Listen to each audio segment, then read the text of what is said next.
Mayor Fine, it looks like we're live and ready to go. Great, thank you. Welcome, everyone. It is Monday, November 2nd at 6:02 p.m. I'd like to call to order this regular meeting of the Palo Alto City Council. If the clerk would please take the roll. Councilmember Cormack. Here. Vice Mayor Du Bois. Here. Councilmember Filseth. Here. Mayor Fine. Here. Councilmember Niss. Here. Councilmember Ku.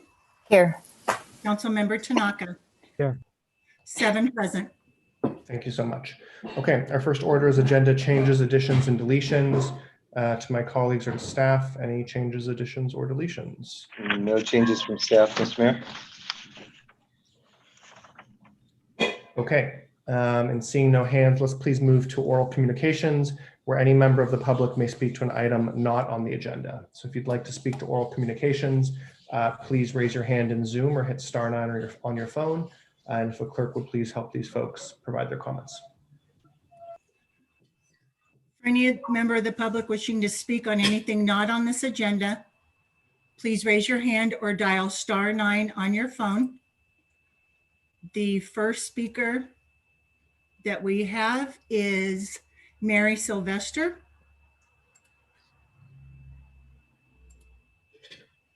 Mary, you may need to unmute on your end. There you go. You have 2 minutes. On this significant election eve, good evening, day or night, what is it? Mayor Fine and City Council members. My name is Mary Sylvester and I'm a 43-year resident of Palo Alto. I am here tonight to make several comments about city process in the review of Castellea's expansion project. I will speak specifically about what I see as a fundamental unfairness in the process that the public is dealing with. First of all, there's an inadequate time for the public to review public documents. In 2 months, we've had 6 major public meetings. And most of those documents are 100 pages or more. They're very technical, and we have 5 days to review them. For a working person like myself, that is an inordinate burden. We don't have a team of attorneys. We don't have a team of planners or PR firms like Castellea. So I would like the City Council to really stop and examine what's being asked of community residents. Secondly, in the interests of transparency, accountability, and fairness, Castellea's attorney was heard speaking during the public process last week, and we saw a commissioner register her discomfort. This is all while city staff were making their presentation. This was caught on a live mic, and I'd like to ask city staff and council to investigate what was going on. Was it an inadvertent action, or was something else taking place? Thank you very much. Bye-bye. Thank you, Mary. Our next speaker is Tyler Hoffman, to be followed by Rob Levitsky and then Rebecca Eisenberg. Hi, thank you for the opportunity. I'm speaking today because of the recent proposal to rescind or loosen the ground floor retail protections in Palo Alto. This is short-sighted and incredibly disappointed to hear about. There are many arguments that are seductive on the surface, but the proposal will create an unacceptably perverse incentive that may not be immediately obvious. Here's how that works. In good times or bad, landlords are allowed to hike rents beyond the level that is commercially viable for retailers or restaurants to profitably operate. Then when a crisis occurs, vacancies rise and the landlords are able to complain that retail can't make it around here. For the record, landlords say this before and during crises. Thanks to the accommodation like the one in the proposal, landlords are allowed to convert ground floor retail space into non-retail. Windows get frosted, doors locked, cubicles take over. The impacted ground floor retail restaurant space is then lost forever. It does not come back. As this occurs in multiple cases, the aggregate effect is to drain services, vitality, and vibrancy out of our commercial cores. Many, many spaces have been lost in the recent past as local landlords have exploited temporary downturns in 2000 and again in 2008 to ask for and receive latitude from our elected officials to convert ground floor retail and services. To name just a few of the lost spaces: Jungle Copy, Zabibo, Diddums, Fresh, Blue Chalk, Miele Vacuums, Waterworks, Darshana Yoga, California Yoga Center, and many, many other Palo Alto ground floor retail. These have been converted to non-retail and they never come back. These spaces are now unwelcoming, locked door, private office spaces, the kind of zombie spaces that we should have above ground floor. We want and must demand a vibrant retail community. Landlords need to accept lower ground level retail rents as part of the bargain in exchange for the privilege of owning prime commercial spaces. In fact, other cities wisely penalize landlords if their space is vacant for 3 to 6 months, because it means the landlord is asking too much rent and thus the landlord is actually the one who's creating the vacancy. To be fair, this provision could be waived during the crisis, but it should be in place as things recover in normal times. Without a doubt, everything hurts right now and is distorted during this current COVID-19 crisis. There may be many vacancies Tyler, during— your time is up. Can you sum up quickly? Yeah, let me just close up. Do not allow landlords to exploit this tragedy to allow retail vibrancy to go away. Please do not hand more power to wealthy landlords. Please protect our commercial districts. The solution for temporary retail challenges is not to convert office spaces permanently. Landlords are suffering. Thank you, Tyler. Thank you. Our next speaker is Rob Levitsky, to be followed by Rebecca Eisenberg, to be followed by Aram James.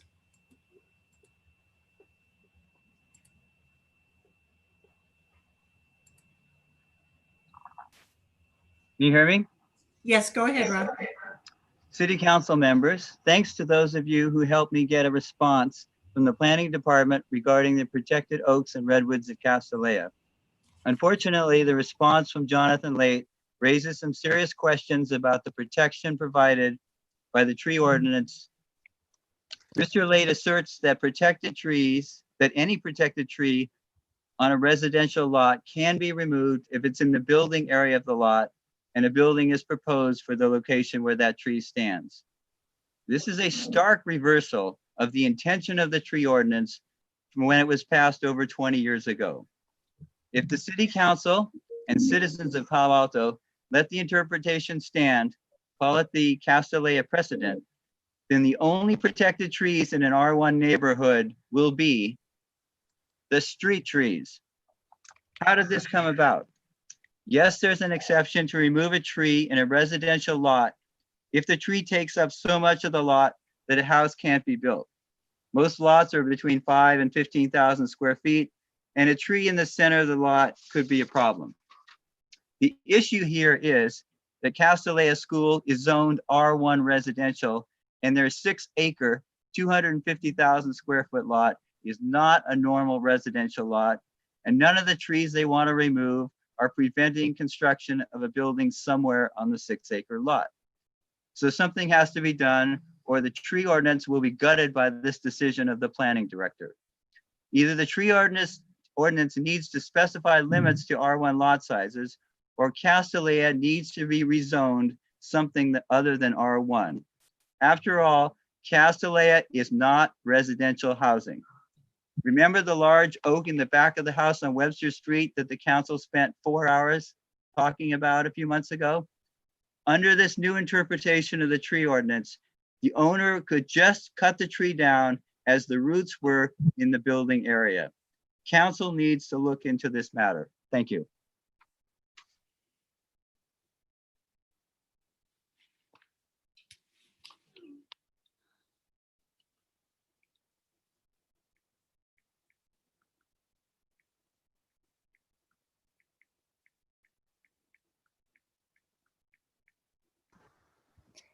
Hey, are you there?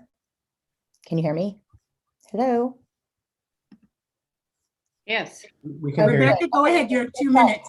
Okay, hi. Yes, I'm going to start quickly then. First of all, I want to say hello to my friend and former colleague from PayPal, Tyler Hoffman. And second, I want to thank Mary Sylvester and Rob Levitsky for their important comments.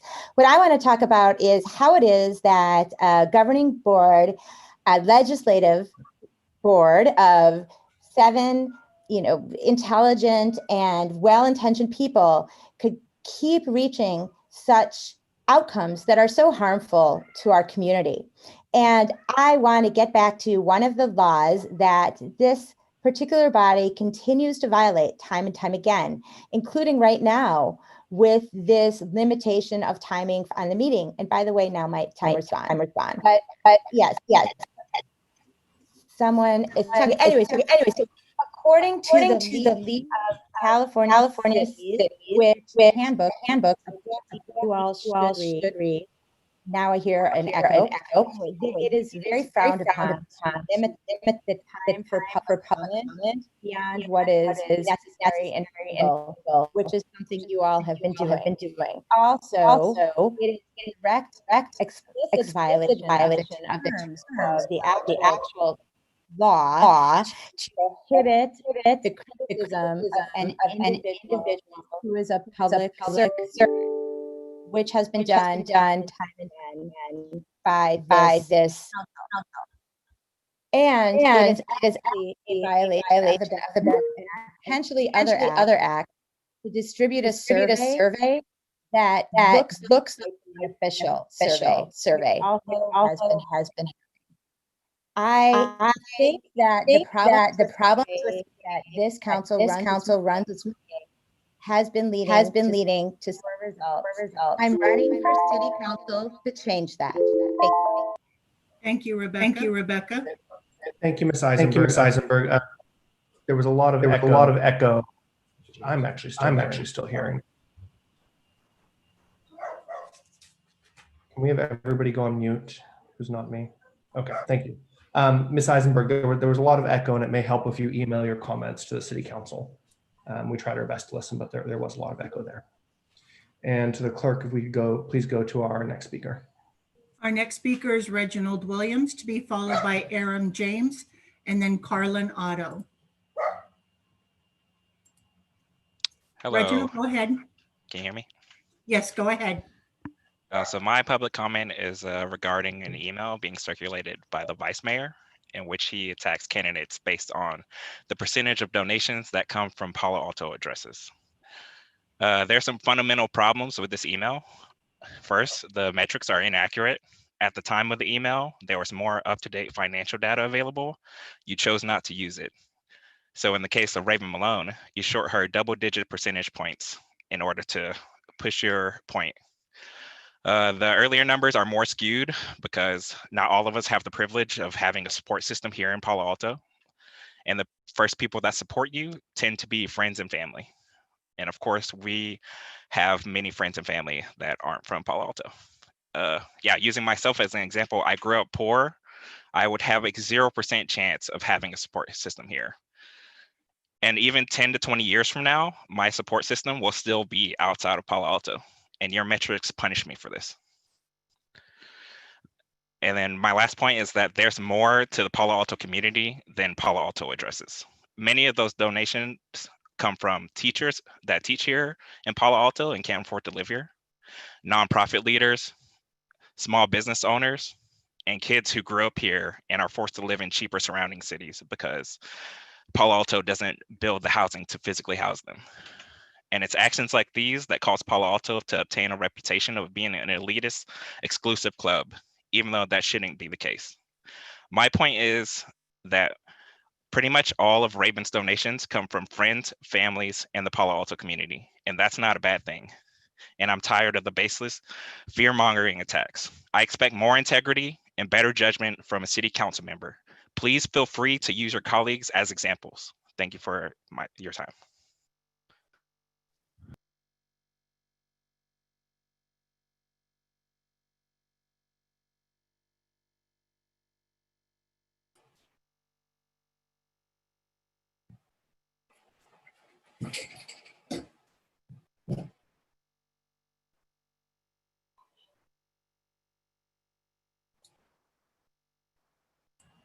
Aram, go ahead. You have 2 minutes. Can you hear me?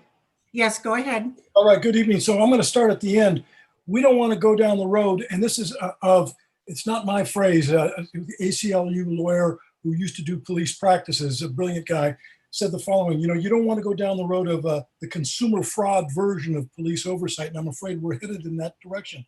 I'm looking at a very well-written article by Kyle Martin of the Daily Post staff, a Daily Post staff writer who I'm not familiar with, an October 28th article titled "Fine, expand role of police auditor." I couldn't agree more. The way we could start to do that is to immediately have you all reverse the vote that you made last December to make certain that internal incidents of police misconduct go to the IPA.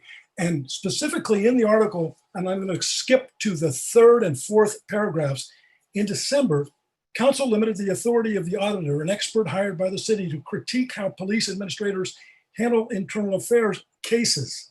Council decided the auditor wouldn't review HR matters.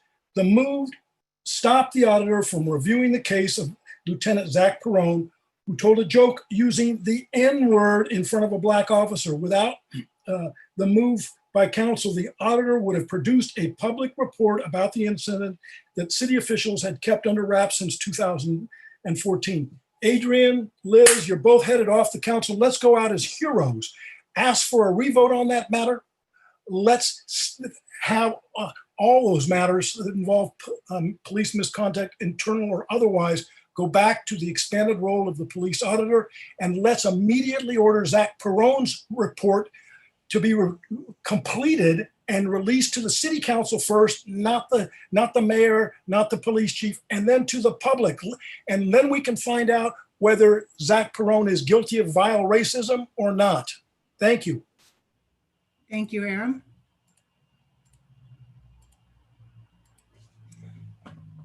Our next speaker is Carlin Otto, to be followed by Kelsey Baines.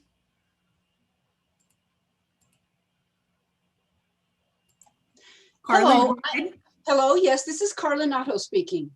Tonight, I would like to ask the City Council to do 2 things. One is allocate resources to count and enforce the daily maximum number of visitors at Foothills Nature Preserve. The second is to set that daily maximum occupancy to a sustainable number. Ms. Otto, I hate to interrupt, but we will be discussing the Foothills Park item around 6:35. I have to leave oral communications for immediately. items that are not on the agenda. So I have to leave immediately. I have another engagement. I'm sorry, oral communications are only for items that are not on the agenda. You are certainly welcome to email us or join us again in maybe 20 minutes or so, and we can try to, we will take your comment then. Unfortunately, I won't be there. I'm sorry. I have another engagement.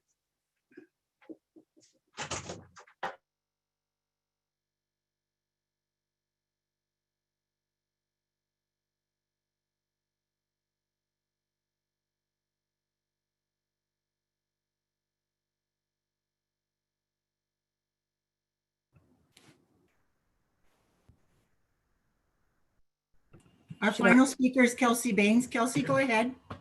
Thank you. Hi, my name is Kelsey Baines, and I want to echo the comments of Reggie Williams in speaking out against the actions of Vice Mayor Du Bois, who yet again sent out an email using his campaign email to smear other candidates in the campaign, this time suggesting that out-of-town donations are suggestive that the candidates have some sort of ulterior motives, and doing so with data that was not accurate and was presented in a dishonest way. Very similar data was subsequently put into several ads that I saw in newspapers. And one of the ways that this was particularly misleading, this ad, is it used a well-known technique called a truncated bar graph, which means that you change the axis. So rather than starting at 0, it started at 50% to exaggerate the differences between the donations among the candidates. And Reggie, I think, already outlined nicely why it is, I think, really problematic to say that it's a negative thing to get out of town donations, because people have a variety of reasons for getting out of town donations, and it doesn't mean it's has some ulterior motive that is negative. And I do want to say that since the last time I spoke out about this issue of Councilmember DuBois smearing candidates, I did look into the council member's filings and noticed that he hadn't bothered to file his 460s, and I filed a complaint. And Councilmember DuBois is now under FPPC investigation. I plan to follow suit with PAS, which is also not following the rules. Thank you. Thank you, Kelsey. And that's our final speaker. Okay, thank you very much. Thanks to all our speakers, and to those who couldn't hear, couldn't get in your comments, please do email city.council@cityofpaloalto.org or join us for a further item. Let's please move to item number 1, minutes approval for October 19th, 2020. Any comments, questions, or motions on that? I'm happy to move approval of the action minutes for October 19th. Second. Thank you. So a motion by Councilmember Cormack, second by the Vice Mayor. Do we have any members of the public who wish to speak on our action minutes? Seeing none. I know to speak on the action minutes. Looks like we've got one, actually. I think Rebecca was trying to speak again under oral communications, but I can allow her to speak. Sure. And Mrs. Eisenberg, this comment will be focused on item 1, our action minutes. Thank you. I couldn't understand what you were saying, Adrian. So I appreciate your giving me an opportunity to repeat what I said before. What I said before is that the Brown Act is, the violations of the Brown Act by this particular board have Ms. been Eisenberg, pretty extreme. Adrian, and I'm saying actually, these Mayor, focus on item number 1, which is the approval of action minutes. It's not just open session. What I did ask and perhaps suggest to you is we had a hard time hearing you last time. You're violating the Brown Act by prohibiting me from speaking. You can speak to item 1, but your comments do need to be focused. Okay, I'll speak to item 1. I believe that item 1 should not be approved because the meeting agendas were created in a system, during a system by individuals who are systematically violating the Brown Act. Here's how the Brown Act was violated for the creation of those minutes, which I urge you not to approve. The Brown Act specifically states that the public has the right to speak without interruption for a reasonable amount of time. And without that, the meetings are actually invalid, and the decisions are invalid. And so you all know, which is one of the reasons why I take this so seriously, because as you're aware, I am a candidate to serve on the council, the City Council of Palo Alto. One reason as a candidate for your job that I take this so seriously is because I am aware that violations of the Brown Act carry actual personal repercussions. There is not the qualitative immunity that legislators often have. The Brown Act allows citizens, community members, to sue directly acting legislators, as you are.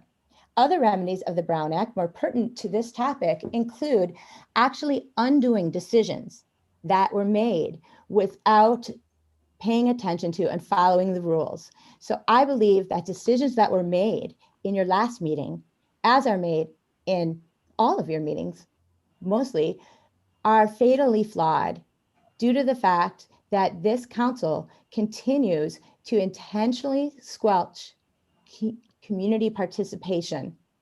And with that, I yield my 2 seconds. Thank you.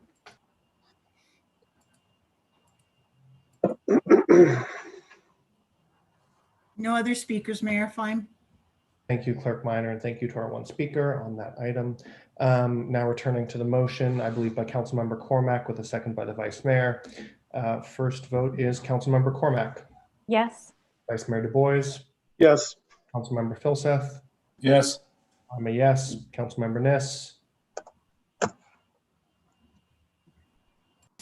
Yes. thank you. Councilmember Ku, Yes. Councilmember Tanaka. Yes. Great, thank you. Okay, the minutes are approved. We now move to consent calendar items 2, 3, 4, and 5. I think I just saw a hand go up from a member of the public, but while members of the public, if you wish to speak to the consent calendar or items on it, please raise your hand. I'll help out my council colleagues who have comments. Councilmember Cormack. Yes, I'd like to pull item 5 from the consent calendar. Okay, motion to pull item 5, the fall 2020 Second. and commission recruitments, seconded by Niss, and I'll put in a third. So that item has been pulled, and we will hear it tonight at the end of the agenda, if that's okay. So let me just take some notes. Okay, going down the line. Is that all, Councilmember Cormack? Councilmember Tanaka. I was going to pull 5, but that's done already. Okay, thank you, sir. Vice Mayor Du Bois. Yeah, I'd like to move we continue item 5 to a future meeting. Okay, the Vice Mayor is moving that we continue 5 to a future meeting. I second that. Seconded by Councilmember Cormack. Just to the attorney, Councilmember Ku, sorry. Cool. Attorney Stump, I mean, is that now the prevailing motion to move it? So I think typically that motion would be entertained when the item is called, but it's efficient to just do it now if the mayor wishes to hear that. The council will need to take a vote on that, and that would be the initial motion on the item. Okay. Requiring 4 votes to pass. Okay, so the main motion is to pull 5 and hear it tonight. The substitute is to move it to a later date per the Vice Mayor and Councilmember Ku. Would you like to speak to your motion, Vice Mayor? I don't know if you get to speak with it. Yeah, I mean, just last week, we had a majority of us that were saying we should consider these in the spring with the new council. And so I still support what we said last week. Thank you. Councilmember Ku? The same. Thank you. I see a hand from Councilmember Cormack.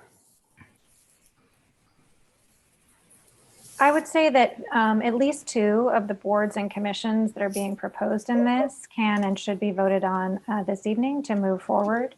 So I don't think this is about, when things should be heard in the future. I think there are a couple that I wish the clerk had suggested that we were moving forward with, and that would be what my intent is this evening. Okay. Which 2 are you suggesting? I'm so sorry. Was that a question through the chair? Mayor Fine, may I ask a question? Please, Councilmember Ku. Thank you. Which 2 commissions were you suggesting, Councilmember Cormack? The Architectural Review Board and the Parks and Recreation Commission. Again, I feel a little uncomfortable about this because we're sort of hearing the item in advance, but I'm happy to answer your question in the interest of moving this along. Okay, so the motion on the floor is to move item 5 to a later date. If that fails, we'll go back to the main motion. Well, then it's actually pulled for tonight. So Councilmember Fine, that there is no main motion. There was a ruling by the mayor, which is your prerogative under the council's rules to schedule the item for tonight. So this is essentially an appeal of that procedural direction. Thank you. Thank you for that help. I appreciate it a lot. Okay, so the motion then is to move it to a later date. So if you support moving it to a later date, vote yes. If you want to hear it tonight, vote no. Vice Mayor Du Bois. Yes. Councilmember Filseth. Yes. I'm a no. Councilmember Niss. No. Councilmember Ku. Yes. Councilmember Tanaka. No. Councilmember Cormack. No. Okay, so by a 4-3 vote with Vice Mayor Du Bois, Councilmember Filseth, and Ku dissenting, that motion fails. And so we will hear this item at the end of the night. I know we have 2 other substantial items. I just think it's important for us to get to those first, and then we can hear this one. Okay, back to consent calendar, absent item 5. We have numbers 2, 3, and 4. Are there any other comments, motions to pull those? Okay, seeing none, let's go to members of the public who wish to speak to the consent calendar. Any members of the public that wish to speak on the consent calendar, please raise your hand or dial *9 on your phone. Our one speaker at this time is Rebecca Eisenberg. Here I am Rebecca, go again. ahead. Thank you. I will be brief. I want to oppose 3 different items on this agenda. First is number 2, the up to $1.2 million for asphalt concrete materials. As I imagine you all might be aware, asphalt concrete is actually one of the biggest producers of carbon emissions in the world. And it causes a huge depletion of our ozone layer. Given that all of you have signed on to agree to reduce carbon emissions significantly in Palo Alto, I think it is reasonable, actually necessary, for you to at least explore alternatives to concrete. Many other well-run cities are using alternatives to concrete, understanding how terrible it is for the environment. Also, I would like you to reconsider number 3. I recognize that it was done, it took a lot of time. I appreciate that. But as soon as I heard a police officer defending the right for him to use his gun to shoot at a moving car in such a location as California Avenue, it felt to me that this was a truly fatally flawed process.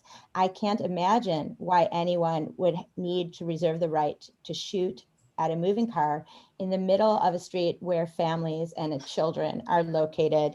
I think that we in Palo Alto should actually be a model city for lack of force on our police.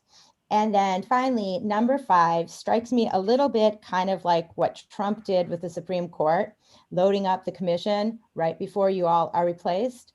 I think it's wise to wait with that, given that there may well be turning to a new city council, which of course I'd be in favor of if it includes me. Thank you very much. Thank you, Rebecca.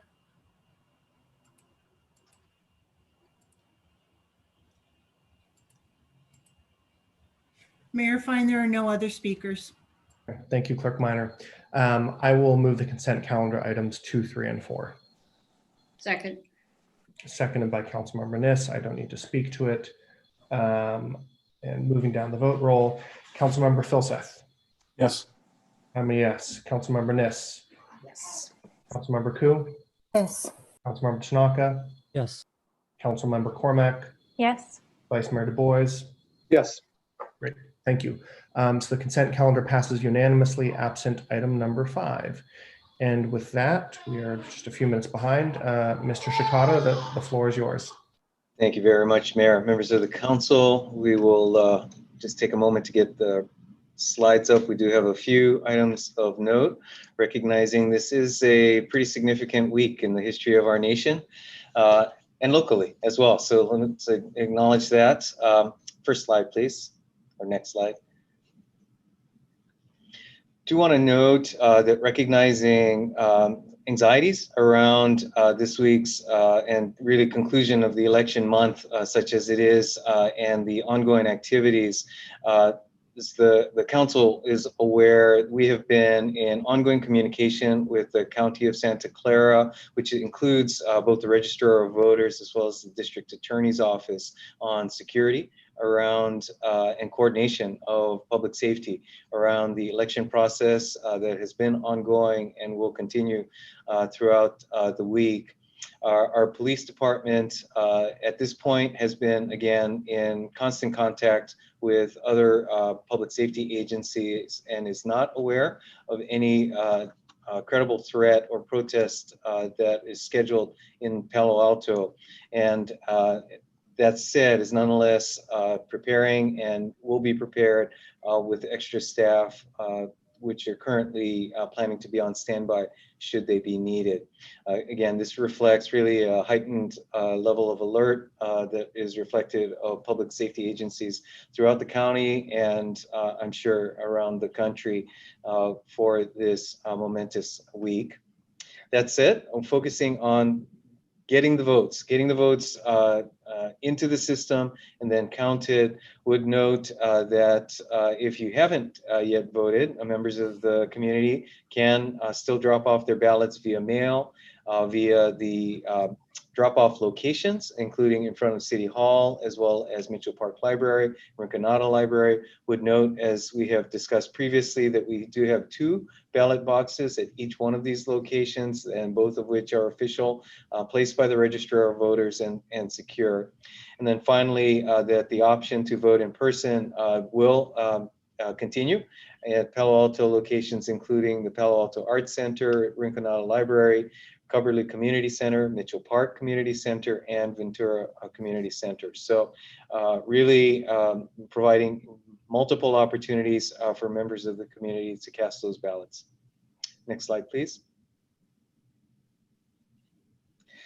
Would note that the next follow-up to the council's discussion on race and equity initiatives will be coming back to the City Council on November 16th, so really just 2 weeks out.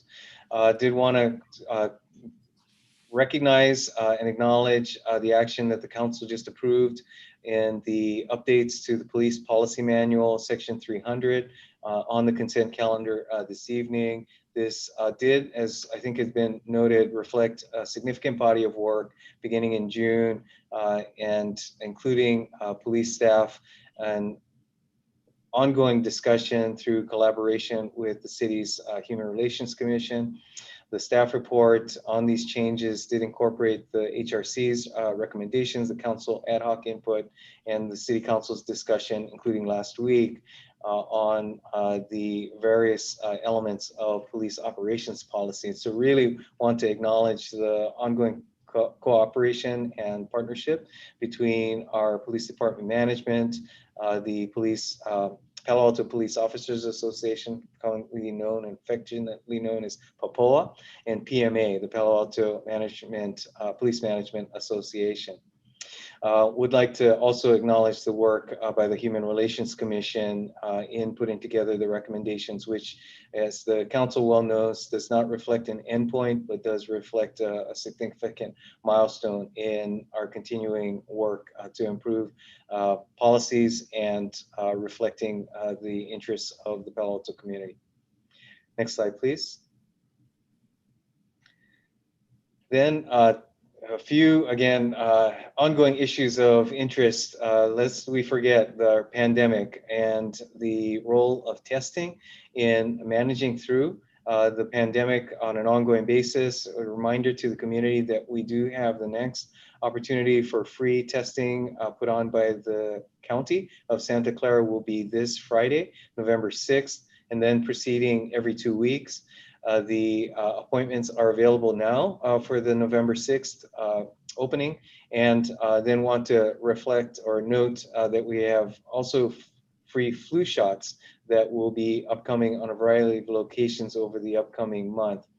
The role of testing, virus testing in particular, in keeping Santa Clara County in the orange tier really has been reinforced by the County of Santa Clara. Want to encourage our community members to continue to participate in this ongoing testing, because the county has noted that the volume of testing that is ongoing is a key factor in keeping Santa Clara in the orange tier and not returning to the red tier, as could occur with increasing occurrence of infection. Next slide, please. And then turning to lighter issues or darker issues, as the case may be, to Halloween. Would just want to thank our community members who really demonstrated that part of our recovery strategy is to focus on the uplifting elements of our holiday season, including what transpired this past weekend, really encouraged and appreciated being able to see firsthand as well as online several examples of community members really going all out to support our young people and enjoying the surroundings, whether it be neighborhood, just seeing decorations, or the innovative ways of delivering treats at a distance throughout neighborhoods in Palo Alto. Then coming up, we have a movie night in the park coming up on Friday the 13th with seating. I'm not sure seating is the appropriate description here, but at the park with the movie of, I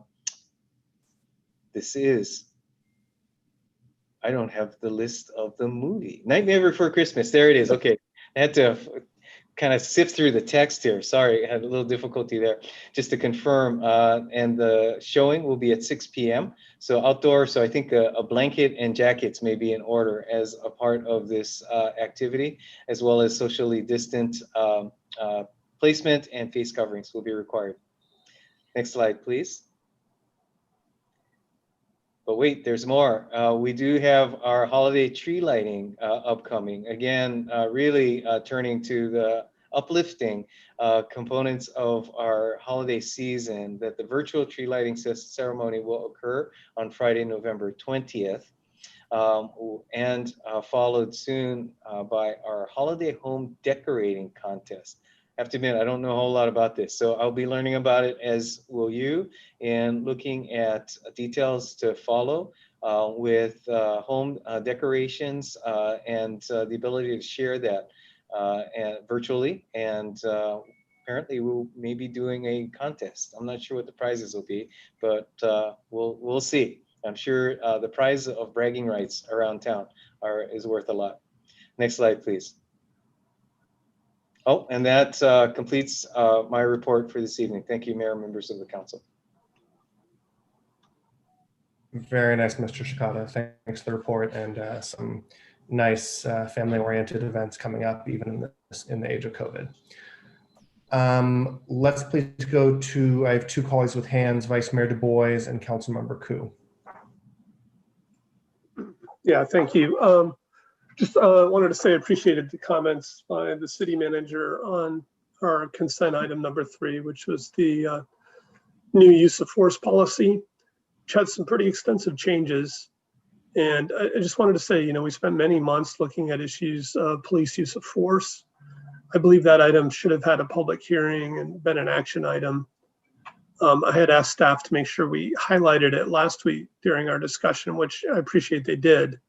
But it wasn't noticed to the public. And I think this use of force policy goes to the core of our police and racial equity work.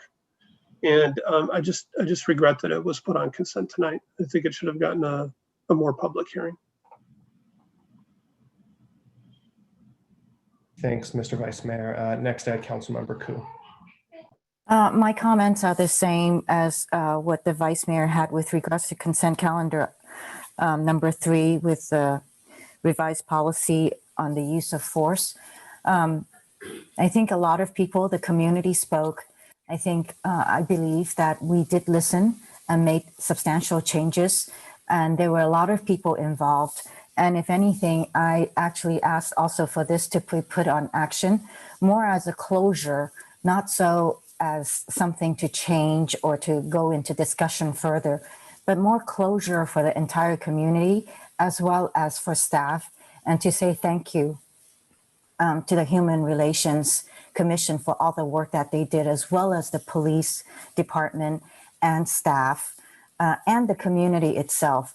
So I think that I believe we have missed the opportunity here in engaging everybody to acknowledge all the work that was put forward. Thank you, Councilmember Nis, and then Phil Steph. So I wanted to add on to what you said, Ed, about testing. On Saturday morning, Ed and I were listening to it's sort of become like a radio special on Saturday morning with Cindy and Joe Simidian, talking about what is going on in the county with COVID. In particular, we are so close to the edge between orange and red that all that is really keeping us out of going backward at this point is testing.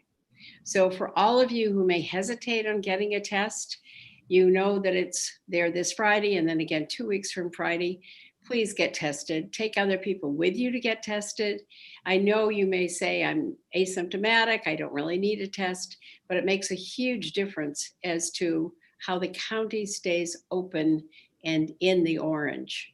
So just pleading to help us keep the tier that we're currently in, which is called, as you know, orange.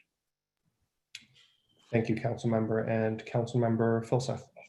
Yeah, so just briefly on the, I want to add my thanks to staff on the use of force policy. I went through it very, very carefully with both the old versions and the new version open side by side, line by line. And it looked to me like what staff did was exactly what HRC and council asked for. So thank you very much for doing that.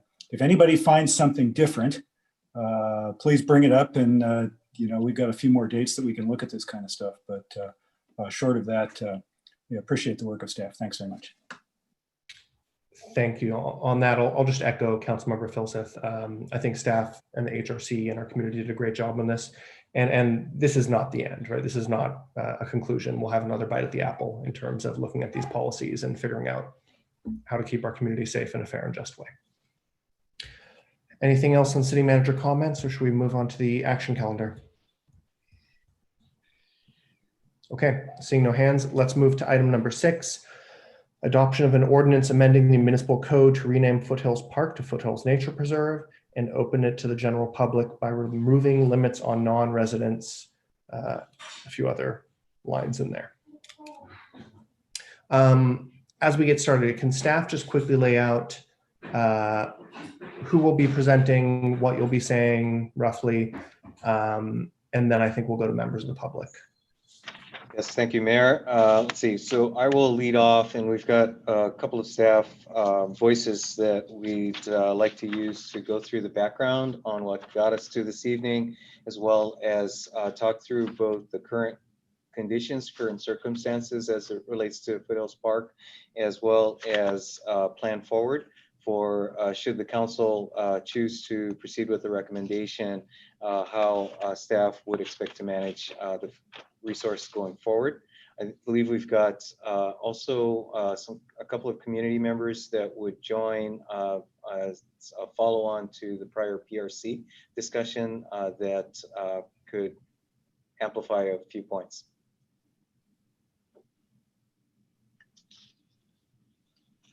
So with that, shall we proceed? Yes, sir. Okay. Thank you. All right, very good. Thank you. Again, Mayor, members of the council.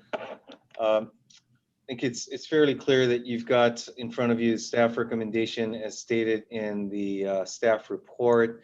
It includes renaming Foothills Park to Foothills Nature Preserve. Also includes opening the preserve to the general public by removing limits related to residency while maintaining the municipal code maximum capacity of 1,000 persons and providing first access for reservations at the Towel Campground and Oak Grove group picnic area to residents. Also note that we've got some administrative or technical amendments to outdated references in the code to the Foothills Park and features therein. Next slide, please. So let's see. Great, thank you. Just before perhaps going through the background, I did want to just note, as I mentioned, we'll go through some of the background as well as where we are and moving forward. I do want to note, certainly from a staff perspective, as always, that the staff stands by to implement the direction of the City Council following your discussion here tonight. So irrespective or perhaps whichever direction the council proceeds to go, we will certainly dutifully follow through with that. That said, I would note that because we have a recommendation before you, we will do our best to illustrate how moving forward with this recommendation can be met, and it can, and staff is confident that we'll be able to make work the recommendation that's before you. We are confident that we can manage this resource going forward in keeping with the community's interests for conservation of our natural resources. So with that said, let me go through a bit of the background. Reflecting back to 2018, when the Parks and Recreation Commission, PRC, began discussing this topic of foothills and opening it to non-residents. Then followed in November of 2019 with the PRC voting to recommend that the council proceed with a pilot program. That was followed then by the council's discussion. Actually, we've got our date wrong there. I believe it's 2020 rather than 2019. So sorry, so roughly 8-9 months or following that PRC recommendation, we had a pandemic.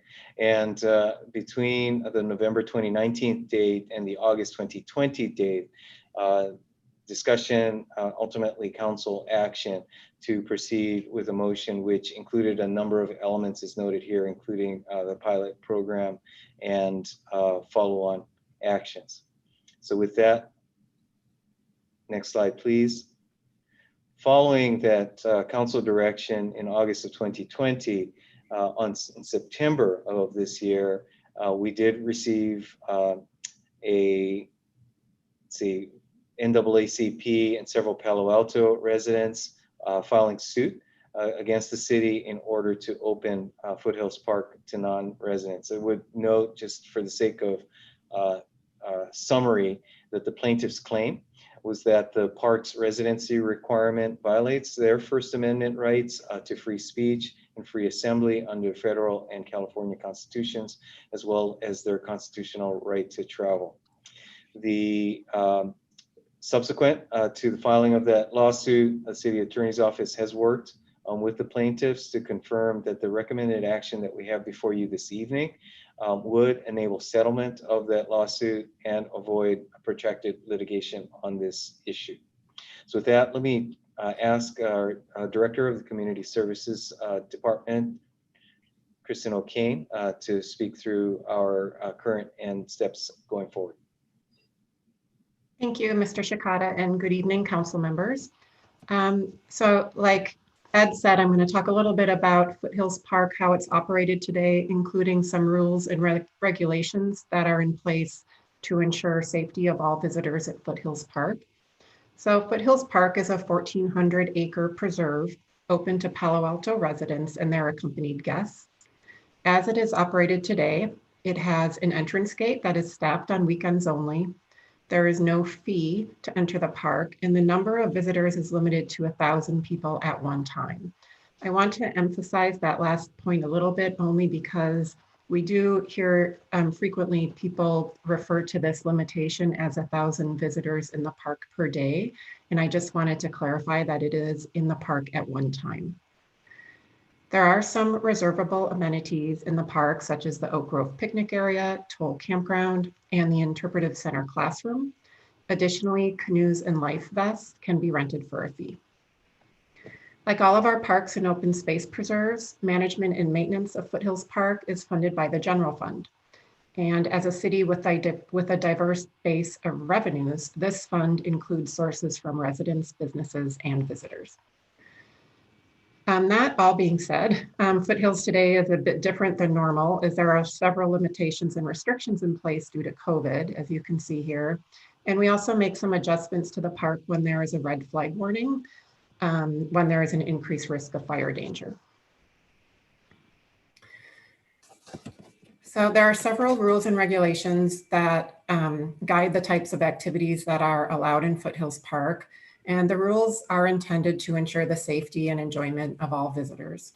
All of the rules listed here, except for the rule related to dogs, apply to all of the city's open space areas.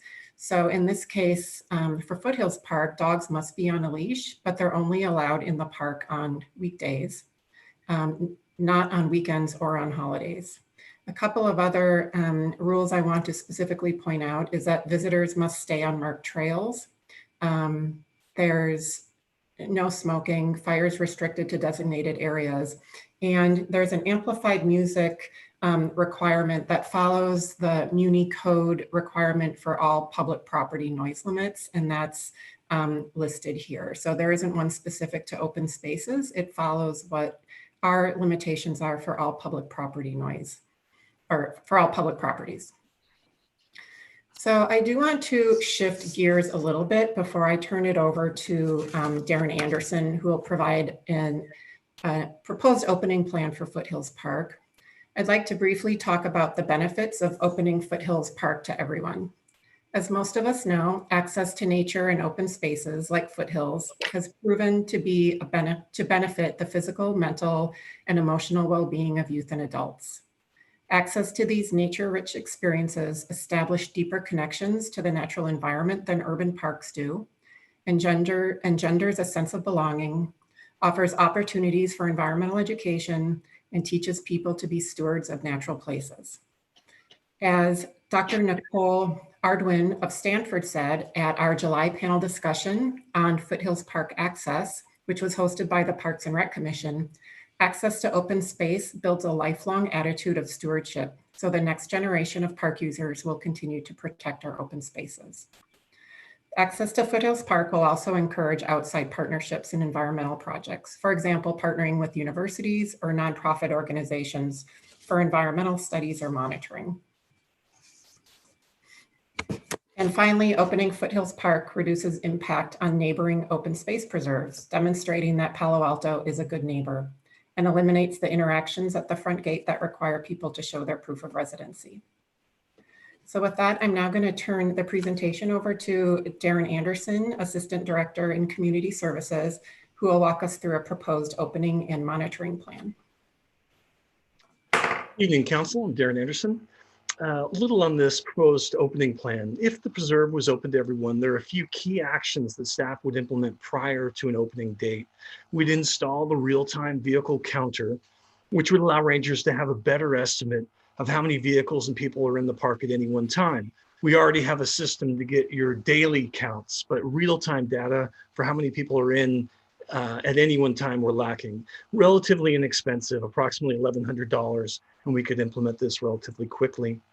We'd also increase the waste collection. This is a service through Green Waste. They're our contractor who services and empties the waste in the preserve. Fairly minor cost, about $5,000 for the year. And we would also improve the parking delineation. There are several areas within the preserve, mainly alongside the park roads, where people occasionally park in non-designated areas. And we're working with transportation and public works to help address some of those problem areas with things like no parking signs and some striping. And we can fund these expenses with existing resources. For opening day and the first few weekends, open space staff will have the assistance of our community service recreation staff, as well as the police department community service officers when they're available, to help ensure that we welcome and assist new visitors to the preserve. And staff will continually assess the preserve and the visitor experience over several months and return to council if additional resources are needed. Next slide, please. Environmental monitoring, which we've discussed in the past, can be performed by both the open space staff and our partners at Grassroots Ecology. The open space staff would monitor the number of park visitors entering the park, something we're already doing but could sustain and continue, and the peak numbers of visitors at any one time. So this would be something new that we'd track. It'd be helpful to decide how many folks we have at one time and how successful we are in managing that. Litter along the trails, picnic areas, and other select areas of the preserve, issues with exceeding capacity of trash and recycling, and visitors parking in non-designated areas. Grassroots Ecology, our partner, is very graciously offered to monitor a few things for us related to this opening. The first would be the first 250 feet of trails for the introduction of invasive species that may be inadvertently introduced, such as stinkwort and yellow star thistle. They already have baseline information for these species. I should note that it's not very common for those species to come in on the boots or shoes of people hiking in, or perhaps if there was a mountain bike coming in, they shouldn't be on the trails, but if they did, there's a potential for introduction of invasive species that way, and monitoring it and quickly addressing them is important. Grassroots would also be willing to monitor the sensitive habitat species, in particular western leatherwood that occurs near our trails. This is a species of special status in the preserve, and then we've previously mapped it, so we've got an understanding of where we have it. They'd also be able to provide anecdotal observations of any impacts to animals and plants in the preserve. And while we don't have a baseline observation or monitoring information for the entire preserve, based on their experience, they can comment on problematic issues such as increased social trails and mountain bikes found on trails. In addition to what I just laid out, we'd also look into options of partnering with local universities to see if they'd be willing to help us with some additional environmental monitoring. Next slide, please. As mentioned, the existing limit on the number of visitors allowed in Foothills at any one time is 1,000. And this limit roughly corresponds with the total number of parking spaces in the preserve, approximately 370. And we'd use a multiplier for weekends of 2.7 people per vehicle, and it gets you to approximately 1,000 people. So if every parking spot was taken, you would be at 1,000 visitors at any one time. And I should note, we haven't closed the park because of reaching that limit since 1999. And that was just a one-off because there was a concert, a large music concert in the park at that time. I should note also that staff can monitor the parking and other impacts and return to council in spring with an evaluation or recommendation on revising that number. And alternatively, if council would like, you could consider reducing that number to help avoid some of the parking challenges that happen during very high visitation days. Staff estimate that approximately 750 visitors at any one time on a weekend is when you start to see some parking challenges. And about that number, 3/4 of the preserve parking is taken. And the challenge arises, even though there's 1/4 of the preserve parking left, the challenge is that the majority of park visitors want to park by the most popular areas. So they're parking near the park entrance, the lake, and Orchard Glen picnic area. And when the parking fills up, they end up parking on occasion in those undesignated areas alongside the road. Although I should note, when I mentioned we would try to address the delineate our parking a little bit better, we think that may help resolve some of these challenges. And lastly, for the entry fee options, we could continue with status quo, of course, and not have an entrance fee. We could charge a vehicle entrance fee on weekends only, and this fee would be collected at the entrance gate by the open space staff on weekends and holidays. And alternatively, we could charge a vehicle entry fee for every day of the week. And on weekdays, the entrance is not staffed. Fees would be paid at the Iron Ranger or collection box up at the entrance. Thanks. Thank you, Darren. So before I conclude the presentation, as Mr. Shikata said, we have asked 2 individuals to speak. As I mentioned earlier, the Parks and Rec Commission hosted a panel discussion on Foothills Park access in July with several speakers. One of those speakers is Alex von Felt. She's the Executive Director of Grassroots Ecology, and Grassroots Ecology has a native plant nursery in Foothills Park and does a lot of work in the park as well as far as plant restorations. So at this time, I'd like to invite Alex to speak on this topic tonight, specifically just her perspective on the benefits of opening Foothills to the general public. Thank you, Kristen. Good evening, council members, and thank you for listening to this discussion tonight. So yes, I'd like to, on behalf of Grassroots Ecology, I'd like to express our support of lifting the residents only requirement and the proposed capacity limits for Foothills Park. We support this for a number of reasons.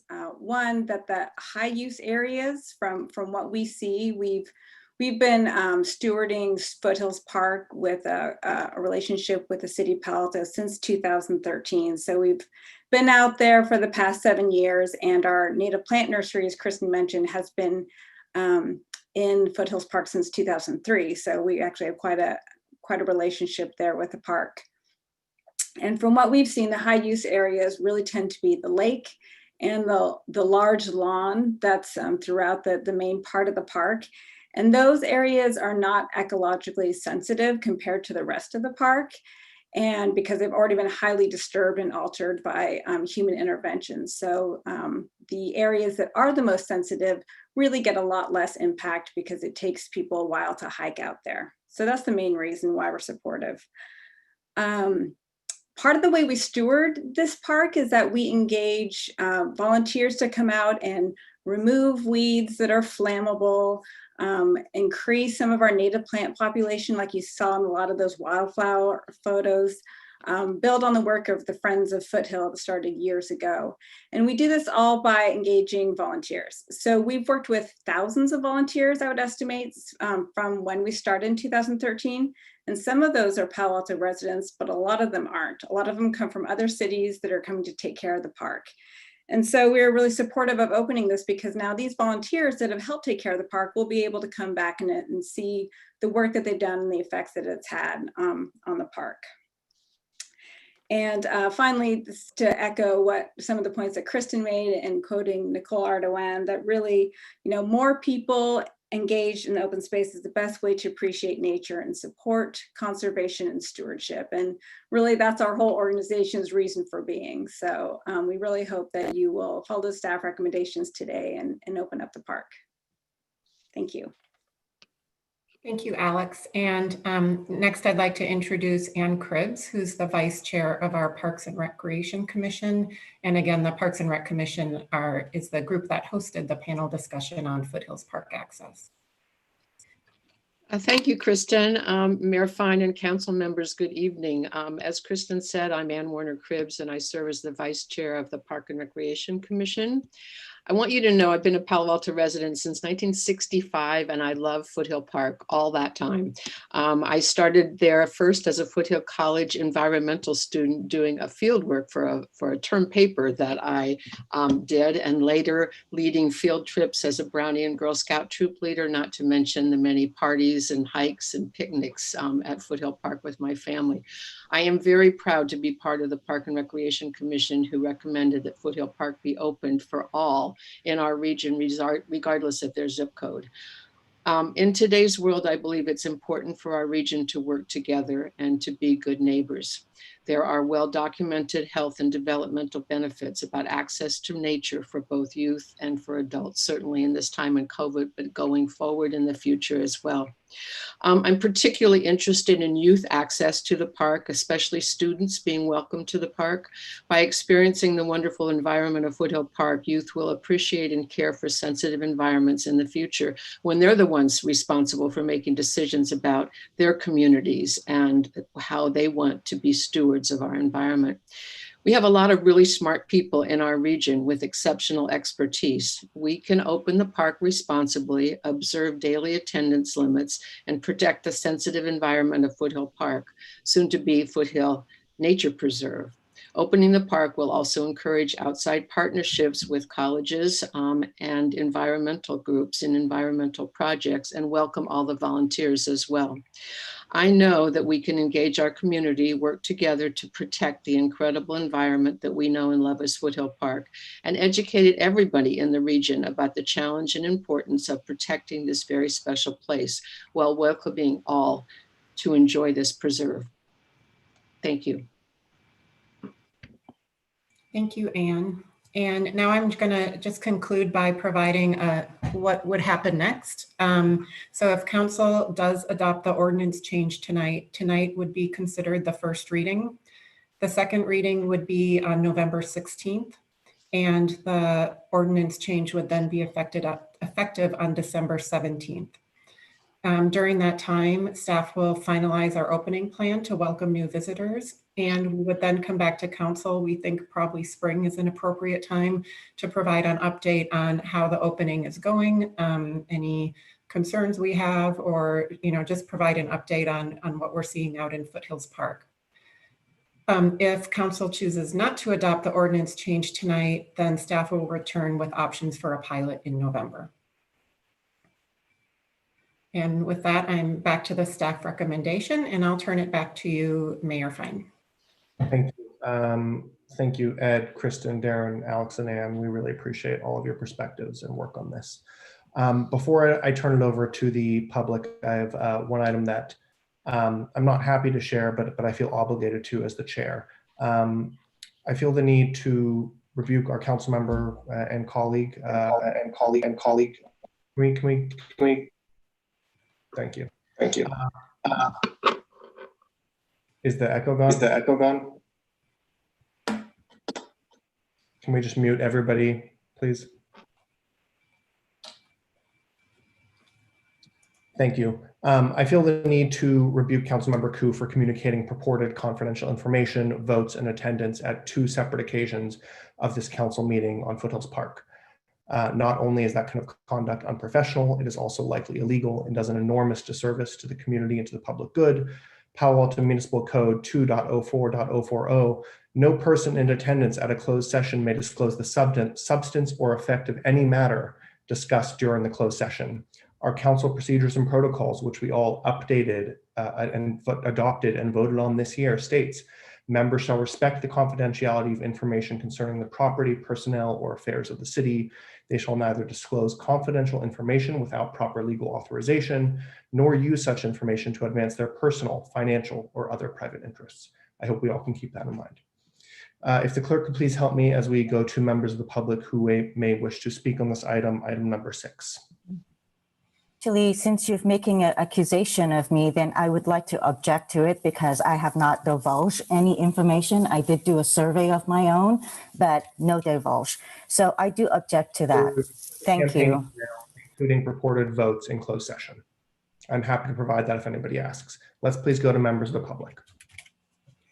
Any members of the public that wish to speak on this item, please raise your hand or dial *9 on your phone.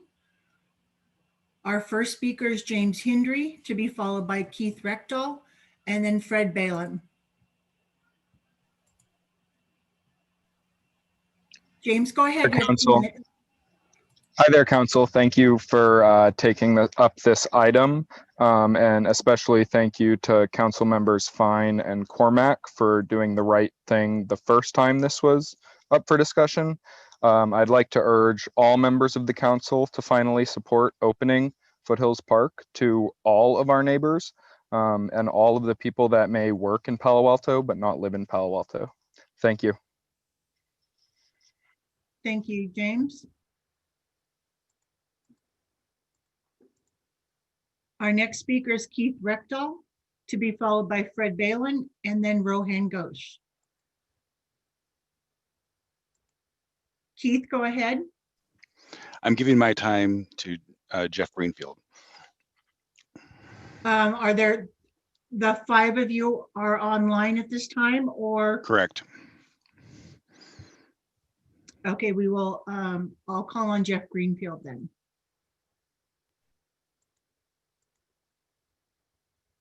Mayor Fine, they had let us know earlier that they were going to, but then they all started coming in. So I'll call on please. Jeff.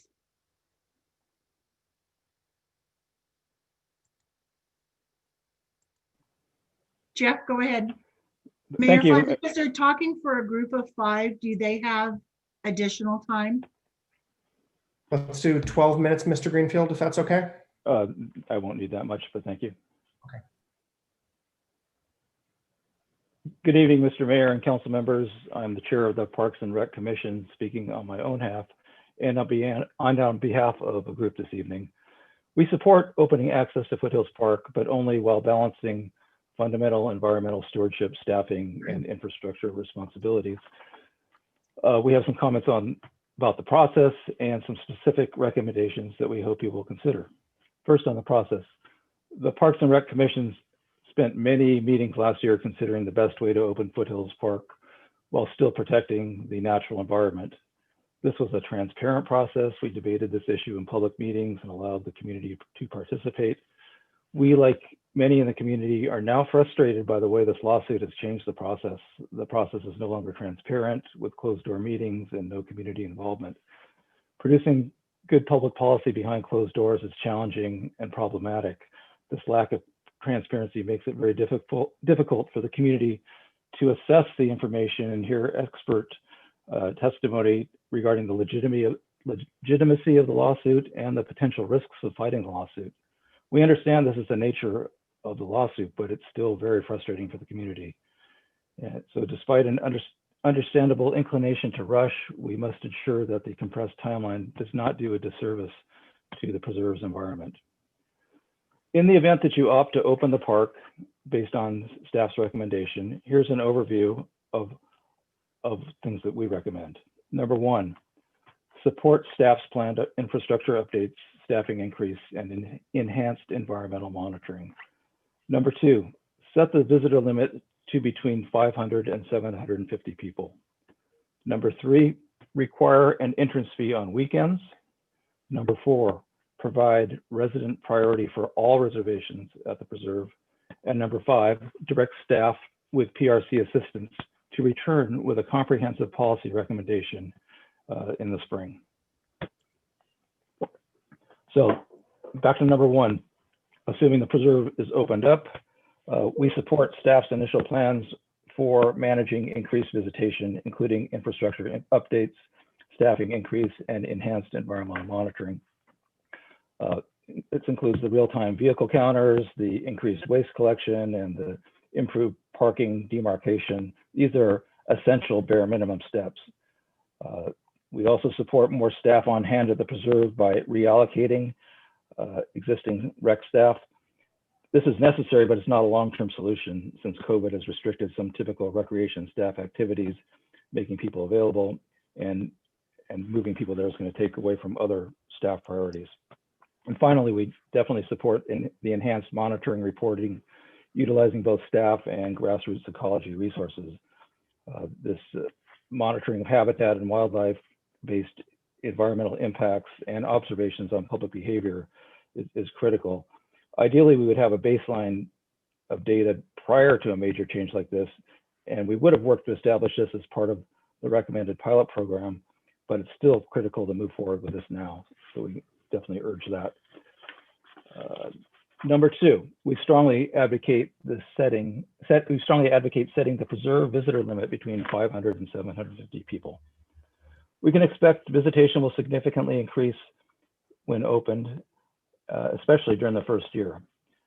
This will include both more people at the park at one time and the total number of visitors for a given day or week. We have not been afforded the luxury of time to carefully craft and assess a comprehensive plan for opening the preserve. As we heard from the experts during the Foothills Park panel discussion, habitat and wildlife may be easily impacted by changes in visitation, and changes can take many years and considerable effort and expense to reverse. As stewards of our open space and on behalf of our community, we need to err here on the side of caution. The staff suggestion, based primarily on parking considerations, recommends a limit of 750. This is a reasonable analysis, but we should consider this number as the absolute maximum for now. A more conservative limit of 500 to 600 may be more appropriate to start with. Number three, require an entrance fee on weekends. The math here is quite simple. The city is in the midst of an unprecedented financial crisis. We will incur significant expenses for both one-time investments and recurring staff and maintenance. And it's reasonable to expect we'll identify additional expenses that are required. The main gate is usually manned on weekends now, and crowds are much larger on weekends. So it makes sense to start off with a weekend-only entrance fee per car. And we suggest $6 for residents and $8 for non-residents. These are even dollar amounts to simplify transactions, especially important during COVID, and this meets the 25% max resident benefit guideline. This is a simple policy recommendation. We hope you will direct staff to work with PRC to flesh out a more nuanced policy, which I'll touch on within the final recommendation. Number four, provide resident priority for all reservations at the preserve. The staff recommendation calls for resident priority for Toll Campground and Oak Grove Picnic Area reservations. Interpretive Center meeting room reservations are not currently included. This isn't a high demand nugget right now, though it's possible that could change. But more importantly, looking forward, we believe it's important to set the precedent of a resident priority for all reservations at the preserve. So we encourage resident priority for meeting room reservations as well. Number 5, with PRC assistance, to return with a comprehensive policy recommendation, number 5, direct staff with PRC assistance to return with a comprehensive policy recommendation. Staff has done a fairly heroic effort with limited resources to quickly prioritize critical steps and pull together a plan to accommodate a substantial visitor increase this year. I think we can all agree this is not the ideal way to formulate effective and nuanced policy. We should recognize the need to take a step back and develop a thoughtful, comprehensive plan for managing Foothills. This should include a review of current open space policies for Palo Alto and for our neighbors, and a review of the visitor and environmental impact data that we're going to be collecting. Then return to council within a specified time frame with updated policy recommendations. Consideration should include evaluation of the weekend entry fee, considering no fee and everyday fee options. Consider entry fee waivers, discounts, and annual passes. Consider our dog policy and other concerns such as removal of the hillside barbecues for safety purposes, which staff is already in the process of evaluating. In closing, we're tasked with balancing the opening of access to Foothills Preserve with the environmental preservation and stewardship of the preserve. Foothills should and will be open to everyone.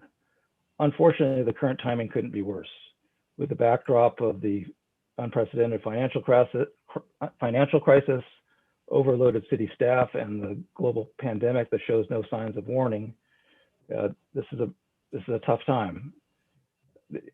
If there is a viable alternative and we can find a path to proceed in a more thoughtful manner, please pursue it. If we must forward with quickly formulating a plan, please take a conservative approach, as we have recommended with our 5 suggestions: staff's planned infrastructure, staffing, and enhanced monitoring, reduce the visitor limit to 500 to 750, require an entrance fee on all weekends, provide resident priority for all reservations of the preserve, and direct staff and the commission to come back with a comprehensive policy. Our environment, our safety, and our local and regional community rely on your decisions, and we thank you. Thank you for your consideration. Thank you, Jeff.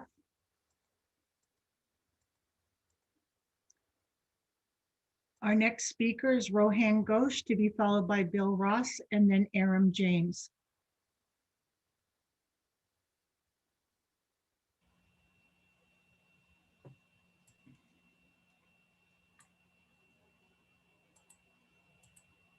Rohan, go ahead.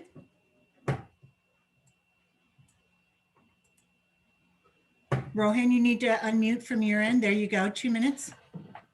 Hi, I would like to call upon the City Council to accept the full staff recommendation as is, and accept it. Back in a few months back when we first had this issue come up, the environmental groups that actually do the work of being proper stewards of Foothills were extremely clear in their letter that the park should be open to all, and there should be no differences in how it is open to residents and non-residents, at least in terms of the raw access to the park.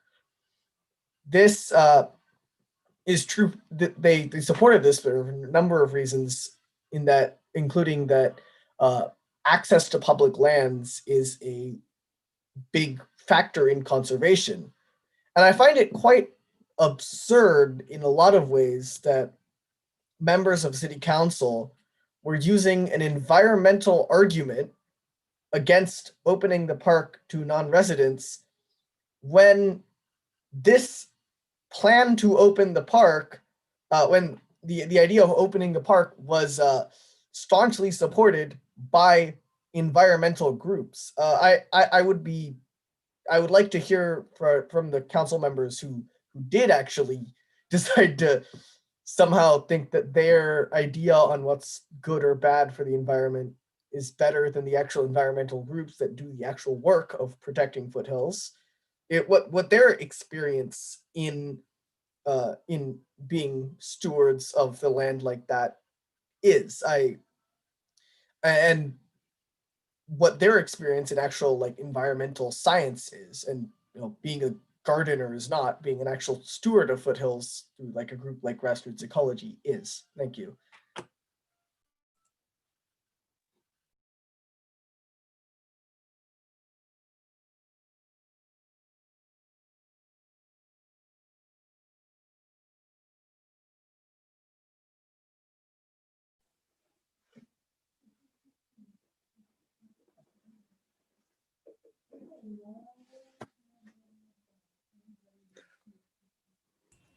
Bill, go ahead. You have 2 minutes. Thank you, Mayor and Council. As a resident and taxpayer in the city, I think there's a need for more certainty and transparency concerning the vaguely described settlement in this agenda item and its relationship to a well-drafted complaint. This lack of transparency began at the only other council meeting where you dealt with the litigation. That's on October 19th, where you agendized the matter in closed session, referring to Gasky versus City of Palo Alto with a reference to the state court number in Santa Clara Superior Court. There was no report out after that closed session. There was no indication that the matter had been removed to federal court 4 days before, October 15th, by David Neudorf of Neudorf Legal in Oakland, California, and no indication why the litigation didn't have a reference to the NAACP. A review of the cases handled by Mr. Neudorf would establish that he is an expert in constitutional questions dealing with police procedures, false claims, and has represented far more plaintiffs than he has local agencies. The proposed settlement action advanced by the city attorney and the city manager is significant regarding of whatever views you have about opening. There are many unanswered questions. You're supposed to enact an ordinance tonight without the specifics as to the settlement that would be effectuated by a very well-drafted complaint. Will it be binding on all plaintiffs? Will it be judicially supervised under the federal rules, civil procedure? Will it or will it not bind subsequent city councils? Will it be applicable to the entire city ownership? Don't know. I think you need answers to those questions and outside counsel to review them rather than just one legal matter by one attorney. Thank you. Thank you, Bill. Our next speaker is Aaron James. So I want to also reiterate what a previous speaker said.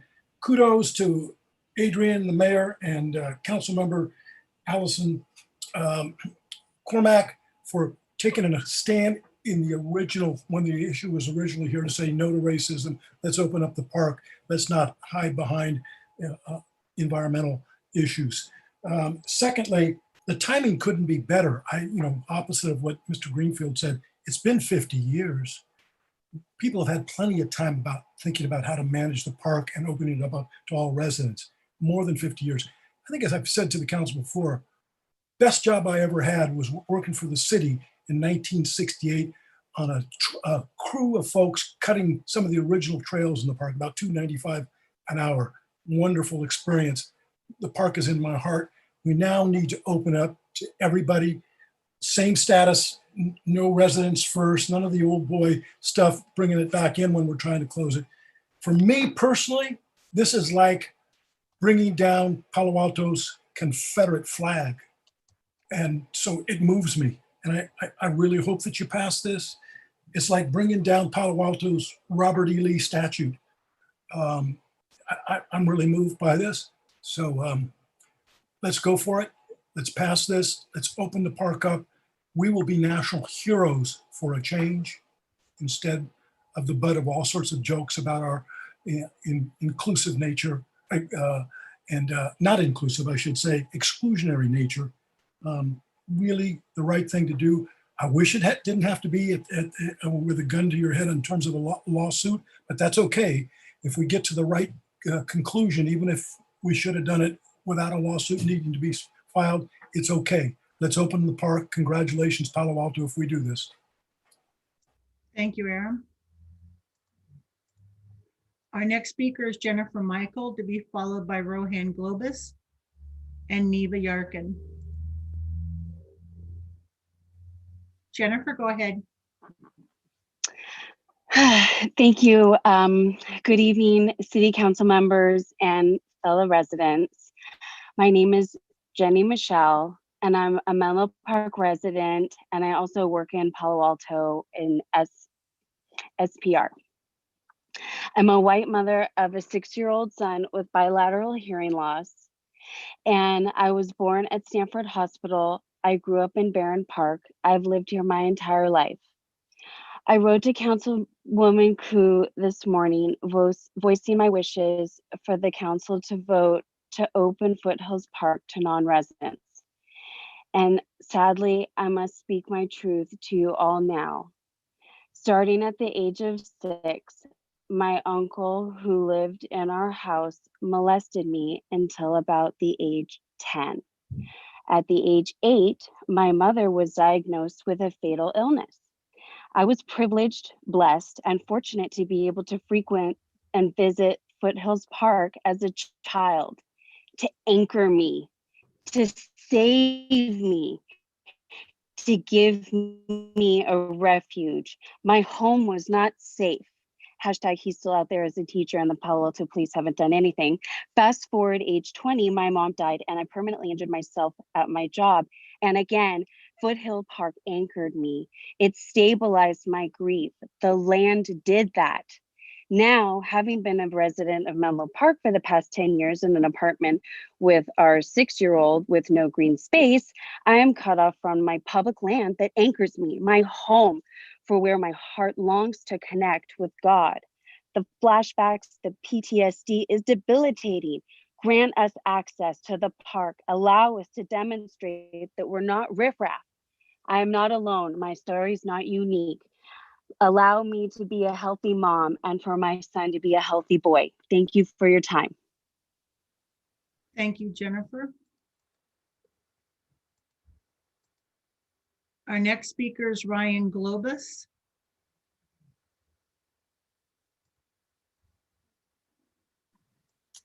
Good evening, City Council. First, I want to thank Jennifer for sharing her story. I'm sure that's not easy to share publicly. But on to Foothills Park, please open the park to everyone. This was the right policy from the beginning, so I'm glad to see that we're getting here, even if it took some litigation. I'm glad to see that we're getting here. I appreciate the efforts that went into the pilot program, but I always thought that it was overly bureaucratic, too complicated for non-residents. There's a lot of hoops to jump through, so I'm glad we're doing it right. A couple other points I want to add. Please keep the 1,000 person limit for now. I don't really see why non-residents would require that limit to change. A person who lives in Palo Alto is the same as a person who lives in East Palo Alto, the same as someone who lives in Menlo Park and Redwood City. So let's keep the 1,000 person limit. If there's problems down the road, we can address it. Second, I want to add that, I hope that we don't have any residency preferences, whether it's reservations or an entrance fee if one is added.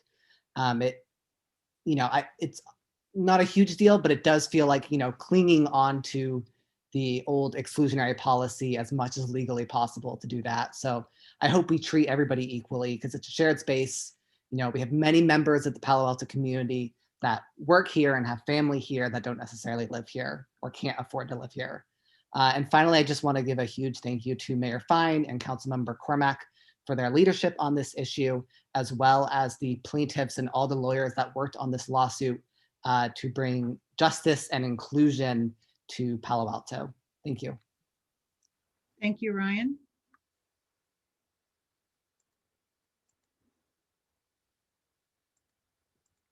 Our next speaker is Neva Yarkin, to be followed by Celine DeMargi and Raven Malone. Neva, go ahead. Thank you. Good evening, Mayor and City Council. My name is Neva Yarkin. Having grown up in Palo Alto, nature is dear to my heart. I'm against opening up Foothill Park to the general public for the following reasons. I have seen city parks trashed on the weekends. A good example is Rinconada Park by the new fire station. There is garbage left over from picnics, birthday parties, and other events. Also loud music blasting that can be heard from the street. I definitely wouldn't take my family or friends there on the weekends. I've seen the homeless at Pierce Park several years ago, which is where I used to take my small children to play. I would have to check the park out before I took any children to play there today. The Baylands, Gamble Gardens, and all our city parks are open to the public except Foothill Park. I feel strongly about preserving this natural environment. The flowers, trees, and quiet are hard to come by these days. The deer in the meadow and other animals need an environment to thrive in also. I feel strongly about keeping Foothill Park as a city treasure for Palo Alto residents. I should be able to enjoy the parks also without garbage, loud music, and lots of people. Thank you for your time and consideration. Thank you, Neva. Our next speaker is Celine DeMargi, followed by Raven Malone, and then Reginald Williams. Hi, can you hear me? Yes, go ahead. Hi, I'm Salim. Like others have said, opening Foothills Park is an equity issue. We still live in the Bay Area with a legacy of the racial segregation described in Richard Rothstein's The Color of Law. And you don't need to read a book to know that. Palo Alto still lives with that legacy, and it is an insult to injury to restrict public space to residents after restricting who can be a resident. I want to thank Council for addressing this important equity issue and thereby acting on its Black Lives Matter resolution past months back. It is disappointing that it took being sued by the NAACP to do so. It's not a good look. So please accept the full staff recommendation as is, and thank you to every Palo Alton who's worked towards this outcome. You were and are on the right side of history. Thank you. Thank you, Celine. Our next speaker is Raven Malone, to be followed by Reginald Williams and Scott O'Neill.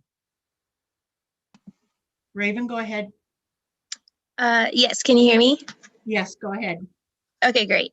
Well, first, I just want to also thank Jennifer for sharing her story. By not opening Foothills, we're punishing people who live in cities that weren't well established when Foothills was bought. You're punishing those families and children from the very learning experiences that you all talk about so much. Also, I hear a lot of microaggressions when some of the council members are talking about the park being open to the public. This is from the last meeting where it was discussed. So I'd love some clarity from them on what type of people would be playing loud music and smoking on trails who live in other cities, but not Palo Altans. I also think that it's disrespectful to tell people that not only are they not really allowed in the park, but if they must enter, they have to go through the back entrance. And I'd like to know how you can make a rule like that and say it's not racist while thinking about the demographic of Palo Alto versus the cities that are allowed to go in the park from the back entrance. We also need to work with surrounding cities in order to tackle a lot of the problems that we face in Palo Alto. And we can't do that if we're continue to treat anyone who doesn't have a Palo Alto address, if we treat them like they don't belong in our city. Not to mention the park is paid for by our general fund, which is primarily paid for by our sales and transient tax, which is tourism. So the money that we use to upkeep the park is mostly coming from people who we're excluding from the park itself. Also, we should think about who we're excluding from the park by excluding people who don't have a Palo Alto address. We're excluding our teachers, our firefighters, our police officers. These are all people who, most of them don't live here. As well as people who grew up in Palo Alto and can no longer afford it, like my campaign manager, who still believes in the city so much she voluntarily subjected herself to put up with me for months in hopes that I could win this election and work alongside with some of you to make Palo Alto a better place for her to move back to. Please open the park, charge an entry fee per vehicle, regardless of where they're coming from, but open the park. Thank you. Thank you, Raven.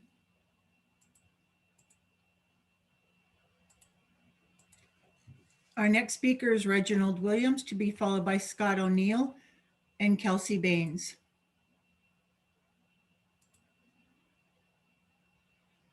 Reginald, do you have to unmute from your end? Can you hear me? There you go. You have 2 minutes. I'm here to be in favor of opening the park. I could talk about systematic racism in Palo Alto that push marginalized classes out of Palo Alto through redlining. I could talk about the continued decline of those exact demographics over the past few decades in Palo Alto, or I can address any of the arguments to keep Foothills closed. But the ACLU, the NAACP, and other experts have already covered those in the lawsuit. I'm going to focus on the Palo Alto community itself, which is so much more than Palo Alto addresses. The slow growth of housing over decades has pushed more and more of the community out of Palo Alto. Teachers, firefighters, most of the police force, our younger generations, people that grew up here, and most of our essential workers don't have the physical space to live here in Palo Alto. People who actively take care of the park as well, which was mentioned earlier by one of the experts. These people are very much a part of our community too. At least try to have some empathy for your fellow community members. I don't believe in economically excluding people from a public space. So please take the second opportunity to do the right thing and open Foothills. Thank you for your time. Thank you, Reginald.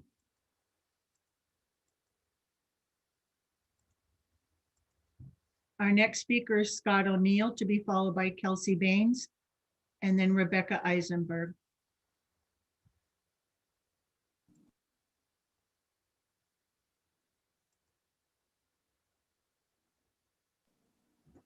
Hello? Go ahead, Scott. You have 2 minutes. Thank you. I would like to speak strongly in favor of opening up the park to our neighbors in other cities. This is a stance I take on principles that have been spoken to ably by other speakers, and I thank them for and strongly echo their comments. I'd like to add that from a fiscal stewardship perspective, there is zero financial upside in fighting this out in court. I do not agree with Councilmember Tanaka's earlier vote, but his argument that we should not, quote, be cutting funding from our schools or from our libraries or from other things that we cherish in the city was the one I respected most from the other side when the issue was discussed previously. Not because it was a lot of money, but because this is just a particularly rough time financially for cities, not just Palo Alto, but throughout the country. For the same reason, it is now inadvisable to continue fighting this out in court. It's simply throwing away public funds at the worst possible time with no chance of recovery. But we should also consider some non-legal dimensions. Even if we think we could prevail, that doesn't mean we should fight. My brother moved to North Carolina some years ago, and he reports that the bathroom bill that turned that state into effectively a pariah. Boycotts seriously hurt local businesses, and it's had a major impact on local politics as Democrats have become much stronger from a business perspective. They've become the party of the business-friendly party in North Carolina. If we take on the NAACP just to keep a park closed to East Palo Altans and our other neighbors, it's just not a good look, and we risk a Pyrrhic victory that we cannot afford and hurts us in a much more enduring way. Thank you for your time, and I yield the rest of mine. Thank you, Scott.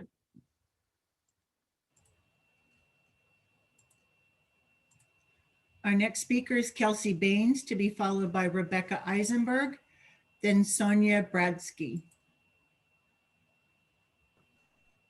Thank Kelsey, you. go ahead. Thanks. My name is Kelsey Baines, and want to start by thanking the staff and thanking the Parks Commission and all the people who worked on this action to make this finally happen. I was disappointed with the council's previous actions to kind of water down the pilot and then plan to put it on the ballot.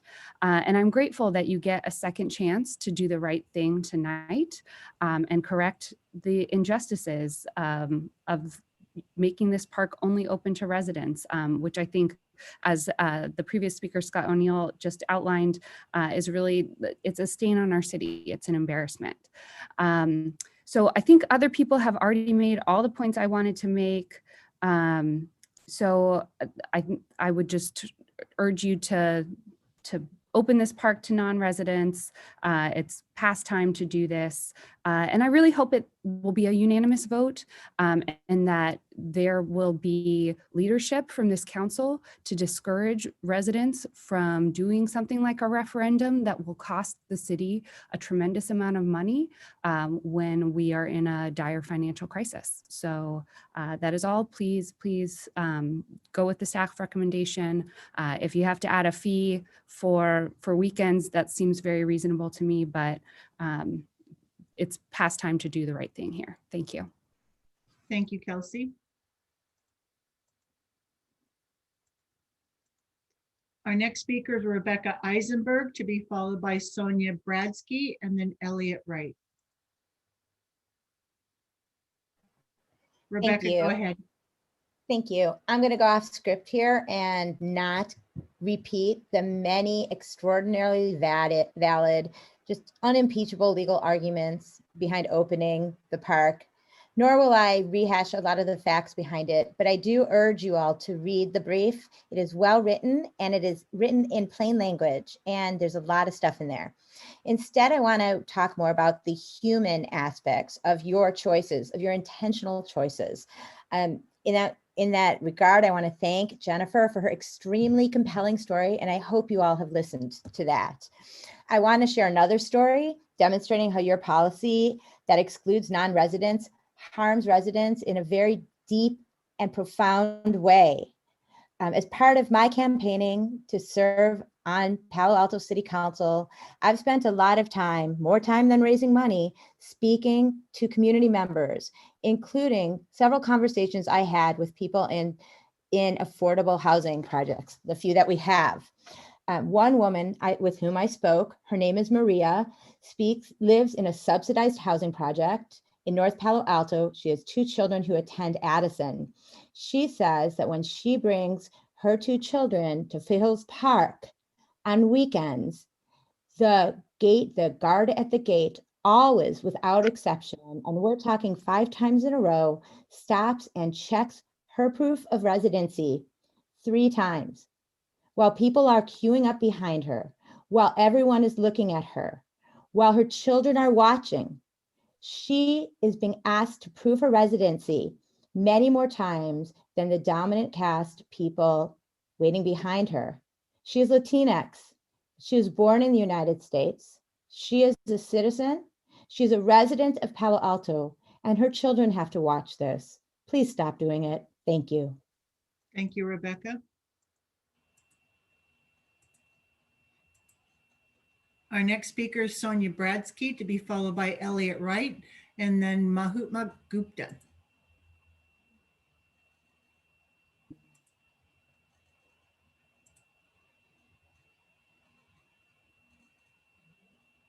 Sonia, you need to unmute from your end. There you go. Oh, can you hear me? Yes, go ahead. Yeah, hi, I'm Sonia Bradsky, and I have lived in Palo Alto for 24 years. I completely enjoy going to Foothill Park. I guess my issue is if you do vote to open up Foothill Park, my issue is that people in Palo Alto pay, taxes, and I would like for non-residents to have to pay entrance. And what my daughter pointed out to me is that this is a pretty common thing in California, that non-residents have to pay for fees. For example, at Golden Gate Park Botanical Garden, it's free for residents, but non-residents have to pay for entry. At the Natural History Museum of Los Angeles, where they have the tar pits, it is free for Los Angeles County residents on the weekdays, while non-residents have to pay. In the city of Poway in San Diego, they charge for non-resident parking fees for their lake on the weekends and on the holidays. So I would like to see, if you are opening up Foothill Park, that it's free for residents, and then non-residents would be paying then for the week. Anyway, that's my 2 cents. But I totally love Foothill Park, and it's a treasure for all of us. Thank you. Thank you, Sonia.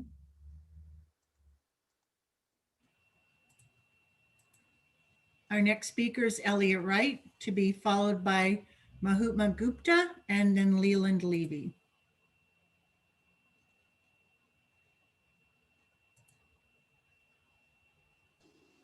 There you go, Elliot. Thank you, Council, and thank you, leaders. And I appreciate the staff recommendation, and here we are, City Council, you're up. I want to just say a couple of words echoing really every comment that I've heard. The comment that it will ruin the park just couldn't be further from the truth. The park has a use design plan that will allow for this, and with the care and upkeep of many groups and volunteers, I know we can keep the high quality park experience for all. It costs too much. The assessment that we have made, there's a sign when you come in that it costs $60,000 to fill Baronda Park or the lake each year, and we're consistently we don't have a defined source of funding for that. This actually puts us in a position, perhaps in agreement with Jeff Greenfield and others, that there might be a way that we can organize things to seek more revenue now that we have more cities visiting. And finally, that it will disadvantage residents. I'll just say this, I think that what would disadvantage residents most is having a national spotlight on Palo Alto, fighting tooth and nail against the NAACP and the ACLU to protect a 1960s policy such as this. I think that would disadvantage residents. I think it would provide a reputation that we don't want. Finally, I'll just say this. Look, I've got a daughter, and I was up there the other weekend, and this place is, there's a lot of noise right now. There's a lot of sound of people arguing over what the future is. Eventually, those sounds will be replaced by laughter and joy and happiness, and we should all welcome that. So thank you for your support of the staff's recommendation. Thank you, Elliot.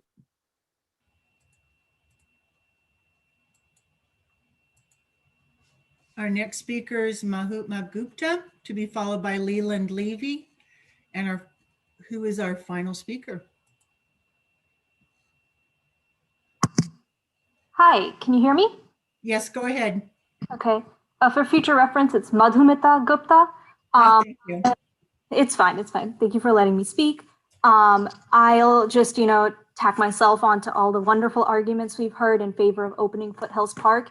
It's a long past time that we do this. It's a stain on Palo Alto's reputation. I'll just address some of the things I've been hearing. First, to every single person who says that it's going to hurt the environment to open Foothills Park to people, what would hurt the environment is if we were allowing more people at a certain time into the park, like increasing the cap on the number of people allowed. But we're just allowing different people from different cities in. So what you're opposed to is not what you're opposed to is not, destroying the nature. What you're opposed to is allowing a certain kind of people into the park. And you should examine yourself very, very closely if that is really your viewpoint. Second, I think it's childish to continue to argue for like fairness between non-residents and residents, forcing non-residents to pay a fee because it's not fair to residents. I think what's not fair about the situation is the decades of institutionalized racism that have pushed those families out of Palo Alto and put us in a position where we have such a monolithic population that this is even an issue. But sure, we can force non-residents to pay a fee if you're so concerned about fairness. Third, I would like to say that most of the volunteers from Actera, from grassroots ecology are non-residents. So the people who are paying, who are working for the upkeep of the park, the people who put in the sweat to preserve those wildflowers and those plants that you all love so much, are people who are then not allowed into the park at the end of the day, which is so ridiculous. From any angle, this is ridiculous. So let's stop propping up non-legal arguments. Let's defer to the ACLU on this, and let's open the park. Thank you. Thank you. Our next speaker is Leland Levy, to be followed by Joe Hirsch.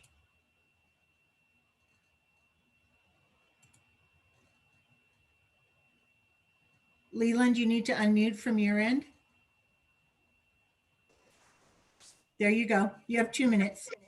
Thanks. Council members, as you know, I have lived in Palo Alto for over 50 years, used Foothill Park on innumerable occasions, both by myself, hiking, as a destination for biking, with my kids when they were younger, and with my grandchildren currently.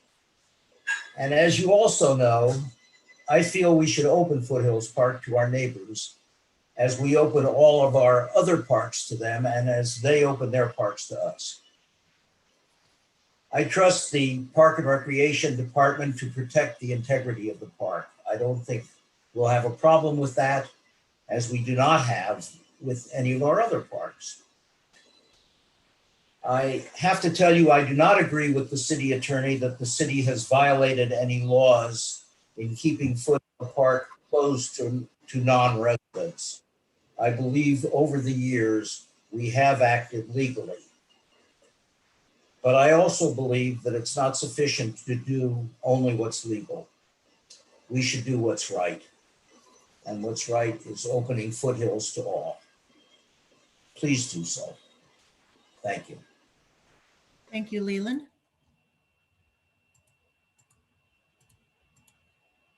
And our final speaker is Joe Hirsch. Am I unmuted? You are unmuted. Go ahead.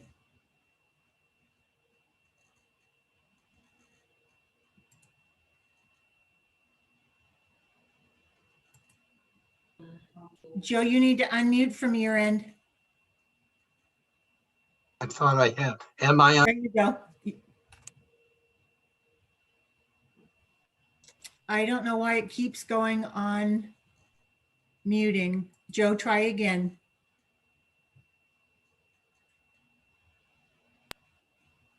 Temporarily unmuted. Okay, can you hear me now? Yes, I can. Go ahead. Thank you. Apologize for that.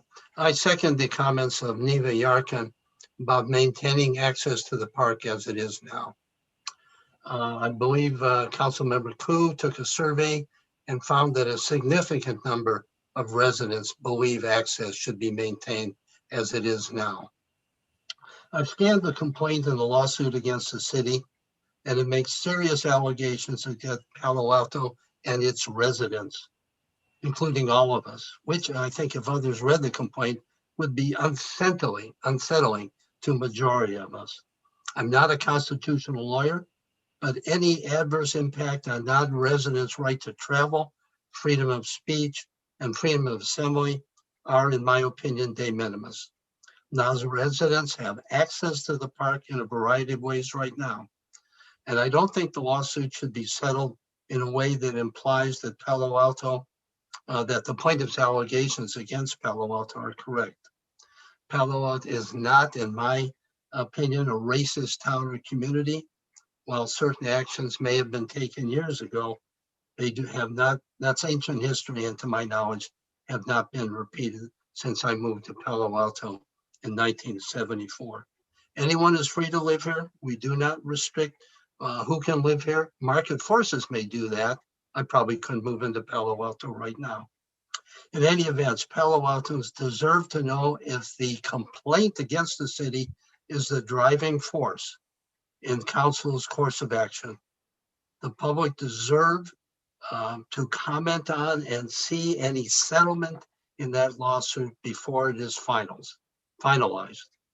I, as I said in the beginning, support Neva Yarkin's position and the residents who responded to council members to maintain access to the park as it is now. Thank you very much. Thank you, Joe. And that's our final speaker, Mayor. Thank you. Thank you to all of those almost 20 speakers. We really appreciate your input, your ideas and questions. I'm going to suggest we take a 15-minute break. We've been here for 2 hours. So return at 8:15, please, and we'll return back to council. Thank you, everyone.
You know what I mean? There are still some Hey, weird things.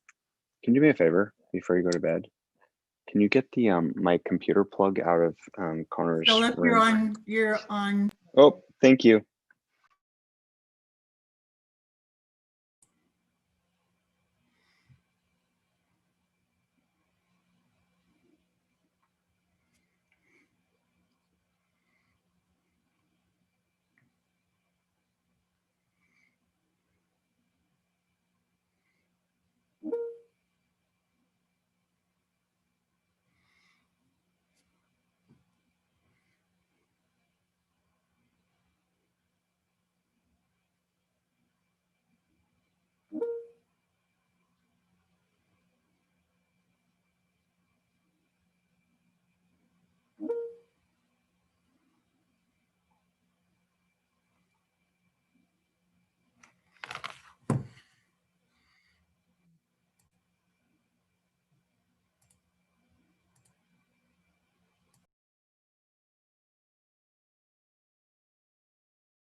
While we're waiting for our colleagues, would the mayor like to identify his background?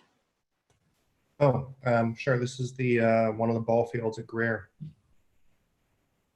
I couldn't figure it out, so thanks for saying that. Sure.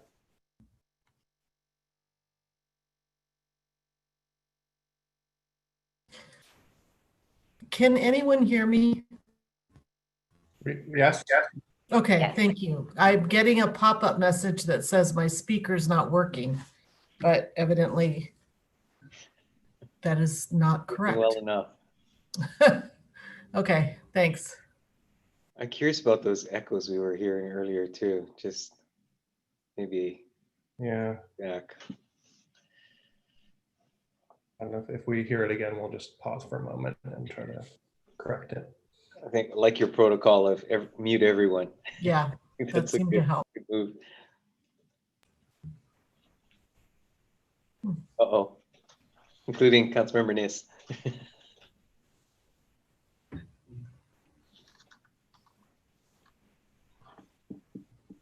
Okay, I see 4.5 of us back here, so I'll give folks just another minute or so to rejoin.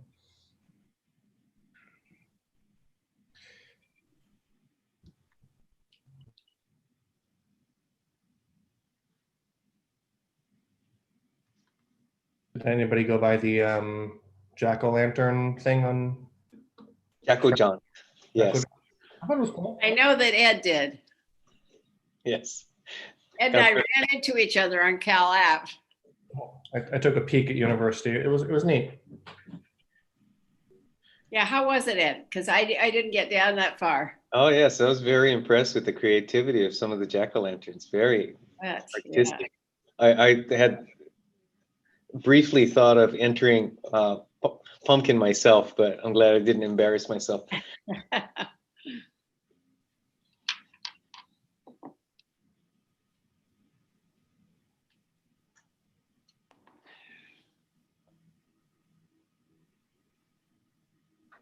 I'm counting 4, right? 4, and I see Councilmember Phil Seth's screen, but not him. I see You got 5.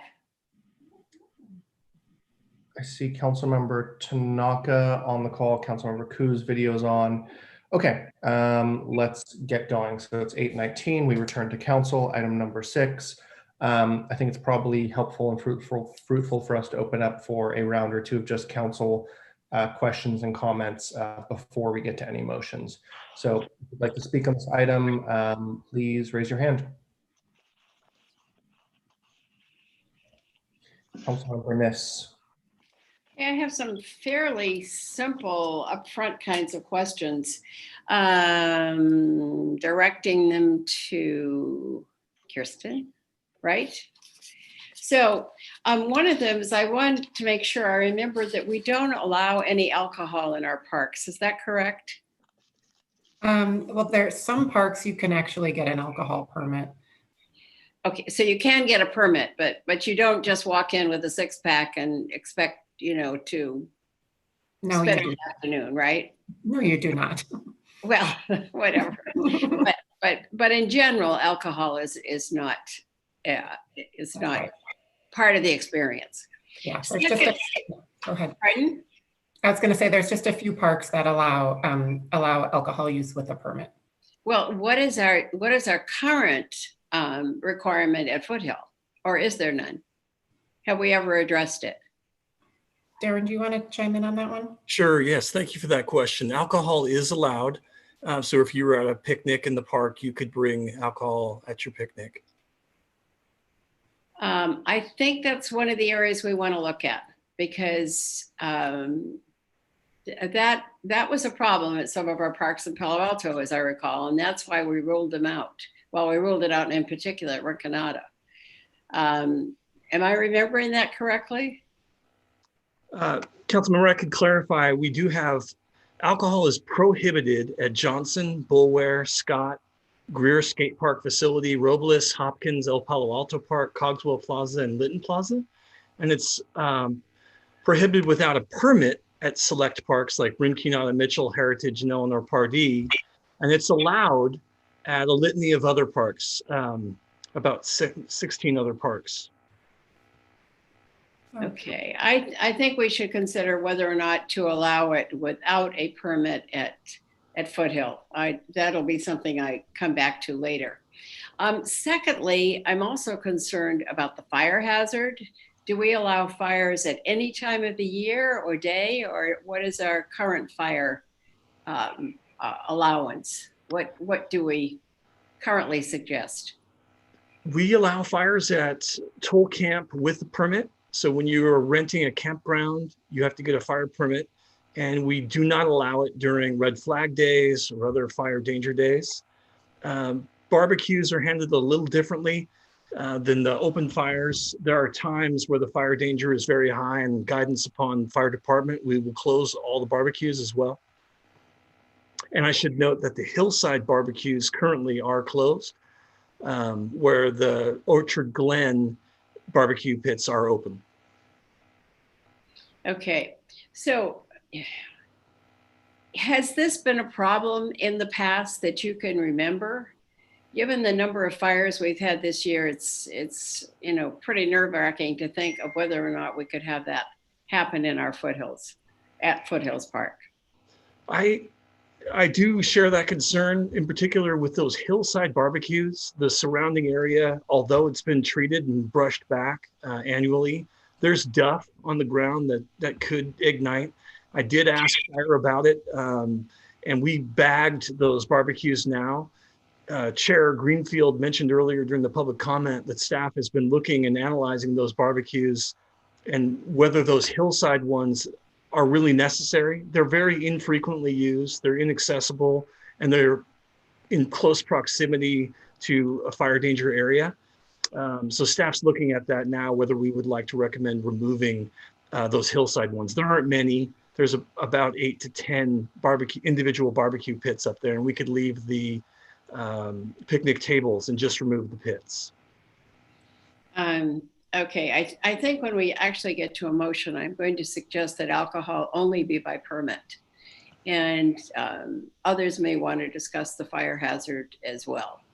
Those are my questions for now, Adrian. Thank you. Thank you. Vice Mayor Du Bois. Yeah, I had a question about how many parking spaces are there in the park? Approximately 370. It's really dependent on how efficient people park because many of these areas are unstriped. Okay. Yeah, it just seems like, we specify people, but what we're really concerned about is vehicles. And, maybe we should just be more direct rather than this kind of indirect way to do it. So the staff report talked about enforceable permanent court injunction. A question for the city attorney. I mean, what if the council moves forward with the staff motion but doesn't support the injunction? So we make all these changes. What is the risk there? I believe it's likely that the litigation will not settle. I can't speak for the plaintiffs and what they would do in that situation. And I know I'm asking you to speak about hypothetical, but assuming we opened up the park and did everything else, what could we be sued under? The possibility that we might change something in the future? So in terms of the position that would put the city in defending itself in any litigation that would continue, I really should advise you about that, about the strengths and weaknesses and risks to the city in a confidential forum in order to protect our ability to best defend ourselves. Yeah, okay, I appreciate that. This is kind of not related, but I kind of wanted to bring it up with staff. I noticed for Rasadero Preserve, apparently Los Altos Hills has put up no parking signs all along the road, which restricts public access to the park for the entire region. So I just wondered if maybe staff could reach out and find out why they did that and what can be done about that. It seems to be going the other direction. In terms of studies, I heard what you were suggesting be studied. I'm a little bit concerned about increased impact of dogs and whether we should study dogs on particular trails or in the park even during the week. So I know you mentioned a particular animal, I forget what it was, but how do we track impacts on animals, due to increased usage of the park? Like, how would we study that? Kristen, would you like me to answer that one? Yeah, go ahead, Darren. Yeah, thank you, Councilmember Du Bois. In particular to dogs, what we track is usually off-leash activity. And that's with ranger contacts when they find someone in the field, those are tracked.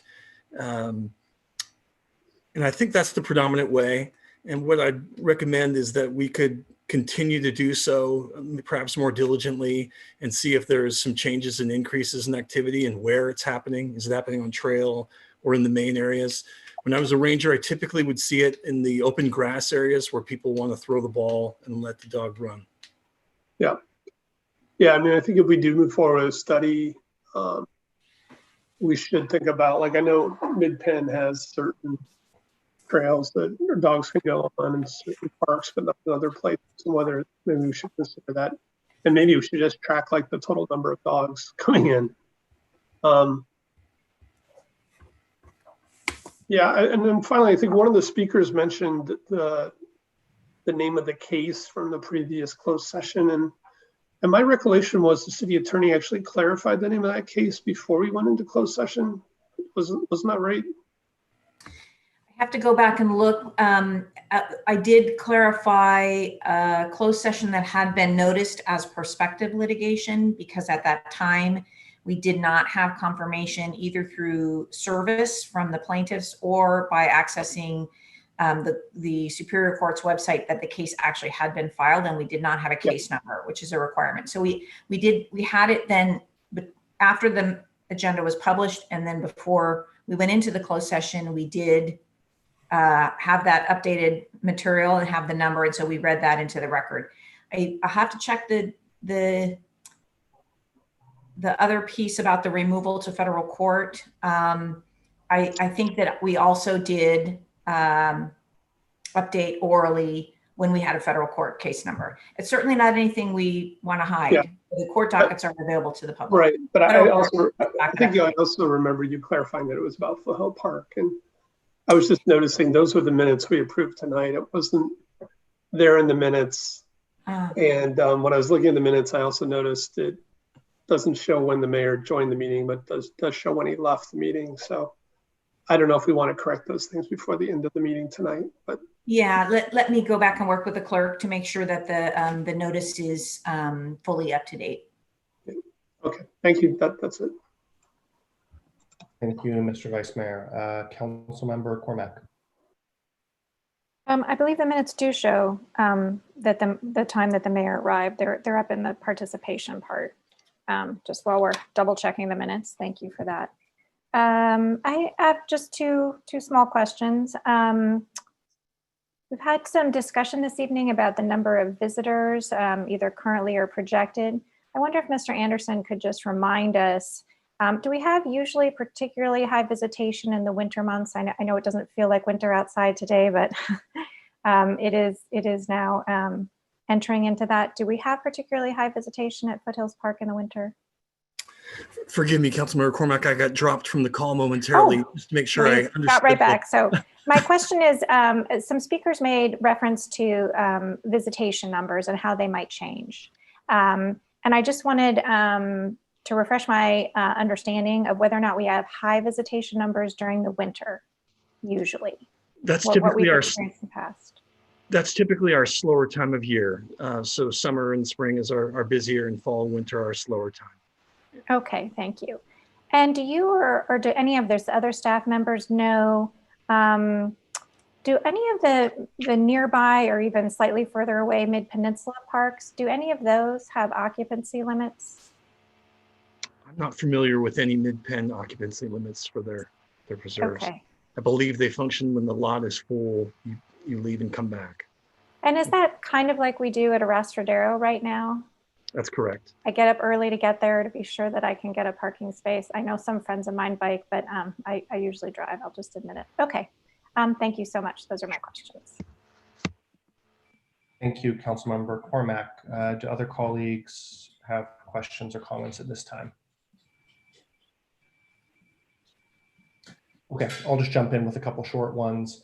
In terms of fees, I'm not sure who this is directed to, but one, we're allowed to charge fees. Two, what are kind of the easiest structure or type of fees to administer?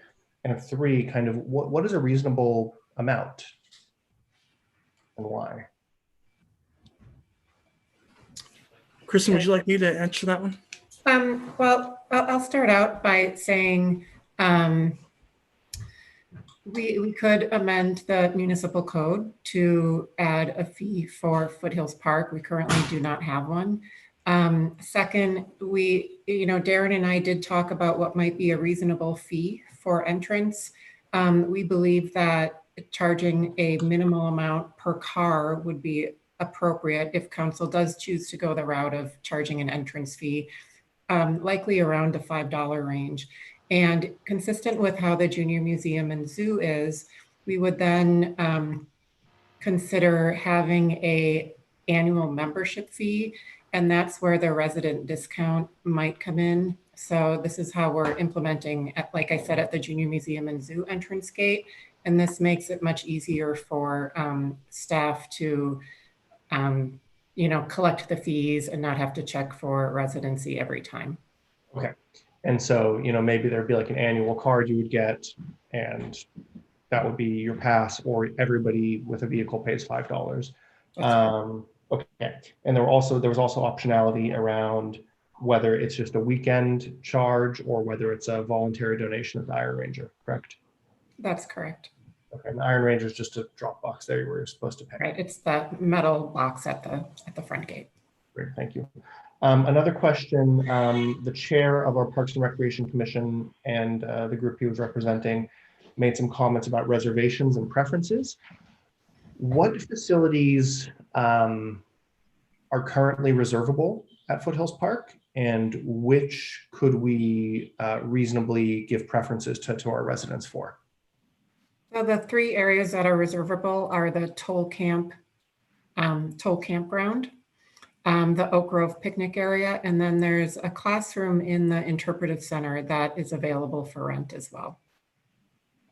Okay, thank you. And so the current proposal includes the campgrounds and the picnic facilities, but not the classroom. Is that right? That's right. Okay. Do we have any ideas about visitation to those areas? Is it high? Is it low? Are they oversubscribed? The campground has high visitation. So residents can reserve that up to a year in advance, and it books up fairly quickly. I believe the Oak Grove picnic area, and Darren can correct me if I'm wrong, is also very popular and does book up fairly quickly.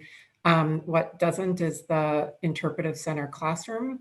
While people can reserve that up to a year in advance, it's more like, maybe a few weeks or a month in advance. And it's not reserved consistently over the year. Okay, more on an ad hoc basis. If somebody knows about it and needs it, they go for it. Right. That's right. Thank you. Okay, those are my questions for this moment.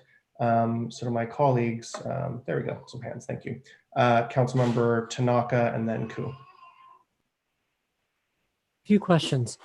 First question is it possible to do, instead of an entrance fee, to make it more of a parking fee?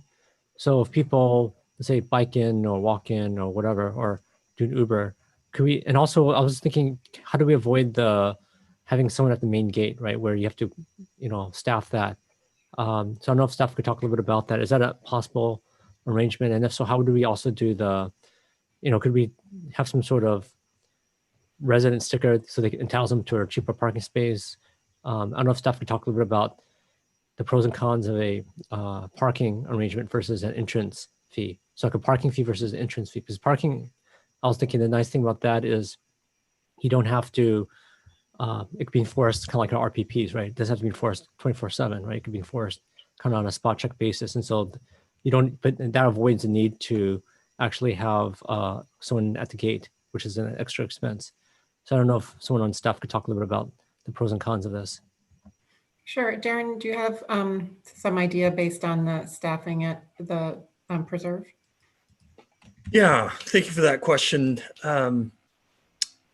There's a couple elements to that. Yes, we could go with either the Iron Ranger. There's an existing one there, and that's sort of the state park model at some of the smaller skate parks.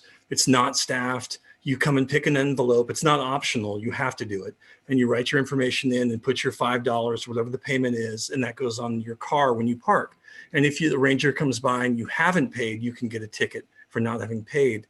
The idea of whether it could be a vehicle entrance fee as opposed to any one entrance fee, I think makes a lot of sense. And I would actually sort of recommend that, I think, too, that pedestrians and bicyclists be considered potentially as having no fee entrance and just be vehicles.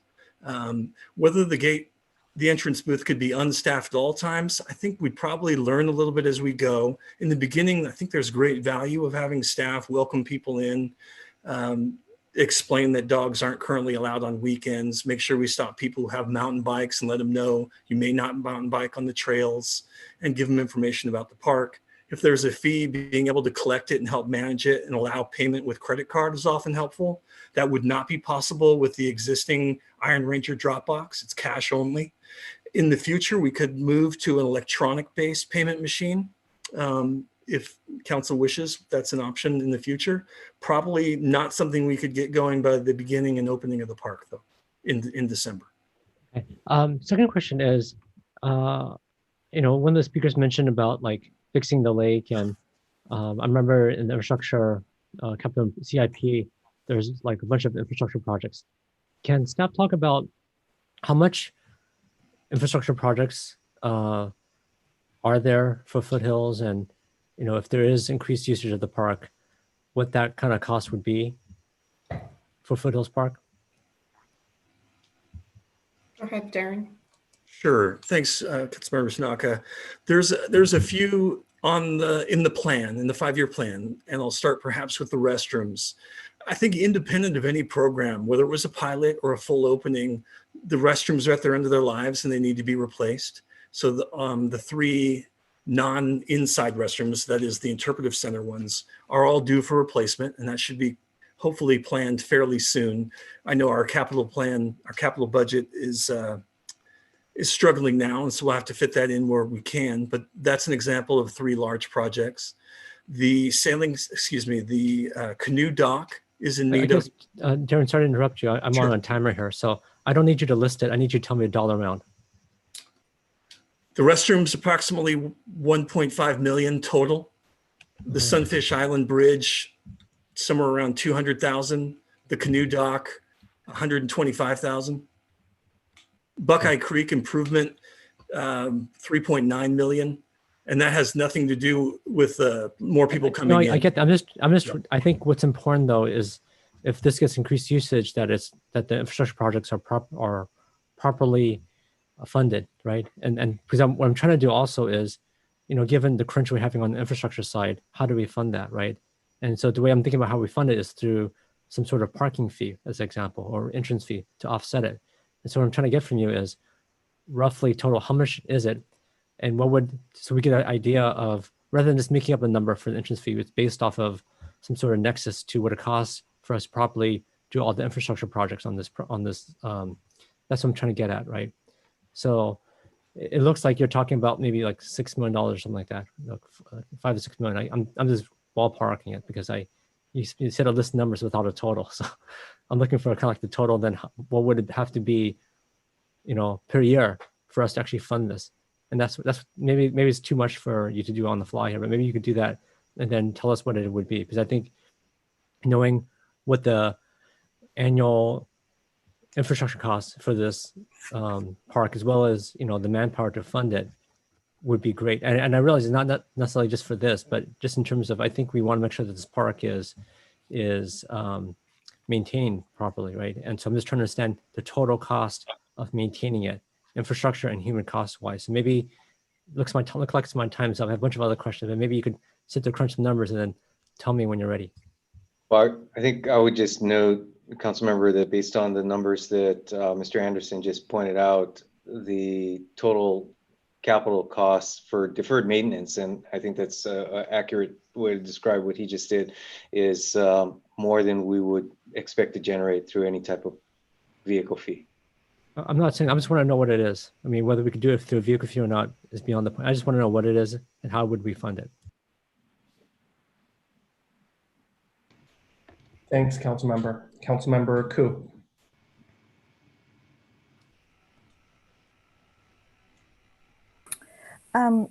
So Darren, you talked about a counter for cars going into the park, but how would the count of people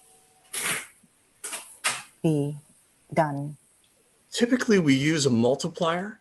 And so per car on weekends, our estimate is 2.7. And so as we get the car count on how many we've got in the park. We'd use that multiplier to give us an estimate. Okay, and if it goes over the number of allowable at a time, then what happens at that point? The ranger at that point would start turning away new people who are trying to get into the park until there was enough people who left. Mm. And, somebody mentioned, was it you who mentioned that there was a concert there once before? Do we still allow that, concerts in the park? We haven't done another one since. But is it allowed? It would be by special permit, and it would be reviewed by a special event team and the department head and et cetera. Go through several levels of review. So that would fall under also like the noise issue, right? That it is, it's not really for park, it's actually for just noise that we have, noise in the city. I think there might be an noise option. ordinance, not so much special for a park reserve, a preserve setting, that sort of thing. Yeah, there are options for permits for things like that, and it would just be subject to staff review. And well, what I'm saying is probably it's much more much needed to be reviewed a little bit further in terms of the noise. It can't be similar to what a city park experiences, especially given this is a preserve, and we do have the habitat, and also to ensure that we're not scaring away all the animals or that sort of thing. Now, we have the canoe and the lake over there.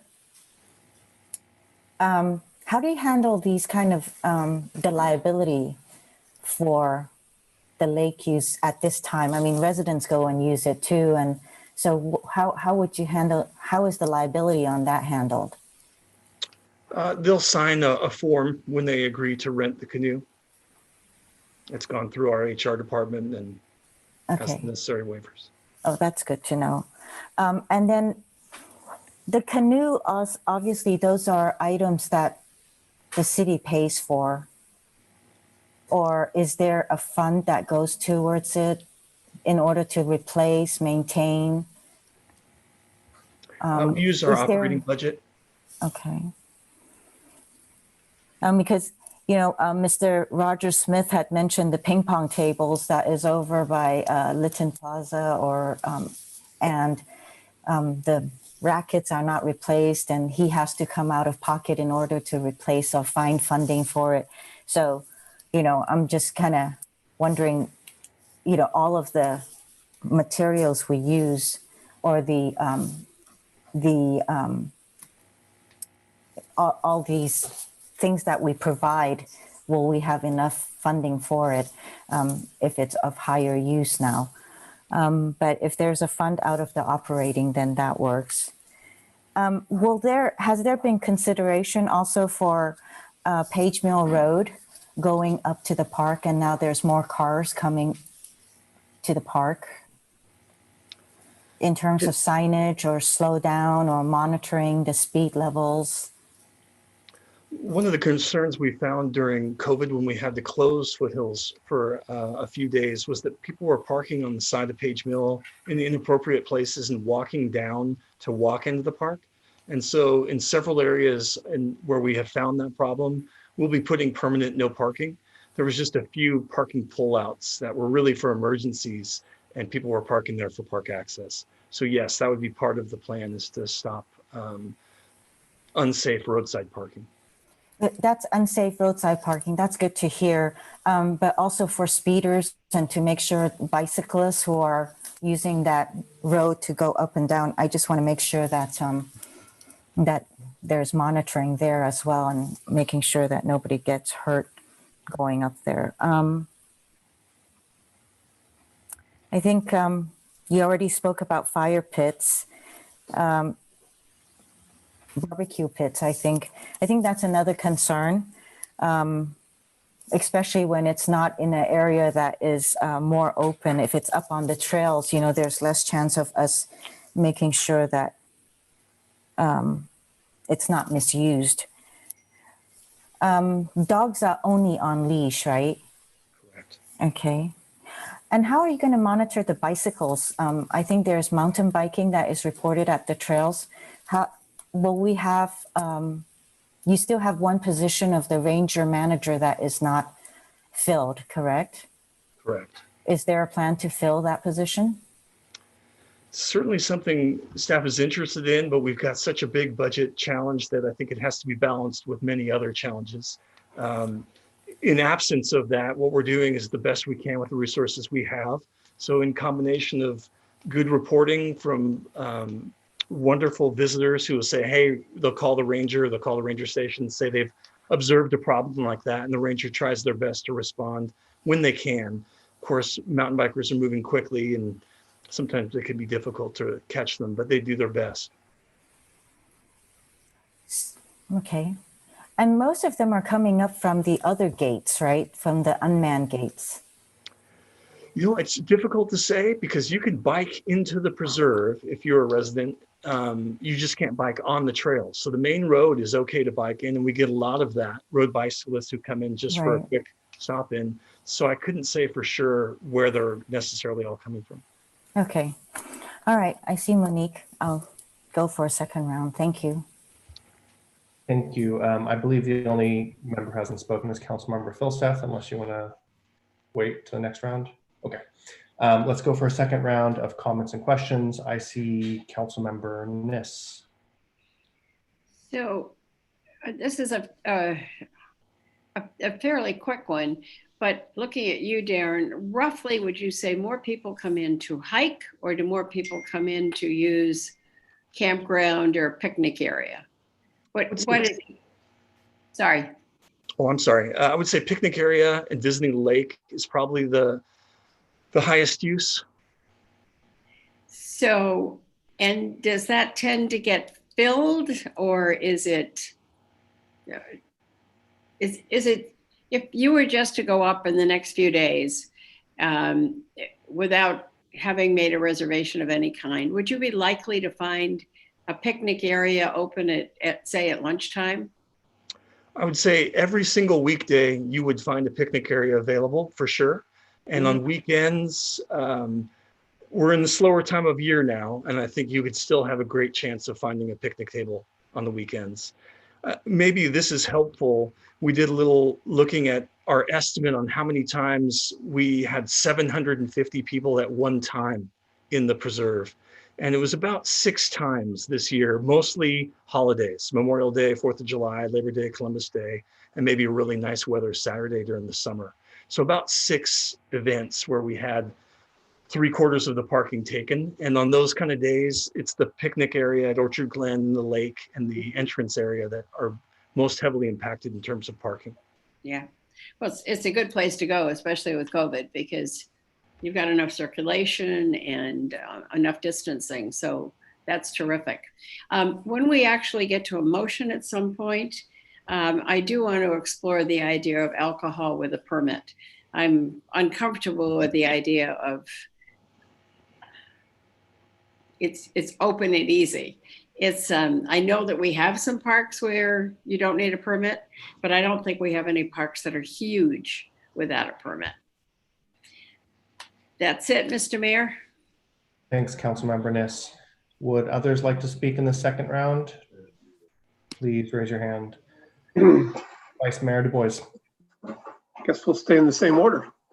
So I guess I'll make more comments and questions. You know, I think all of us at the end of the day supported opening the preserve in August, though some of us wanted a more measured process with the pilot program.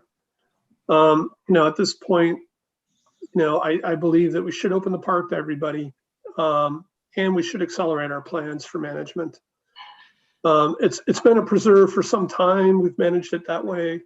We're finally getting around to renaming it tonight, and I think that's a good thing. So we've had this historical capacity, which is really based on, you know, room for about 370 vehicles to preserve at once. And I do think we should think about what an opening would look like. I know it's winter, but I do think there may be some pent-up demand and excitement about the opening. So I think we should consider maybe starting with a lower vehicle count. Appreciate staff saying they're gonna, you know, potentially restripe or look at the way the parking is laid out. But even if it was just for a few weeks or a month, and then we raise it, we could, so just so we can manage the park.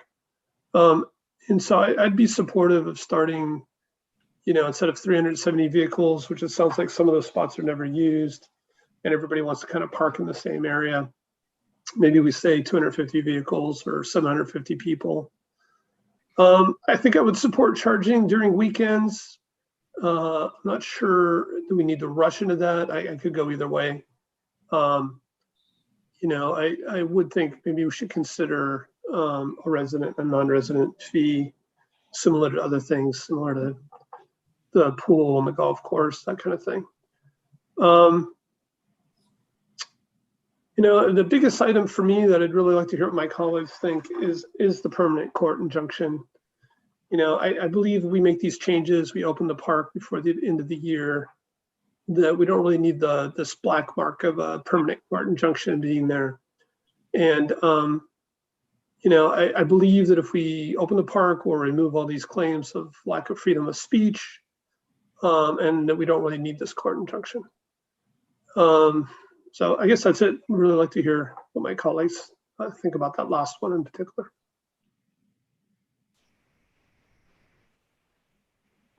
Thank you. Maybe I'll just direct my quick question to the city attorney on that issue of the injunction. Can you describe to us what that means, why it's there, what that is?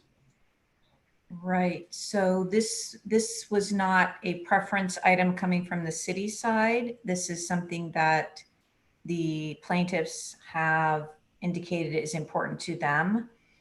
And it is, I hesitate to speak for them, but since it's us in this meeting, I believe that their view is that this creates some solidity and finality about the issue, which has been something that's been discussed, as people have noted, many times over many years, even decades. And so it is something that they are seeking. If the city opens the park fully, but says we will not agree to an injunction, then that's going to be a decision point for the plaintiffs. And I can't tell you, as I stand here today, exactly how that will progress. It very well could mean that litigation continues. It would be under a different set of facts. And so I can advise you confidentially about how that might go. Thank you. So I want to reiterate to my colleagues what we just heard. Not adopting that seems likely, if not probable, that litigation would continue. And furthermore, I would question, why would we oppose that? If we decide to make the decision to open this park to non-residents, why would we preserve the optionality to do otherwise in the future? If we're opening the park because we believe it's the right thing and because we're being responsive, why do we need to rediscuss that choice in the future? So somewhat in disagreement with the Vice Mayor. Please do hit your hands. We have another round here. Councilmember Koo. So what are the, so maybe Molly can elaborate, what are the remedies, if any, if we do settle for the residents, if they decide that they don't like what we did, since, this whole lawsuit circumvents, democratic process. So what are the remedies that the residents could do? Well, we've been very careful to lay out a process that honors the democratic process with due respect. Certainly, well, in this staff report, it just gives one recommendation. It hasn't given the other side another recommendation. It's just go ahead and open the park, repeal this ordinance, and adopt the name. But it doesn't say that you could also go in and challenge. So with due respect, Councilmember Koo, the report notes that if council elects not to pass the ordinance before you, which is fully within your authority to do, you are a legislative body that will act by majority tonight. And you may decide that you do not want to adopt the ordinance that's attached at attachment A. And the staff report says if that occurs, if council declines to adopt that ordinance, then staff will come back at a subsequent meeting, and it will be soon. It will be later in November, with details about various models for a pilot program. So that's the way that we wanted to honor council's legislative discretion. There is a staff recommendation that the city manager and myself concur in, but it's fully your discretion how to proceed tonight. And if you don't proceed with this recommended item, then we have said that we will come back with the other work that we were doing on a parallel track on the pilot. So the other way that the democratic process is honored is that the tentative framework for discussion for settlement, which has not been finalized and is still in process and will require your approval and the other side's approval at a future time. That framework includes an explicit recognition that under the California Constitution, the electors, the registered voters in Palo Alto, have the ability to referend a city council ordinance. So if the council does move forward with adopting the ordinance today and then finalizes that action with a second reading on November 16th, the ordinance doesn't become effective for 30 days. And that's the California Constitution and our charter and municipal code all say that. And during that time, if a referendum was qualified for the ballot, that process, of course, will be honored and the settlement would be void. So litigation would continue and that referendum process would go forward. And what about an initiative? The So, referendum is tied to a deadline, a date. What about an initiative?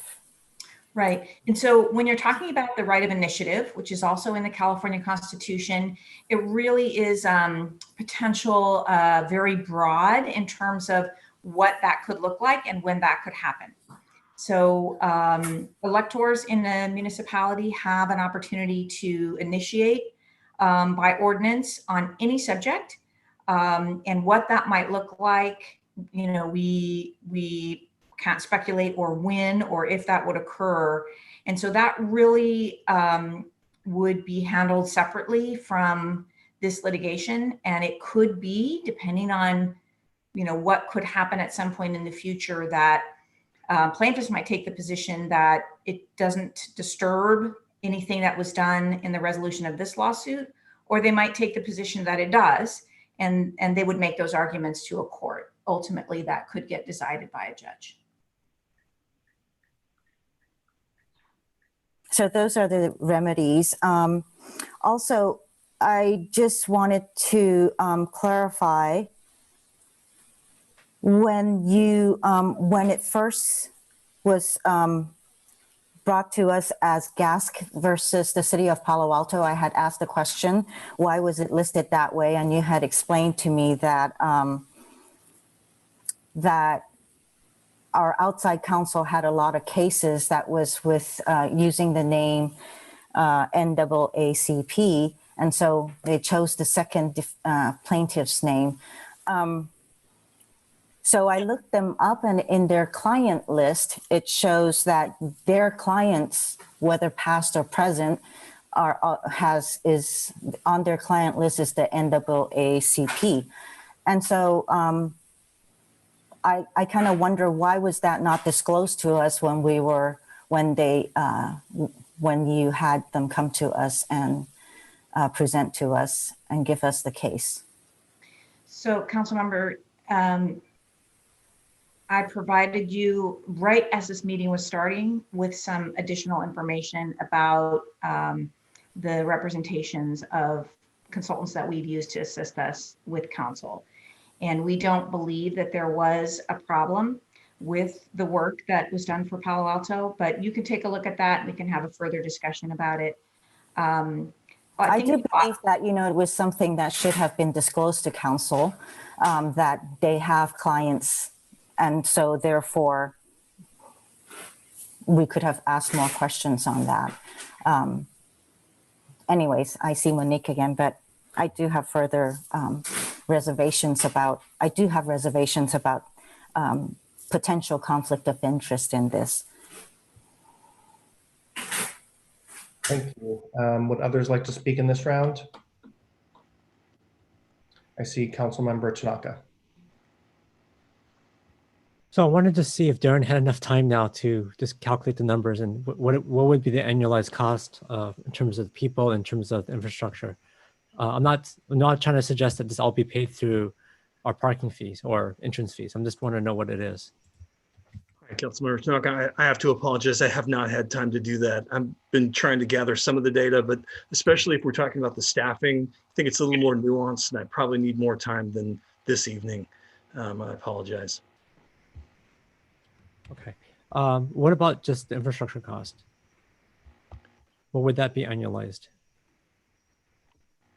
Well, it depends what we're talking about. If we're talking about what's in our capital budget that needs to be repaired, the predominant costs are those restrooms. And I was just confirming the approximate price for the 3, which would be spread out over multiple years. Yeah, that's what I'm trying to get at. So we have like a infrastructure plan, and they go over several different years. And I'm just trying to figure out what is the rough annualized cost if you look at the average over, let's say, the next 5 years. Yeah, I'm going to need more time to get you a realistic number. I don't have that ready right now. Okay. Okay, well, I'll let you crunch on that. So second thing is, this is a question for our city attorney. So is there a draft of the settlement agreement right now? Maybe not final, but is there a draft that exists? So let's go a little bit over the process. So when a piece of litigation is settled, there is typically at least one document that's signed by both parties. Sometimes there is documentation that is approved by the court, and both pieces are proposed here. There is not a draft yet. There is we're not at that point. When a settlement is final, it is a public record, and when we're asked for our copies of our settlements, we provide them. That happens from time to time. In this case, because there's high public interest, we will propose to proactively make a final settlement available to the public. Our rough understanding of how we would like to proceed is hope to finalize those documents in light of what council does tonight in the coming days, so that when this item comes back to you for a second reading, that those materials would be available to the public. That would be what we would hope to do. So before the second reading, the settlement agreement, the final to be signed settlement agreement would be made public. So all members of the public could look at that. That's our goal and our hope. Okay. But it would be not a lot of time before. It would be shortly before. Okay. Essentially an at places memo to the second reading. Because the second reading potentially goes out this Thursday, and that's not sufficient time to do the work that we need to do and to consult with council. I see. Yeah, I did see the memo very briefly. I didn't get a chance to look at it very carefully because it came out so late about the potential conflict of interest. But would it make sense for us to get a second opinion then, given potential conflict? I mean, this is a pretty major decision. Would it make sense for us to maybe perhaps get a second opinion from a different attorney who doesn't have potential conflict interest? Would that make more sense? So council can spend as much time as it wants understanding the law and legal risk in any litigation, speaking generally. In this particular matter, there is a window of time to resolve it expeditiously. And we do have an offer that includes a feature that we mentioned in the staff report that the plaintiffs, if this situation is resolved by the end of the year, they will agree not to seek any fees, which can be requested in a case of this type. And so that's an advantage to the city in terms of the council's interest in protecting the public fisc. So that feature is time limited. So we're prescribed in terms of how much time we have. Understood. I just think that given the importance of this and the fervor in the community about this, it would seem that we want to eliminate any out on this, especially if there is potential conflict of interest issues. So And that's what I'm Councilmember, asking. it's our view that there is not a conflict of interest and that you've been given really thorough and solid legal advice. It could be. I just didn't get it very early, so I didn't get a chance. I have to agree with Councilmember Koo on this. It would have been great to disclose this before closed session last time, versus just a few minutes. Or I didn't see the email till much later today, unfortunately. So I can't. I skimmed it really briefly, but I didn't get a chance to read it in No, depth. sure. I totally understand that. And I'm not sure members of the public only saw it very either. recently. What's that? I'm not sure members of the public saw it either, because I barely saw It it. wasn't sent to members of the public. This Oh, I is see, just to us. really Okay. inside issues about how legal advice is provided to the council. And this material is, you know, if we stand by the legal advice that we've given you, and if you want to consult with additional attorneys, you are welcome to do that. It likely will stretch into next year, and we can arrange that if that's council's preference. I do have additional questions, but I know Monique's saying I'm done here, but so I'll go on to the next round then. Okay. Let's go for one more round. This will be the third round for questions. Please hit your hand, and then we'll move on. Okay. Council members Tanaka, Niss, and Du Bois. I just want, do you want me to go again, or let the others go first? I didn't get I didn't get a chance to put my hand down and then put it back up. So I'll let them. I want to give people free. Let Greg go again. It's fine. Okay, Greg, floor is yours. Another Okay. five. Okay. So I was wondering if the city attorney could talk a little bit about what is the difference? Because I got this question during the weekend, and I'm not well versed enough in the law to know the difference. So what is the difference between a citizen initiative and a referendum? And one has a 30-day limit. Did someone say something? Okay. Well, anyways, one has a certain limit. I was wondering if maybe, I know that for certain members of the public, this is of keen interest. So I don't know if the city attorney can go over it in detail and just try to explain to people what the difference is, and why would they want to do one versus another, and all that kind of stuff. Sure. So the initiative, referendum, and recall are three features of government in California that provide sort of direct democracy rights to residents. Customarily, most of the lawmaking in the local government world in California is done by local councils and boards of supervisors. But there are these three rights that exist in the Constitution where citizens can, in essence, kind of correct or directly impact government, and their initiative, recall, and referendum. So referendum is when a particular legal action, a particular ordinance has been adopted by a local body, board of supervisors or city council, and the citizens wish to reverse exactly that action. And they have 30 days to circulate a petition, gather sufficient signatures, and then that ordinance does not go into effect, and it is placed on the ballot for the voters to decide themselves. That's a referendum. An initiative can happen at any time on any topic. We've had quite a number in Palo Alto in recent years, often on topics that the council is not legislating on. For example, there was one number of years ago to regulate the cost of healthcare procedures in Palo Alto, which was not an issue that the council had taken up at all. But an initiative was qualified, and that was placed on the ballot.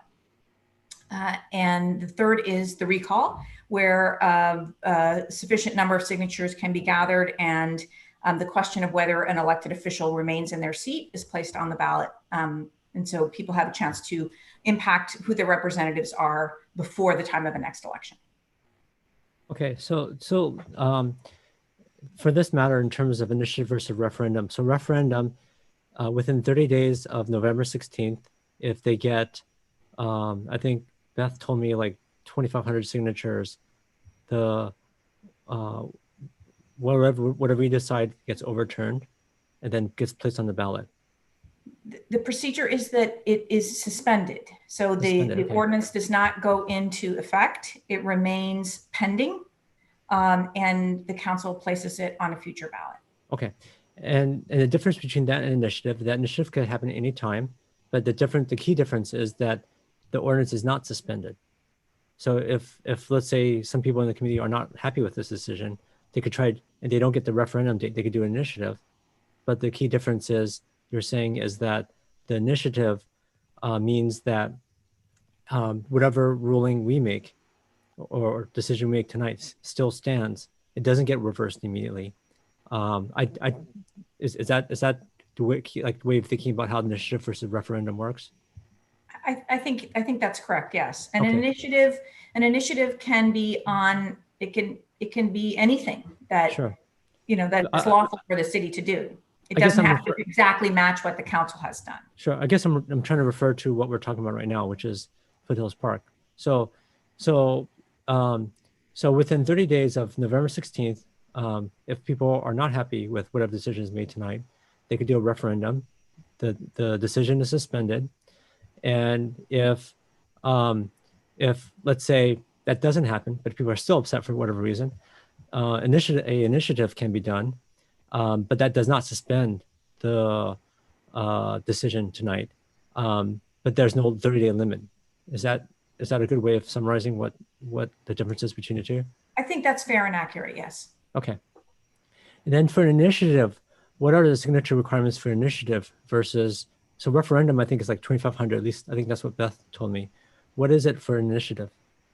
I don't know off the top of my head. There is a formula in our charter, and I can take a look at it for you. I can't give you exact numbers because those depend on the number of registered voters. So the clerk. Is it the same as a referendum, or is it less or more? I should check the charter to be sure. Okay. I'll stop my questions for right now to give Molly a chance to look this up. Thank you. Thank you, Councilmember. Next, I have Councilmember Nis, then Vice Mayor Du Bois. So for Molly, in the past, we've discussed the lawsuit, how it has happened to come about, why it has occurred at this particular time, and so forth.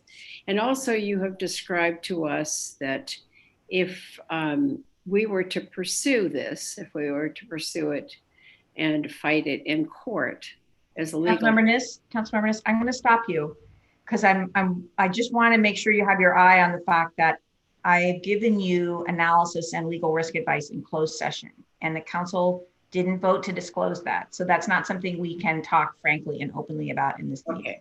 I was heading toward cost, and you must have known that. Correct?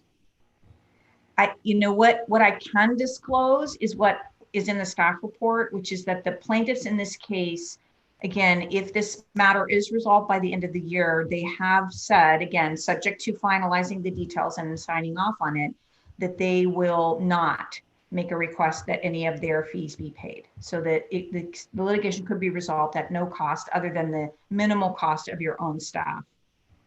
That's no, I was pursuing an actual amount, which you may not want to disclose in this meeting. That's correct.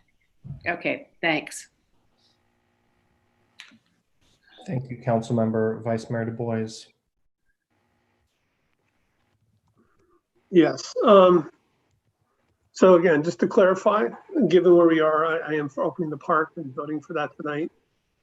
I just want to follow up on the court injunction. So what I heard from the city attorney was that the plaintiff would have a decision point on whether to push for something more with an open park by the end of the year, and that they would have a different set of facts they'd have to consider. I didn't hear that it would be likely that there will be a lawsuit.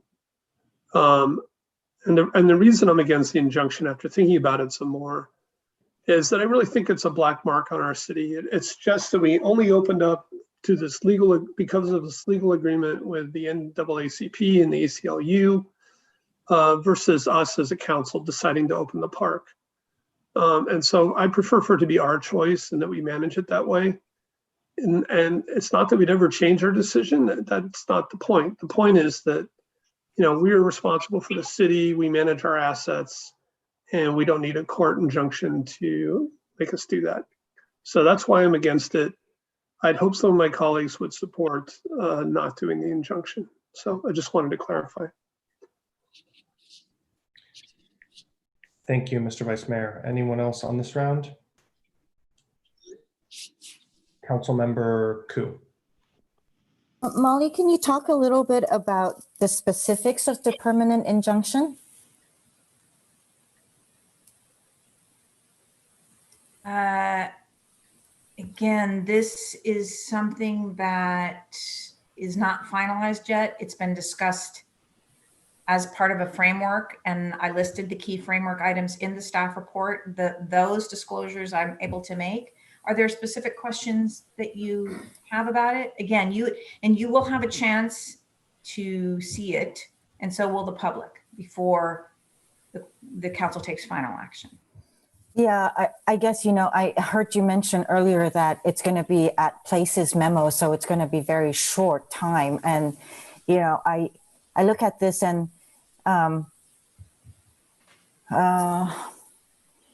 also, what staff have negotiated for the settlement, it's also not something that has been brought forward either. And so we're kind of making decisions and tying the residents of Palo Alto's hands on all of this for the details to come when we're doing the second reading.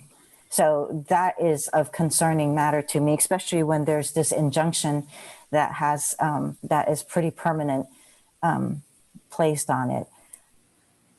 So I was just kind of wondering if what you can share. I guess not very much. I don't think it will that it will be surprising to lawyers. It's intended to create finality around the decision to open the park, if that is indeed what council wishes to do tonight. Well, if I might thank you. interject, just for the sake, again, as not the attorney here, I do think, Councilmember, that the staff memo is pretty clear in indicating, and I will read, city would agree not to reinstitute restrictions on non-resident access in the future, including by adopting an ordinance or initiating a ballot measure to restrict non-resident access, and would agree that this commitment be enforceable by permanent court injunction. So I think while not perhaps as precise as you would expect to see in an agreement, I think it lays out the concept pretty clearly, and would expect that the documents you receive will conform to that layperson's description. Well, thank you, because that was what I was hoping Molly would say in the report, that permanent injunction is exactly that. And so we're going to be tying future councils as well as residents in terms of what can be done in the future. If the park was essentially starting to see impact to the habitat and environment, there's no way to roll it back in order to go in and make sure that there's a way to repair the damage in there. It's one thing to tell residents that we need to have repairs to nature or whatever that we need to do, just like when they were doing the dam, the repairs to the lake at one point, and residents was willing to pay a fee in order to get in so that they can help with the repairs. Now we won't be able to do that, because now we have also, we have opened it even to a wider group of people. And there's no way to even have a handle on making sure that we are ensuring the preserve is going to be taken care of. So I just wanted to make sure that one of you said that. So I'm glad, Ed, you said that. Thank you. I'm sorry, Councilmember, just for the sake of clarification, I do want to make sure it's very clear that the only issue here that is raised in terms of restriction is the distinction between resident and non-resident. We retain the ability to manage and to address issues of cost as may be necessary in the future to deal with any issue related to the management of this resource. So I don't think it's accurate to say that it's not accurate to say that we're giving up those rights. We are giving up rights when it comes to a lot of the repair work that residents are ending up to have to bear the most of the responsibility, understanding that you're saying that the businesses also have a share in the sales tax and whatever other revenues that come in. But a big part of it is going to be coming from the residents. So I do have a contention with that. Also, this you have said has been moved up to federal courts. I actually think that that was a right move, so thank you for doing that. But also, we don't know how federal courts are going to rule. So not going forward to find out if whether we have or have not actually violated the First Amendment right. So, I actually think that, this lawsuit has mostly in its verbiage had said mostly about being Palo Alto's racist past, segregation and all that. But on First Amendment, we actually have also come up with a pilot program to say that, yes, we're opening it up to non-residents in a measured way so that it doesn't become social justice versus the environment. And this is what has become. So I would like to see that, we do try this out at federal court, especially because federal courts, the judges are appointed there versus the state judges, which are elected by the people. So, and in federal court, this is exactly where it should be heard at, whether we did violate or we did not violate.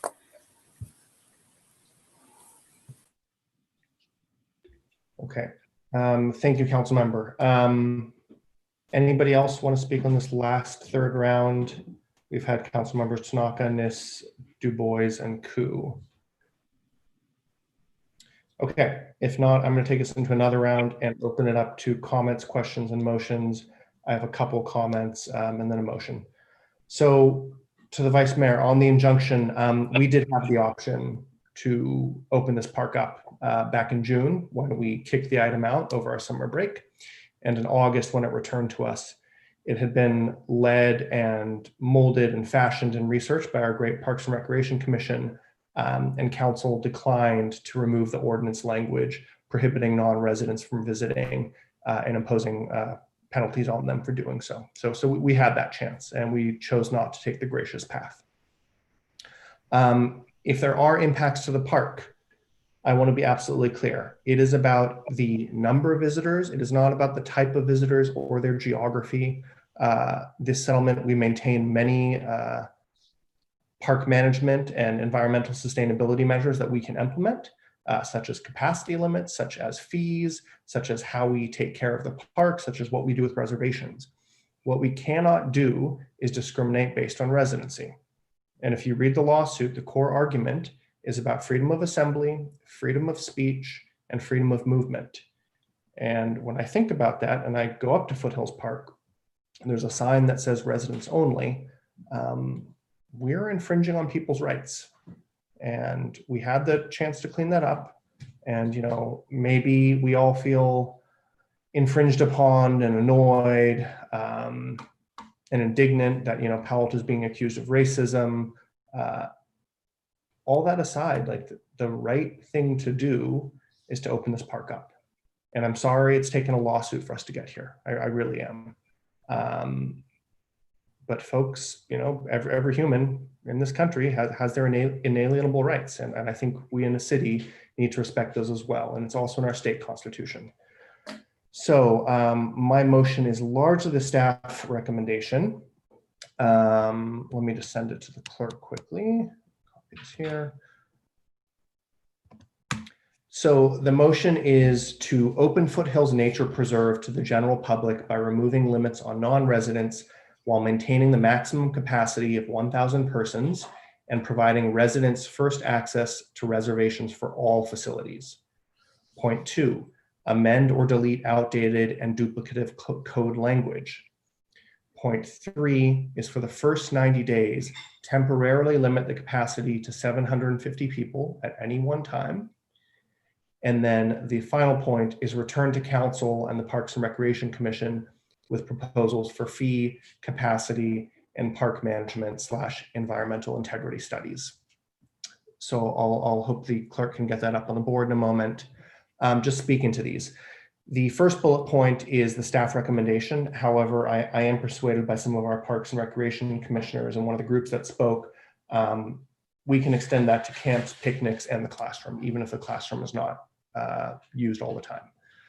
Amend or delete outdated and duplicative code language. I believe that's really just following our good process. And if you read the staff report, you'll see a lot of that in there. Point 3, for the first 90 days, temporarily limit the capacity to 750 people at any one time. I think there are legitimate concerns about a flood of people in the first couple days, weeks, months of the park being open to the general public. I think those are legitimate, and let's see, let's temporarily lower the limit. Let's allow our rangers and professional staff to understand what that does, and also gives them a little bit more flexibility in terms of keeping visitation lower. And then finally, a lot of us have touched on point E here. Sorry.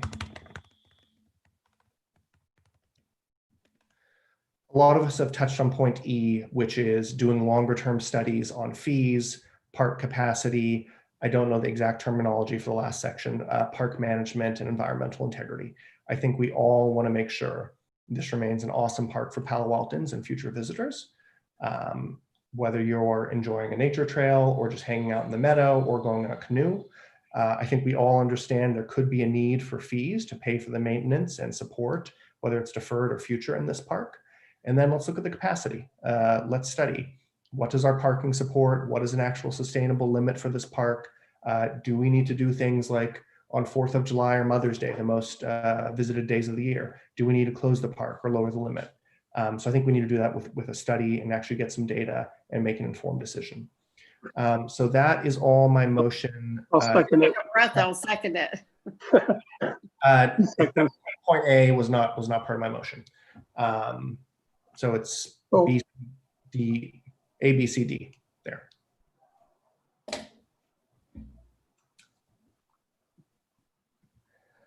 I'm sorry, this is your motion currently? This is my motion. Yeah. I'm sorry, what did you just say was not your motion? Oh, the part that was A, which was earlier about the renaming. Oh, so are we not renaming? I understand it's on there. Sorry, it should say Open Foothills Nature Park or Foothills Park.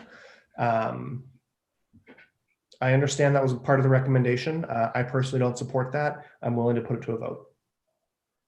Okay, well, I mean, I would second it, but again, I like the preserve naming, but. Is that a second or not? Yeah, it's a second. Okay, thank you, Mr. Vice Mayor. I'll speak to this quickly. You know, there's lots of arguments here. I think legally the core things come down to the First Amendment, and that is not a fight I want to get Palo Alto into. Freedom of assembly, freedom of speech, freedom to travel. I do not think we're on good grounds on this. But kind of stepping back a little bit, you know, as we think about this, there are totally legitimate concerns about the environmental sustainability and quality and viability of this park. No question. And I believe that Palo Altans care about that. And I believe that non-Palo Altans care about that. And the bigger issue to me then is the number of visitors and what activities are taking place in that park, not where they come from, whether they're from San Jose or San Rafael or Oakland or Oklahoma. And, you know, I understand that's a hard thing for Palo Altans. And I've spoken to so many people over the past few weeks about this who are saying like, no, let's do the park management first. But there's a really foundational civil issue here of the First Amendment things I've tried to point out. Letter B, I think, speaks for itself. Letter C, I think, is a good kind of cover for the first 90 days. Let's see what happens, gather some data, have staff return in the spring with the new council. And then letter D, I don't know if the language is perfect here, but I think we do owe it to everyone and ourselves to do some longer term studies. And I'll just end on one anecdote. Some of you probably know, my family came here to Palo Alto in the late 70s from South Africa.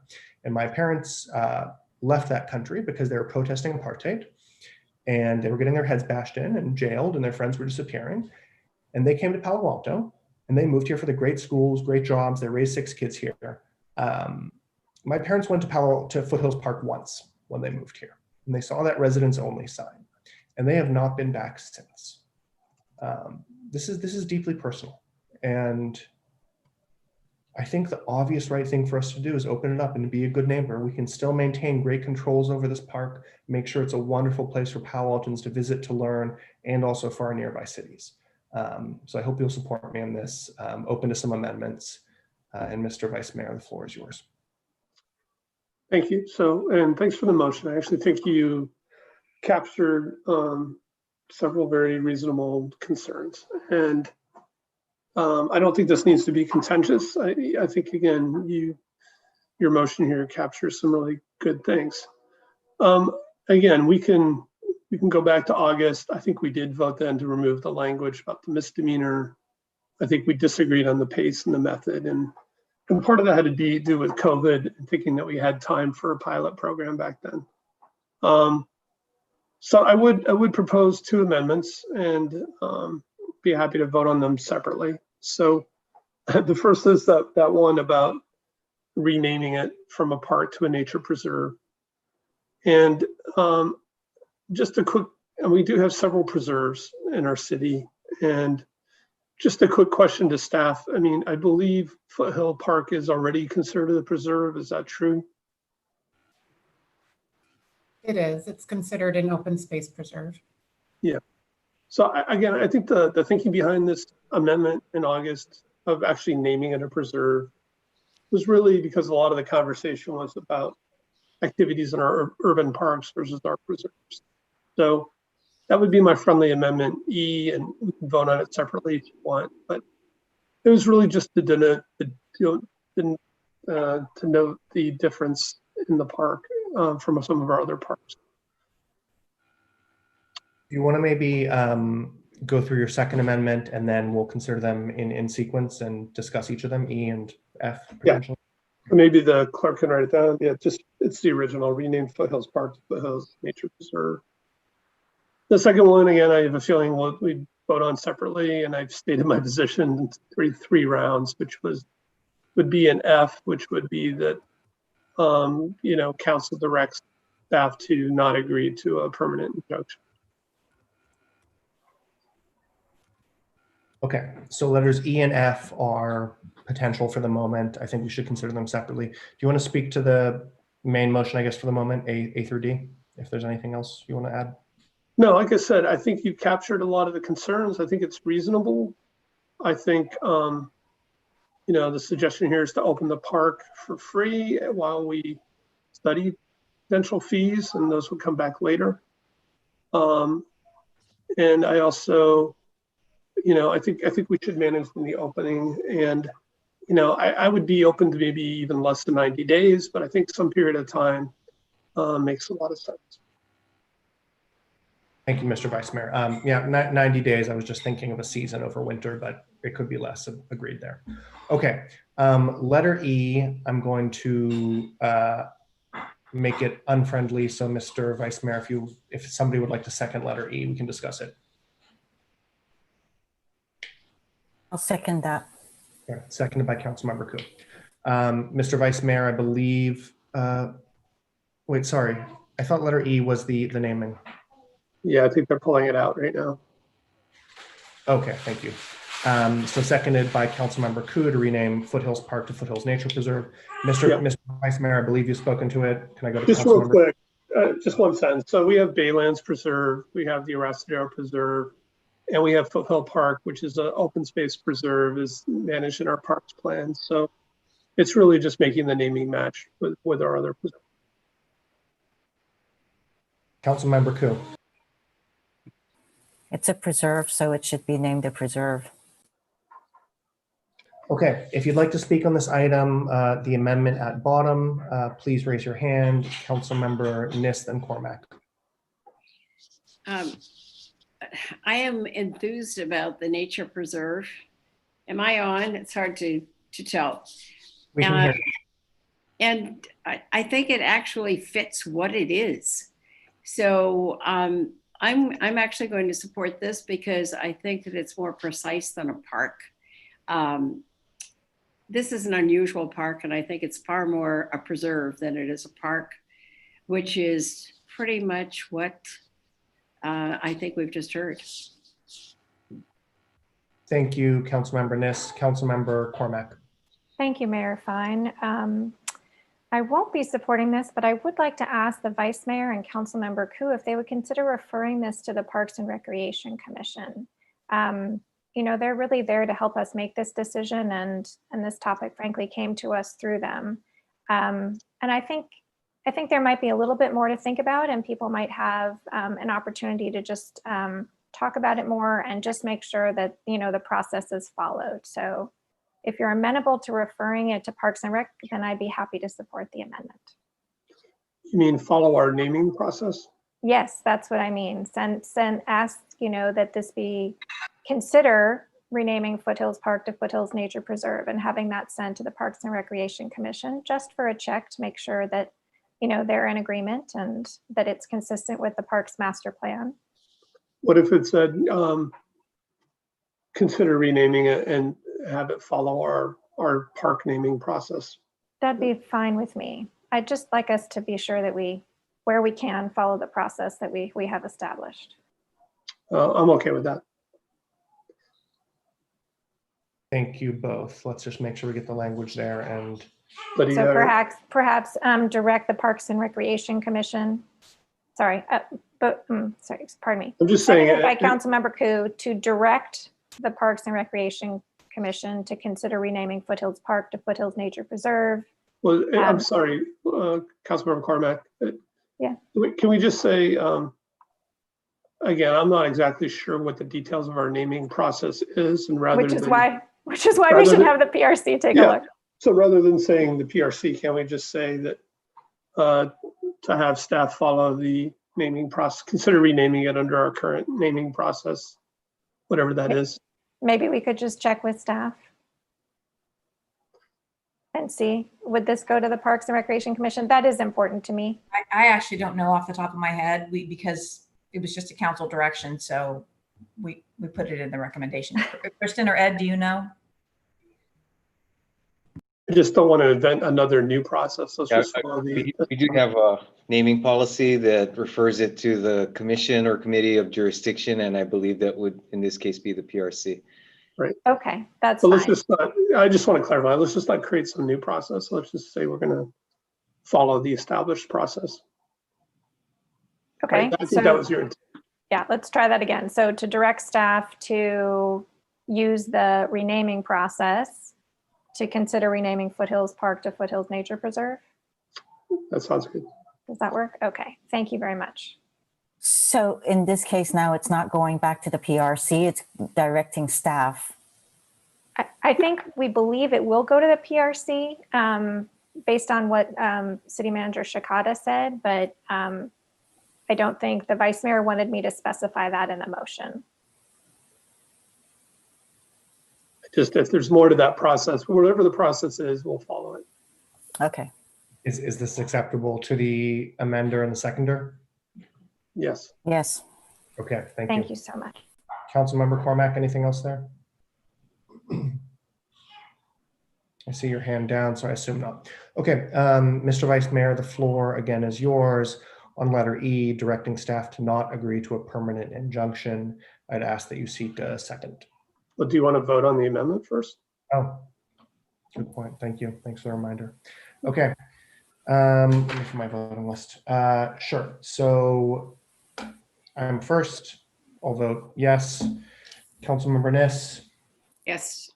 Councilmember Koo. Yes. Councilmember Tanaka. Yes. Councilmember Cormack. Yes. Vice Mayor Du Bois. Yes. Councilmember Filseth. Yes. Great, thank you. That amendment passes unanimously and is thus incorporated into the motion. Mr. Vice Mayor, thanks for the reminder there, and the floor again is yours on letter E if you'd like to seek a second. Yeah, I feel I've spoken to it. I feel like we should do all these things and then the park will be open. But I don't want us to have this permanent injunction as the reason. I would like council to open the park and manage the park. Okay, so the Vice Mayor would like to amend the motion with letter F, direct staff not to agree to permanent injunction. Is there a second for that? Second. Seconded by Councilmember Koo. Councilmember Koo, do you want to speak to this? I agree with what the Vice Mayor said. When we had originally heard in June, when this was brought to us, it was actually deferred because we had a full agenda. And then when it came back again, we actually did have, we did hear it. And we also had a pilot program until this lawsuit came about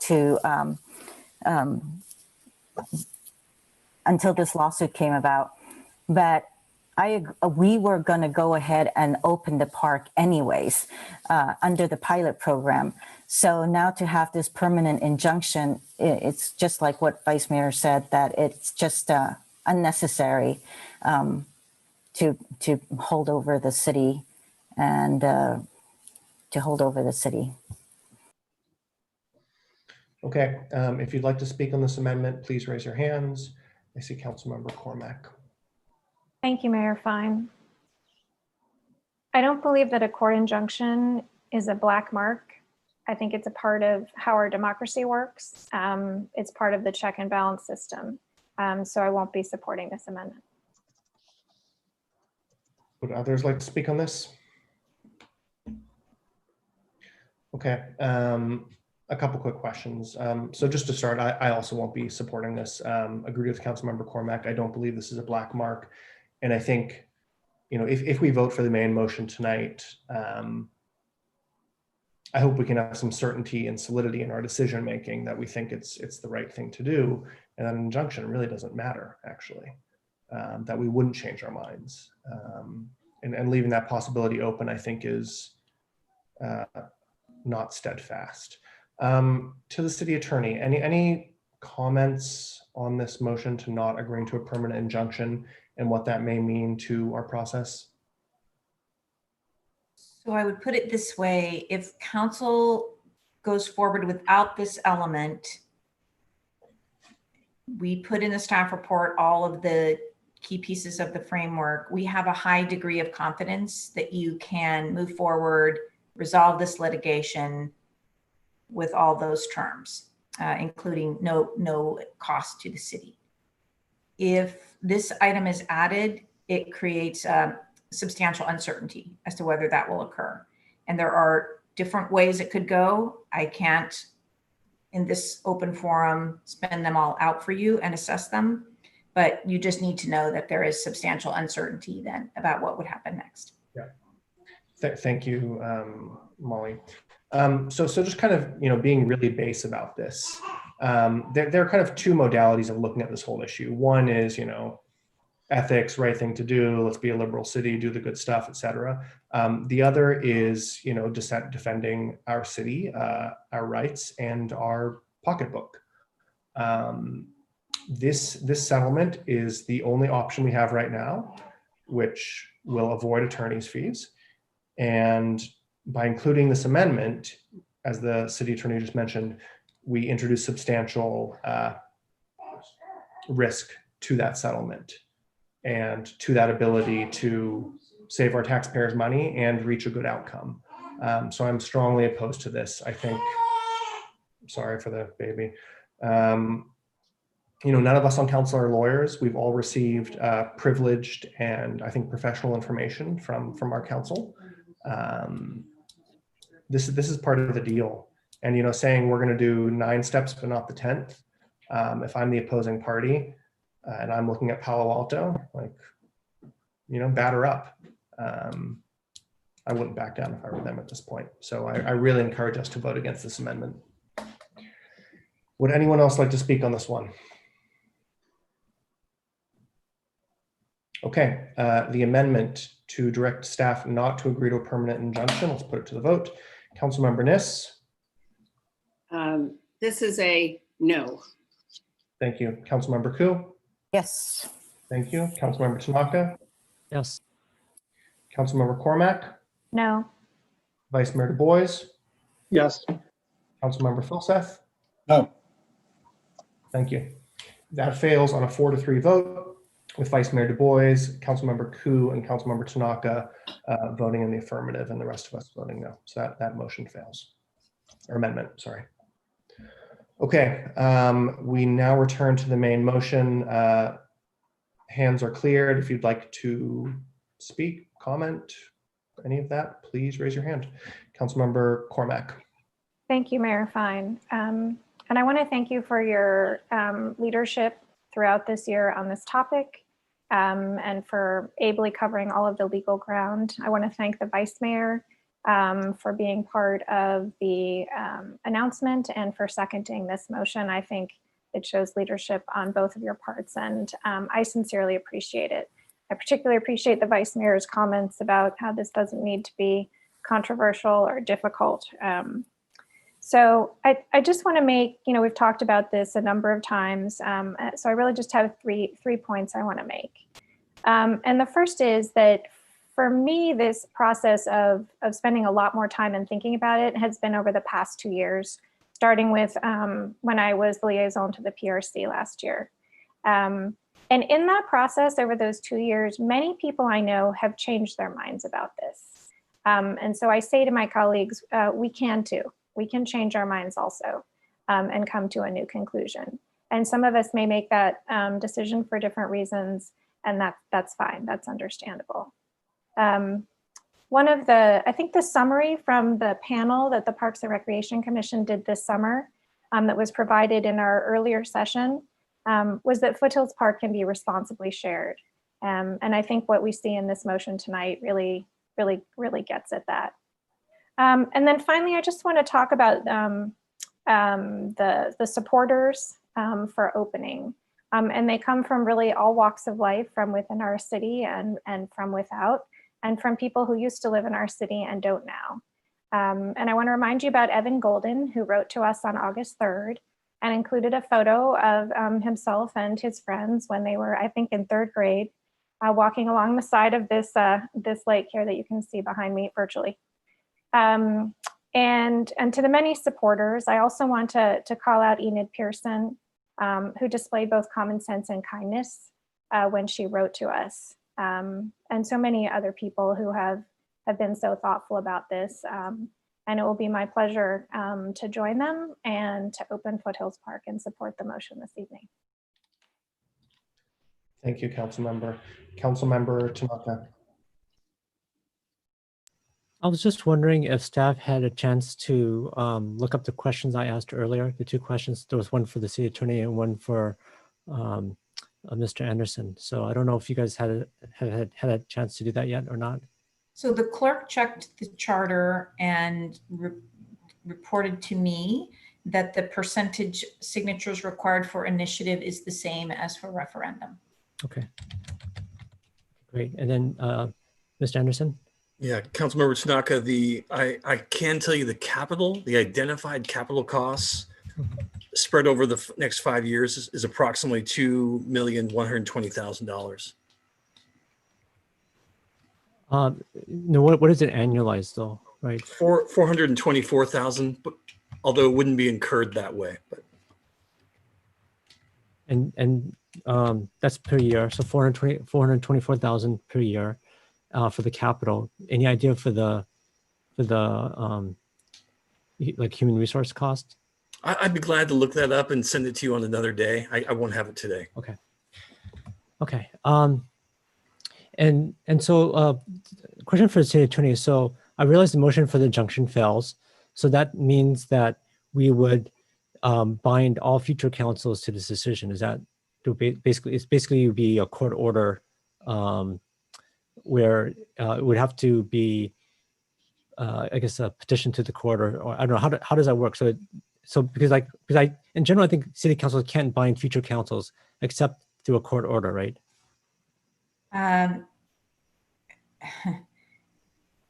Contractually, you can do it also under certain circumstances.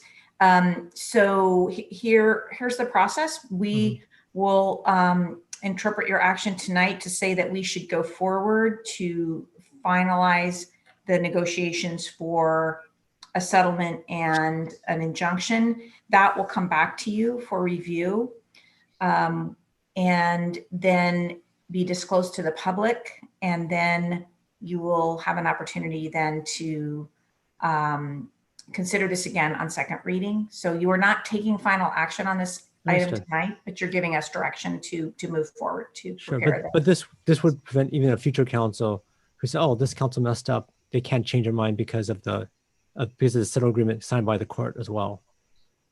That is correct. That a decision, an injunction entered by a court. Oh, that's another piece that has to be submitted to the court, and the court has to agree. Okay. Which is not something that we would anticipate having a significant problem securing that agreement, but it is a step in the process, and the court is of course independent. Once there's a court order, that's correct. That would mean that a future council would not have the legislative discretion that would ordinarily be available to legislative body to then institute a new ban on non-residents or substantial restriction on non-residents. That's correct. Okay, so I guess for me, I think we should tread carefully here. I still think that there's quite a few members in the community who are concerned about this. We're also right before a pivotal election, national election, not talking about local, pivotal election for the national level, where there may not be as much interest on this at this very moment. And so I think what I'd like to do is offer letter F to this, which is to defer A, B, and C, to give the city attorney time to get a second opinion. We could then have a closed session discussion about any conflict of interest. We'll have a different attorney's perspective. And that way we can make sure that the decision we're making for the community is really, really solid. So I'm hoping that the maker and the seconder would be willing to accept this. So I won't accept this, Mr. Vice Mayor. No, sorry, Greg. Would you like to seek a second for your, I guess, amendment to defer A, B, and C? Sure. Is there a second for A, B, and C? Councilmember Koo. Councilmember Tanaka, do you need to speak to it more? Or can I go to Councilmember Koo? I know various members of the public would like to get a second opinion because this is a one-way decision. I mean, it's the very reason why the vice mayor is trying to get an injunction or get the injunction, not to do the injunction. I know that because of the national election contention, that not as much interest has been put on this. I talked to the city manager yesterday. Was it yesterday or Saturday? I forgot when we talked. But the city manager mentioned that potentially we could defer another week or two, perhaps. I'm not sure how solid that is, but I think if we can get a little bit of time where we can sharpen our pencils a bit, I think there's also some open questions about in terms of giving residents certain higher priority on things. There's I know we have letter D in here, which is, I think, a good thing to do, but it would allow us to get things a little more solid. And I think more importantly is it would give the community a better feel about this decision that we're going to be making. So I think it might be the same kind of outcome here, but it would give us another data point, another second opinion. It would allow the community to digest this better and maybe come along with the decision. And frankly, I think it will help avoid a potential referendum or initiative that might happen, because I know Councilmember Koo did a survey. I also did a survey. The majority of the public is not bought into this right now. And so I think, by being leaders, it's also important that people follow. And to get people to follow, I think to show that we're doing the extra diligence here, especially if we can work, because the other side seems like they really want to work with us, right? This is the reason why they're willing to waive the attorney fees. This would help bring the community along to this kind of decision by showing that we did, the utmost due diligence in what we're trying to do tonight.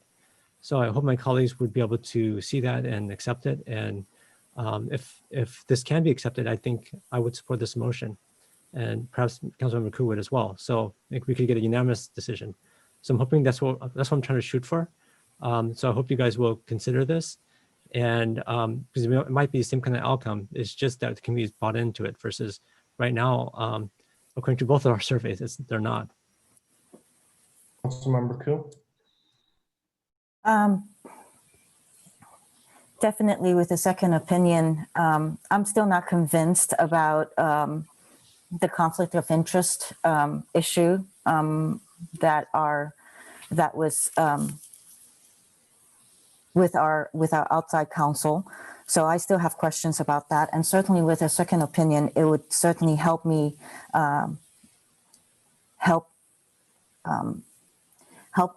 understand what our chances are in federal court, given the case has been moved up there. For the most part, Mayor Fine, your motion is very well done, and this could have potentially been the pilot program, but the fact is that this lawsuit is still there, and not enough. I'm just not convinced or believe that there isn't a conflict of interest, and I'm not sure that we really have full understanding of where we stand if we were in the federal courts. So I do support this amendment. I'm a little confused in the hands up. The only new one I saw go up was the vice mayor. I assume Tanaka and Nis, you're hoping to speak on the main motion. Is that correct? Yes, eventually. Okay, so Mr. Vice Mayor, and if you'd like to speak to this amendment, please raise your hand. Yeah, I just want to say I won't support this. My judgment is that the timing is the most important factor. I felt the injunction was negotiable, assuming we met all the other conditions. I think we'd remove the basis for a lawsuit. But I don't think the timing is negotiable and that this motion will delay us. So that's why I can't support it. Thank you, Mr. Vice Mayor. I align myself with your comments. Anyone else want to speak on this amendment? Councilmember Nis, is your hand for the main motion? Okay. That being said, let's please vote on the amendment from Councilmembers Tanaka and Koo to defer parts A, B, and C. The first vote is Councilmember Koo. Yes. Councilmember Tanaka. Yes. Councilmember Cormack. No. Council Vice Mayor Du Bois. No. Councilmember Philseth. No. I'm a no. Councilmember Nis. No. Okay, that fails on a 5-2 vote, with Councilmembers Koo and Tanaka voting yes, and the rest of us dissenting. So the motion fails. Councilmember Tanaka, anything else on this main motion? Okay, thank you. Councilmember Nis, the floor is yours. So we're now speaking to the main motion, correct? Correct. Okay, so I've been musing about this, and we've been discussing this. And while it seems as though it's only been a couple of years, this first came up in 1990.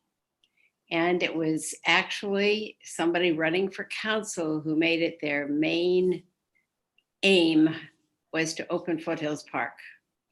Within the first couple of years, I wish Joe Simitian were listening tonight. I doubt that he is.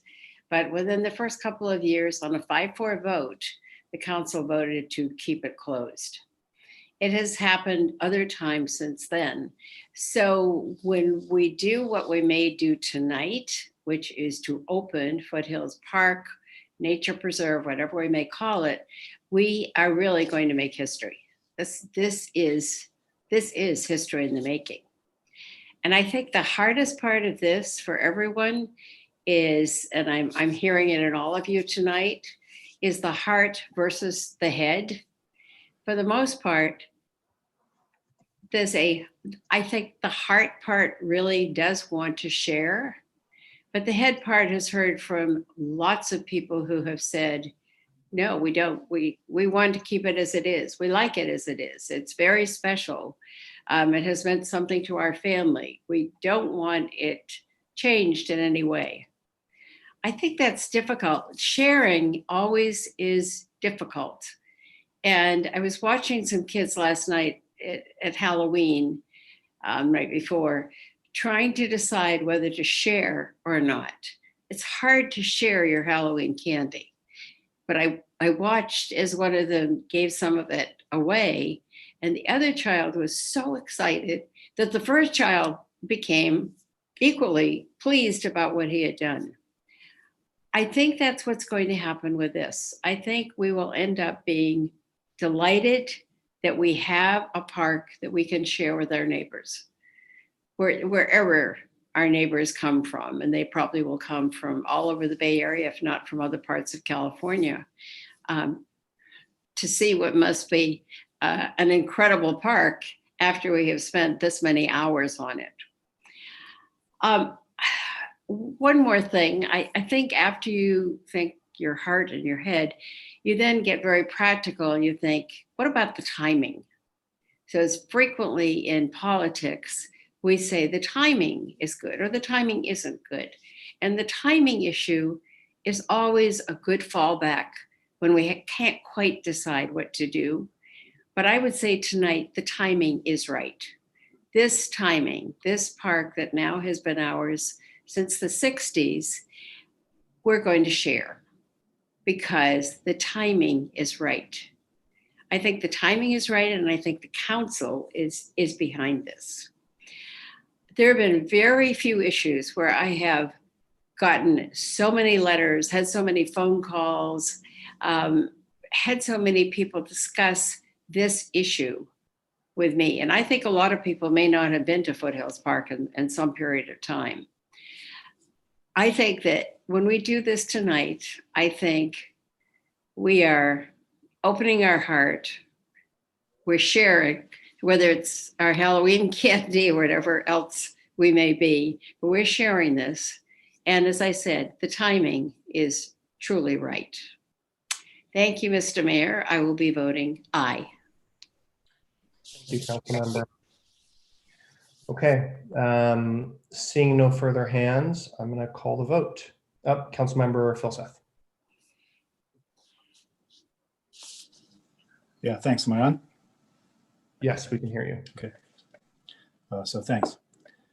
So I don't believe there's a direction that most Palo Altans are going to be tremendously enthusiastic supporters of. I also don't believe that a majority of Palo Altans would agree that this is a racist, segregationist, or human rights issue. I think most Palo Altans think we passed the hat and nobody was interested, and that's kind of how we got here. So that's the first thing. I sort of want 3 points to make. That was the first one. The second one is that there's been a lot of discussion about Palo Alto's racist and segregationist past and policies. And one thing that was done here is the plaintiffs went out and researched and documented the details of that history. And I think that's a good thing. I had never myself seen it all in one place before, and it was helpful. So I think people should read that part of the suit because it's important we understand that history. And then third, all that aside, this is about the First Amendment in the lawsuit.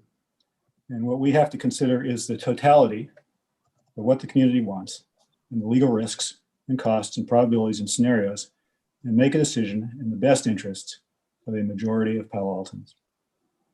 And that totality is what I'll consider when I vote. Thank you. Councilmember Koo.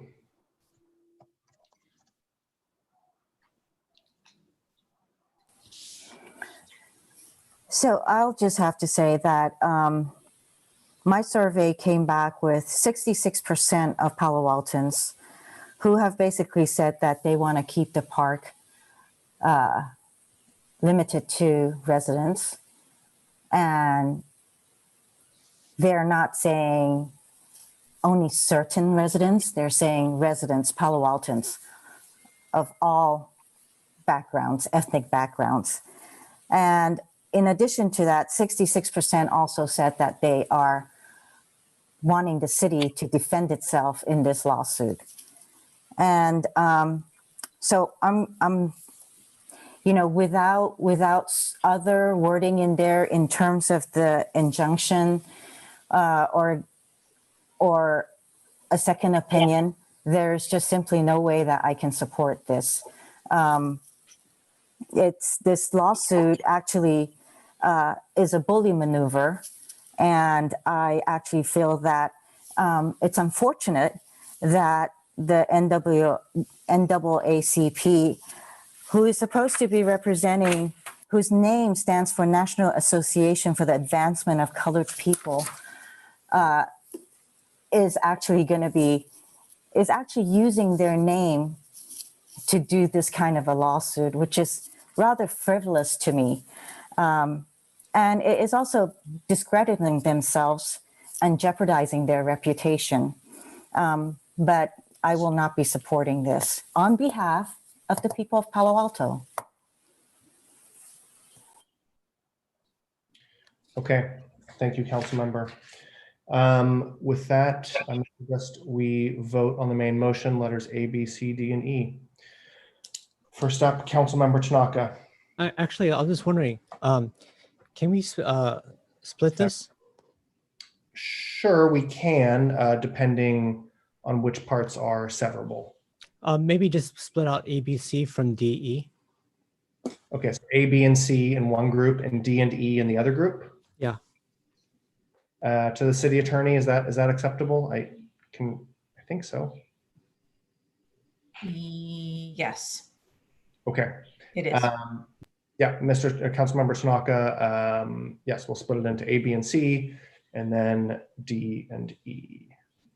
Okay, so A, B, and C, Councilmember Tanaka. No. Councilmember Cormack. Yes. Vice Mayor Du Bois. Yes. Councilmember Philseth. Yes. I'm a yes. Councilmember Niss. Yes. Councilmember Koo. No.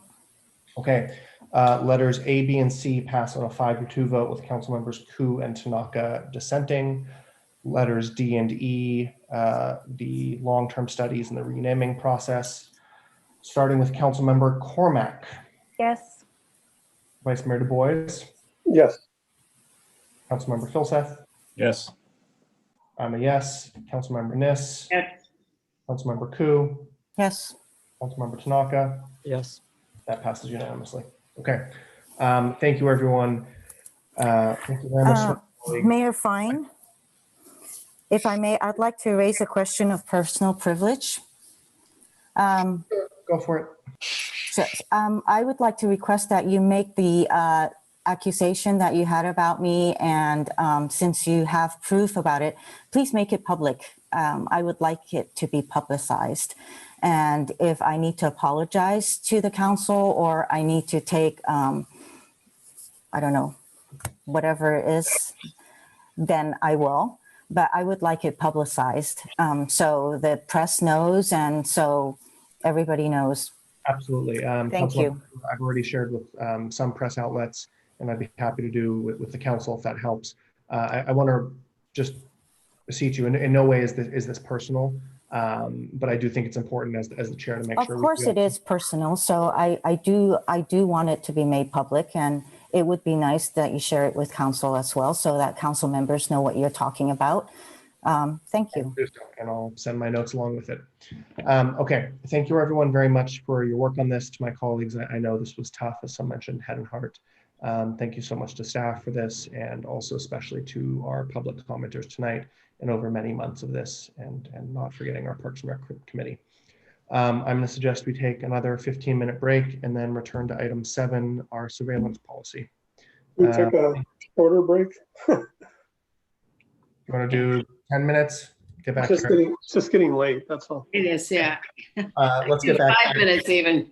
Let's do 10, 20 or so. We'll be back on the saddle. Thanks, everyone.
Okay. Given the hour, 10:20, hour and a half or so behind. Let's please move on to item number 7, approval of a surveillance policy for the use of construction cameras at the Calaf parking garage and the Highway 101 pedestrian bicycle overpass construction projects. This item was pulled from our consent calendar a couple weeks ago, sorry. Does staff have a presentation to kick us off? Yes, we do. Good evening, Mayor Fine and council members. Brad Eggleston, Director of Public Works. And wanted to point out I'm joined here tonight by Assistant Director of Public Works, Holly Boyd, Chief Transportation Official, Philip Cami, and Parking Manager, Nate Baird. Just a quick reminder, Council adopted a new surveillance and privacy protection ordinance in September of 2018. And the policies we'll be talking about tonight for 2 construction project webcams and for the parking guidance system for the new Calab garage and other parking garages are the first ones that have come to council for approval since the ordinance was adopted. And as the mayor stated, this item was on the council's consent calendar for September 21st and was pulled from consent. Since that time, we took the opportunity to make some revisions to further strengthen the policies and in particular the parking guidance system policy before bringing them back for tonight's discussion. So with that introduction, I'm going to turn it over to Assistant Director Boyd, who will give the presentation. Good evening, Mayor Fine and council members. My name is Holly Boyd. I have a quick presentation that given the hour, I'm going to go through pretty quickly, just a few slides. So again, as Brad mentioned, in September 2018, council adopted a surveillance and privacy protection ordinance. The ordinance requires, detailed description of the technology, listing of any statutory or regulatory rules governing the use of the technology, any measures that will be taken to protect private information, how any data will be managed and retained, and then if there's any existing or recommended city administrative policies and procedures regarding the use of that technology and any information that's produced.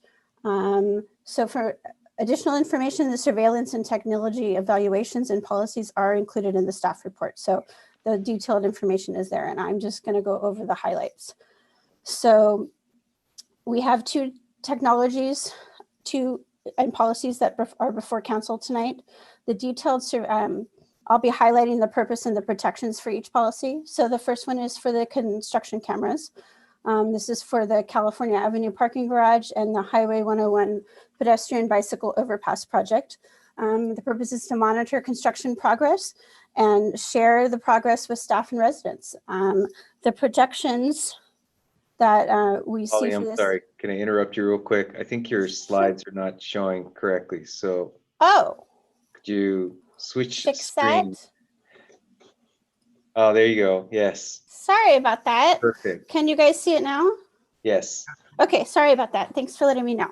Okay, so the protections that are in place for these construction webcams is that the cameras only capture still images once every 15 minutes.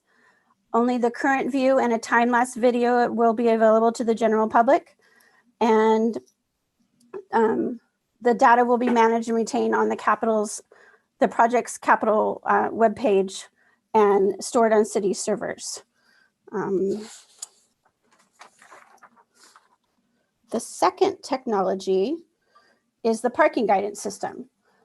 The parking guidance system, the purpose is to improve parking management strategies for improved customer satisfaction and operational efficiencies. Since the staff report was originally published in September, staff made further refinements to the policy that clarifies that on day 1, it's only set up to track parking availability. The parking guidance vendor INDECT will have to complete a vendor information security assessment, otherwise known as VISA process, to ensure compliance with city standards. There will also be limited staff and contractor access to the data, and access will be required through a login and password protected system. And then future capabilities, including license plate recognition, will be discussed with council at a later date prior to implementation. And so the last slide, staff is asking council to approve the surveillance policy and use of construction video cameras for the California Avenue parking garage and Highway 101 pedestrian bicycle overpass construction projects. And secondly, approve the surveillance policy and use of a parking guidance system for the California Avenue parking garage and future installations at other city-owned parking garages and lots. And that is actually the end of the staff presentation. Thank you so much. Let's please go to members of the public who may wish to comment on this item. If you'd like to comment on item number 7, our surveillance policy for these 2 projects, please raise your hand.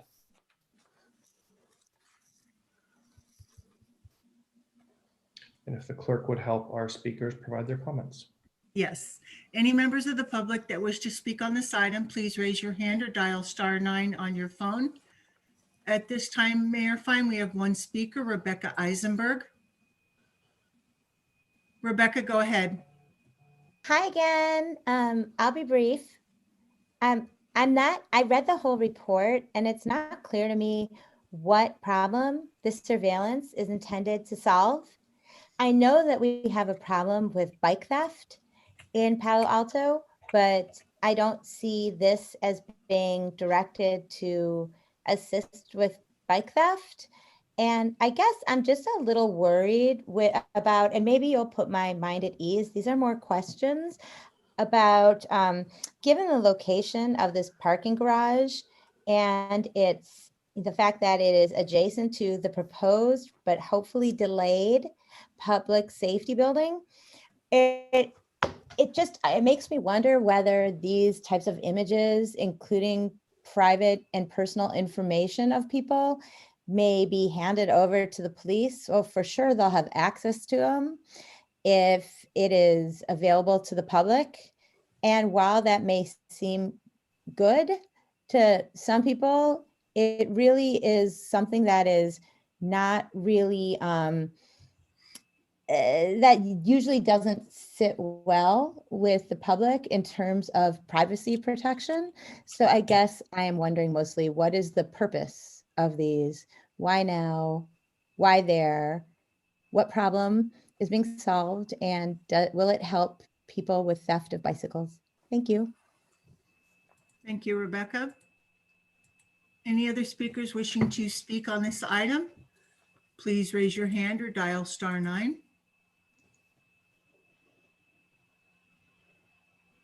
Mayor Fine, there are no other public speakers. Okay, thank you so much, Clerk Minor, and thank you to our 1 speaker.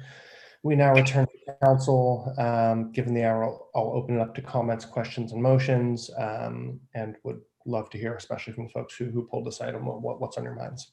Councilmember Cormack, then Vice Mayor Du Bois. Thank you, Mayor Fine. I was unable to find in the staff report a link to actually show where this is. So the links provided on page 3, packet page 57, 1A are just to the sites of the actual vendors. I just typed those in. So can we actually go look at this right now?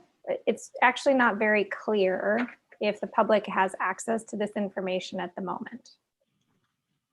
I'll just state that the public doesn't currently have access, and that's because we haven't been to council for approval of the policies. Okay, so. Although it might be possible to your request to show you what one looks like, I think we could do that now. I think those were those the photos that Miss Boyd maybe had on hers? Looked like one of them might have been the bike bridge. Okay, so is it staff's intention, if we pass this tonight, to put up real-time monitoring so people could see it, or is it just to reserve it for time lapse? It is the intention. Okay, so people would be able to see how things are going with the bike bridge. That's right. Presumably the garage is pretty much finished. Okay, thank you. Thanks, Councilmember Cormack. Vice Mayor Du Bois. Yeah, first of all, I want to say a big thank you to Holly, Brad, and staff for coming back with this. And I know you might have felt it was not needed, but we did pass that new ordinance. This is really the first time it's been used. And that's why I thought we should have a conversation about it. It was based on a colleague's memo.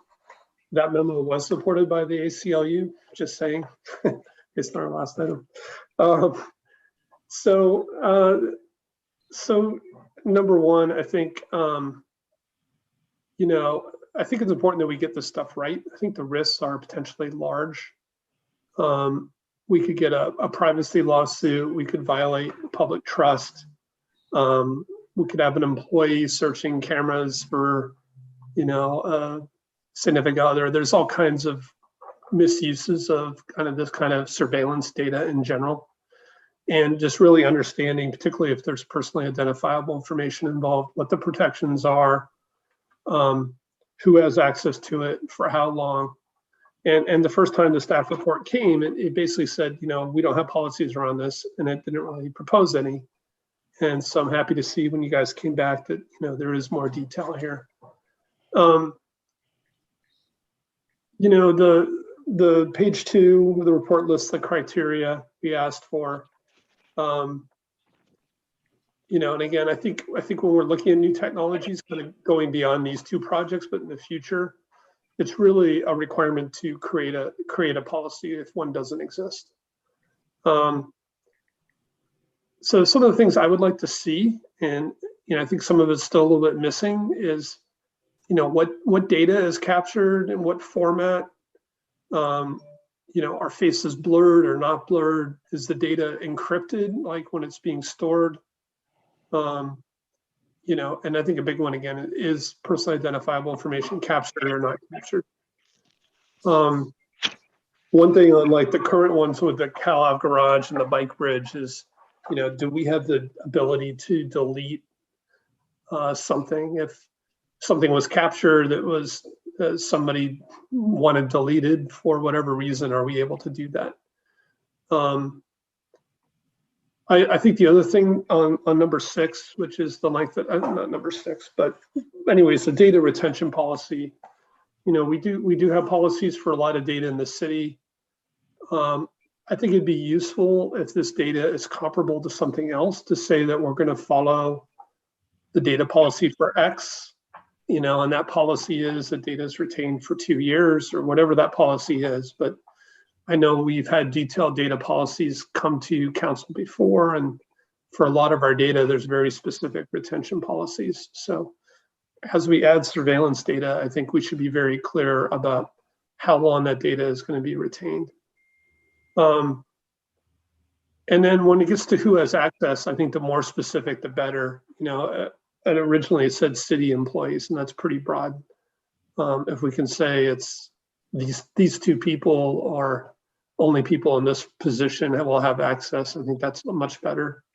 And I think you clarified that there will be some logging, which I think is also important. Both of them say that there are no known federal or state laws. And my question there is that really true? I mean, that seemed surprising to me, but I don't know if anybody has an answer. No, yeah, I'll just say that in the discussions we had between multiple departments and including the attorney's office and IT, we weren't able to come up with any that applied to these types of technologies. Okay. I mean, this field is changing all the time, so I would be really careful, particularly if kids can be captured or different situations. So again, I pulled it because I wanted to kind of emphasize this policy and thinking more about some projects coming to us in the future. Again, I think we have to all realize that the risk is potentially large if this data could be leaked out or used. I would make the motion and support the staff motion for this project. If I get a second, thank you. And again, the first project is kind of temporary, so that gives me some comfort. And my understanding is we'll delete the data when the project's over. And the second project, and you guys can confirm, is really no PII information in the second project. Is that correct? Confirming that, yes. Yeah. Cool. Okay, so again, thank you very much. Thank you, Councilman- Mr. Vice Mayor. So a Excuse motion me, by, Mayor Fine, could I address Councilmember Vice Mayor's questions? yeah. I just wanted to reassure all of you that we're actually continuing to work on this. As you mentioned, these new technologies come to us for potential purchase or use or grant projects. And so as we move forward, we'll continue to develop, I think, a smoother process, as well as a process internally that helps address those questions as we go forward. I know we've got a couple of projects coming up over the next month or so that will even show that we've listened to you and have some more information included. So just really appreciate the attention you're paying to this. So thank you. Thank you.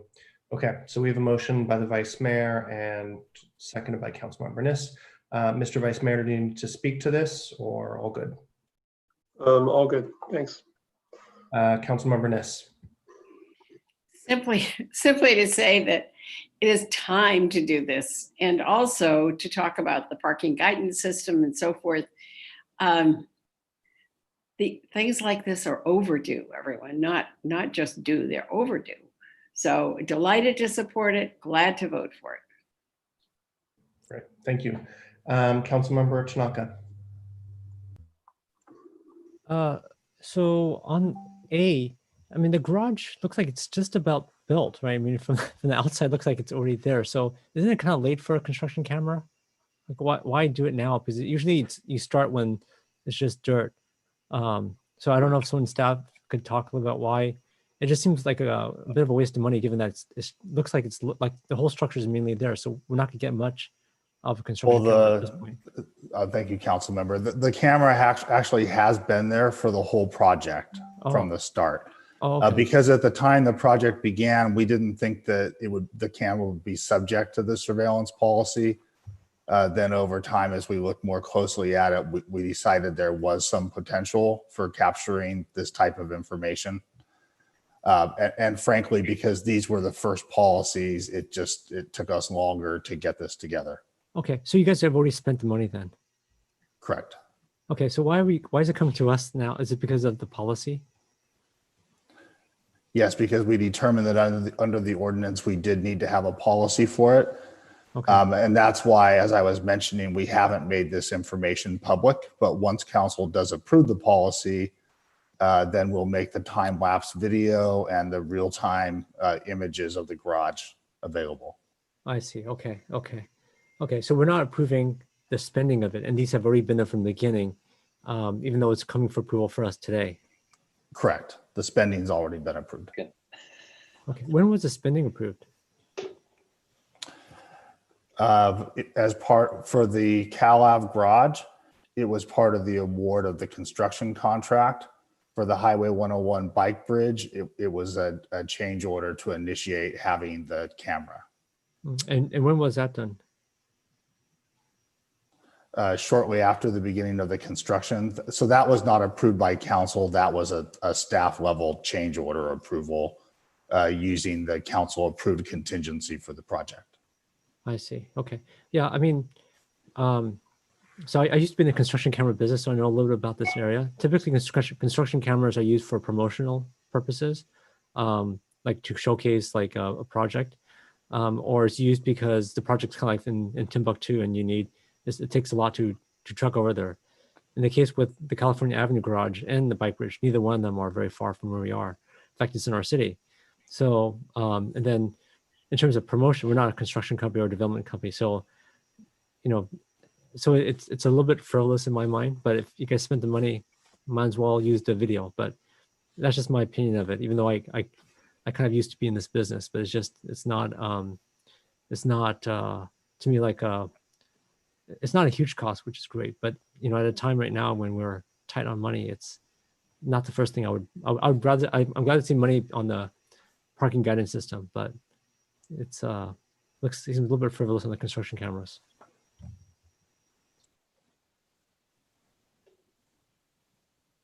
Thanks, Councilmember.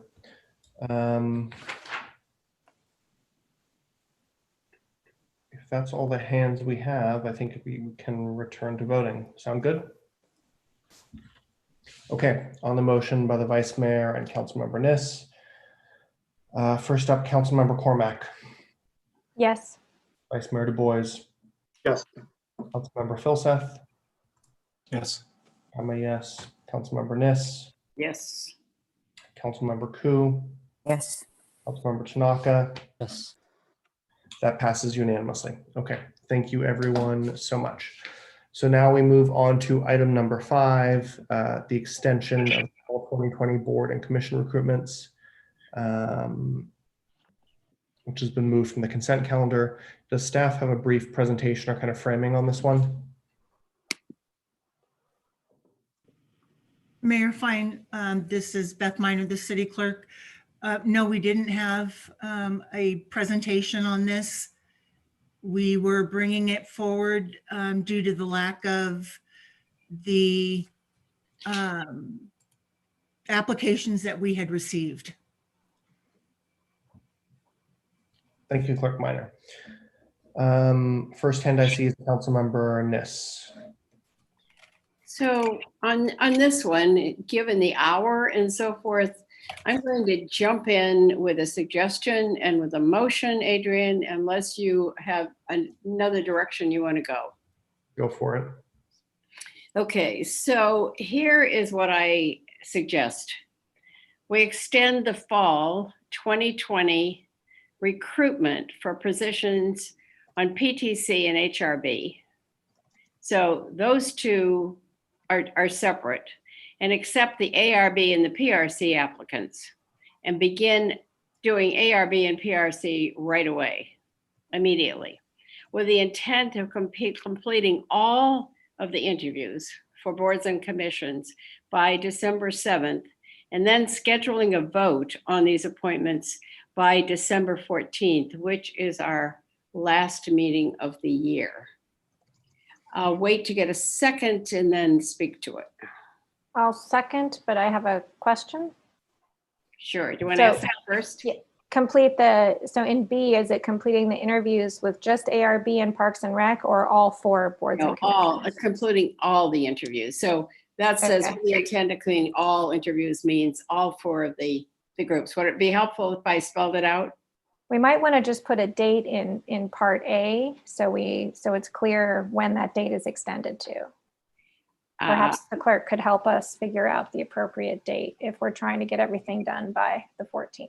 Right. Actually, Cliff and I worked on this, so I'm sorry. Sorry, Adrian. There's a motion by Councilmember Niss, seconded by Councilmember Cormack. I will let you both work it out, the language of this time. So I think what Councilmember Cormack is asking for is a discussion back and forth with the city clerk, which I did have this afternoon before I took the liberty of putting this forth tonight. So, Allison, why don't you ask your questions of Beth? Okay.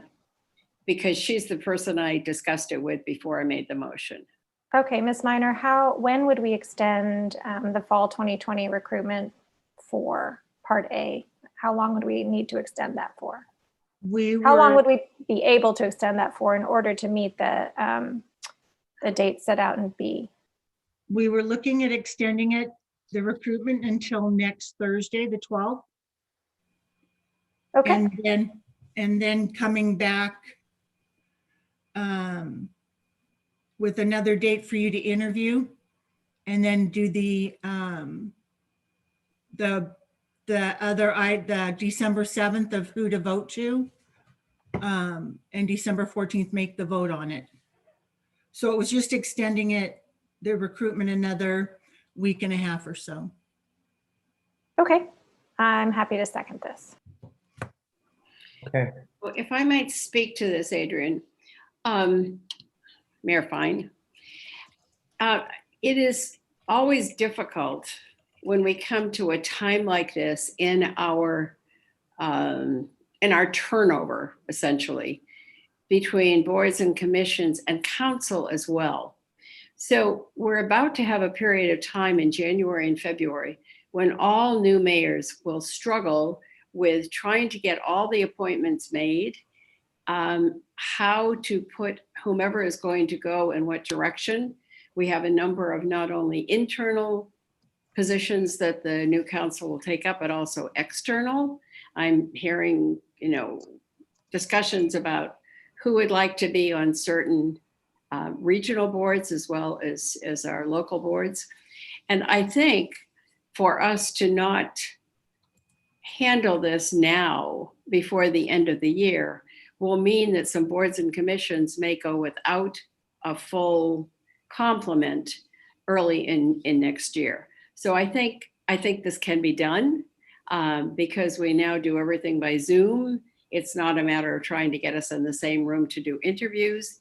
It's simply a matter of getting us all on Zoom at the same time. So I felt that this was the time to take care of these and fill hopefully some spots before the end of the year. And that way the new 2021 group, whomever that may be, but it certainly will consist of Tom and Eric and Allison. That group will at least not have that particular particular appointment challenge to meet at the same time. So I hope you will support this and make it somewhat easier on the group that starts in January and February. Thank you. Thank you, Councilmember Ness. Just a question to staff. Do we need to go to the public on this one since we've pulled it and agendized it? Yes, we should allow them. Okay, great. I see a number of hands up. So before we move on with council comments, let's please go to members of the public who may wish to speak on this item number 5, now moved to the end of our agenda. And sorry, folks, I didn't come to you earlier. Any members of the public that wish to speak to this item, please raise your hand or dial *9. At this time, we have 2 speakers, Jeff Greenfield and Rebecca Eisenberg. Jeff, go ahead. You have 2 minutes.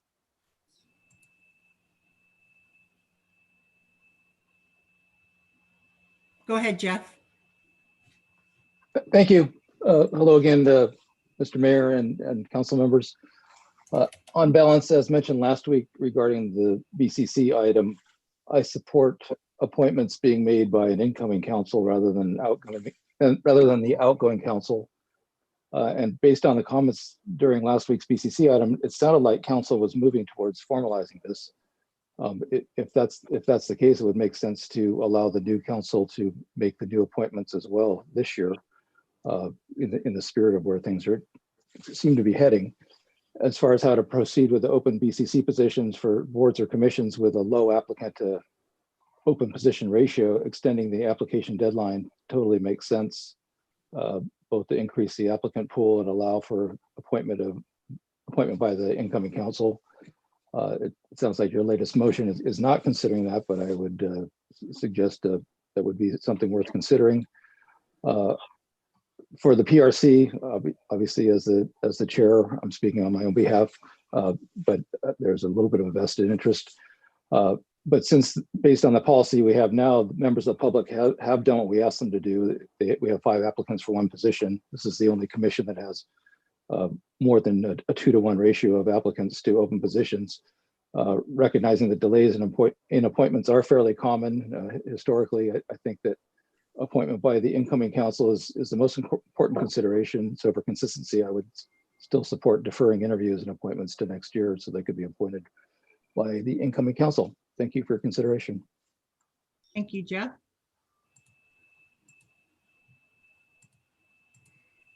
Our next speaker is Rebecca Eisenberg, to be followed by James Hendry and then Curtis Smaller. Rebecca, Hi. go ahead. Thank you so much. So first I want to say I completely agree with everything said by Jeff Greenfield, and I would like to, as we lawyers say, incorporate it all by reference. Additionally, I am very confused, and I guess I should say I'm opposed to the fact that you just chose 2 of these boards, commissions in order to delay, while there's kind of this glaring other example of the Architectural Review Board that has only incumbents and nobody challenging. Now, normally this wouldn't be such a big deal, except for the fact that Grace Lee did announce just the other week that she actually does have a conflict of interest with Castellea, that she's a former trustee of Castellea. She chose not to recuse herself, but which, you know, is maybe she should have, maybe not, but she did the right thing by disclosing that. And I'm grateful to her for disclosing it. That said, because of the importance of the Castellea issue, and given that this is such recent information to many of us, I think that the public should have an opportunity to challenge her or the other incumbent, rather than merely, well, in fact, I think that we should always have disputed elections, no matter what. It keeps everyone honest and it forces everyone to do their very best. The other thing I want to say is that extending the deadlines to all of the four will also allow some of the people potentially, including my husband, and that's a conflict, but he's awesome, Curtis Smoller, that would maybe allow some of them to move over to different commissions that maybe they're equally qualified for. Everything about delaying all four, for all the reasons said by Jeff Greenfield, and I'm sure that will be said also by Jamie and by Curtis, are in the public interest. And I believe that it's your responsibility to act in the public interest. Thank you. Thank you, Rebecca.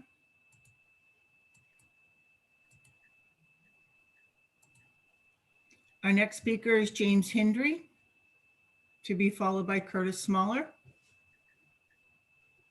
James, go ahead.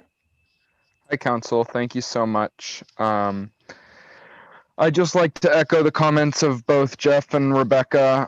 Also, thank you, Rebecca, for saying my name correctly. I'm never able to get it to come on my Zoom correctly for some reason. I don't know why, but I'd just like to urge the Council to wait on this. There is going to be at least 2 new members of Council coming in next year, and I think if you folks were upset by the ramming through of the ACB nomination onto the Supreme Court, I think this represents a pretty similar situation in which people are currently voting.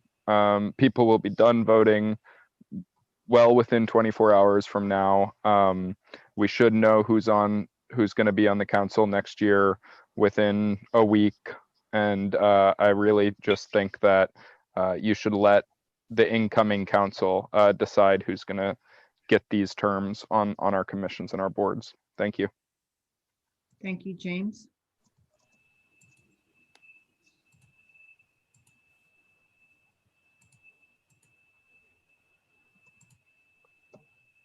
Curtis, did you want to still speak or not? I don't, there's no reason for me to speak. I agree with everyone that's spoken previously, so I would just pass my time. Thank you. Mayor Fine, that's it for public speakers. Okay, thank you so much. So let's return to council. Can we put the motion back up on the board? And then I see a hand from Councilmember Cormack. May I speak to my second now? Is this the appropriate time? Please, sorry if I No worries. It was appropriate to go to the public. Well done. Okay. So the reason I wanted to pull it was I don't like to delay work. And at least 2 of these, I think it was clear we could accomplish within the time frame. I appreciate Councilmember Nist bringing forward the fact that we can actually get them all done. We were not elected for 46 months. We were elected to serve for 48 months. 2 years ago, after I was elected, I sat through and watched all of the appointments, including to some of these very commissions, and I had no reason to object to what elected officials chose. I don't think it's inconsistent to say we should do the work that is in front of us and still be making changes that we want to do for the future. And, you know, I think honestly, as as the newest person, I think I probably have done, it would have been hard for me to make, really great votes in the first couple of months as I was still learning the job and all the people. So I think giving people a little bit more time once they're on council is probably a good idea. So I understand that there's a long-standing disagreement about this, and I don't think I'm going to win it. And that's fine. We can change it for the future. But for now, I think we should do the work in front of us. Again, we have 2 more months of work we should be doing.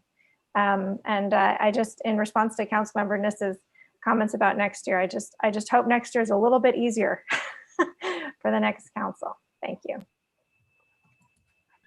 Thanks, Councilmember Cormack. Any other comments on this motion or the item? Okay, Vice Mayor Du Bois. Yeah, I'm sure a lot of people are really ticked and not wanting to speak, but I'll go ahead and speak. Look, last week we had an extended conversation and a majority of us agreed that moving this to avoid lame duck recruitments made a lot of sense. For that reason alone, I think we should wait. I think staff has rightly put this on consent, extending the recruiting season for the current openings. Has the additional benefit of avoiding lame duck appointments by outgoing council members. There's only 3 of us guaranteed to be here next year. So the new council gets people advising them that they pick. I want to point out that we extended in the spring for the same reason. And this is really pretty normal. Under COVID, we did it. We didn't appoint the spring applicants until September 14th. That was September 14th, 2 months ago.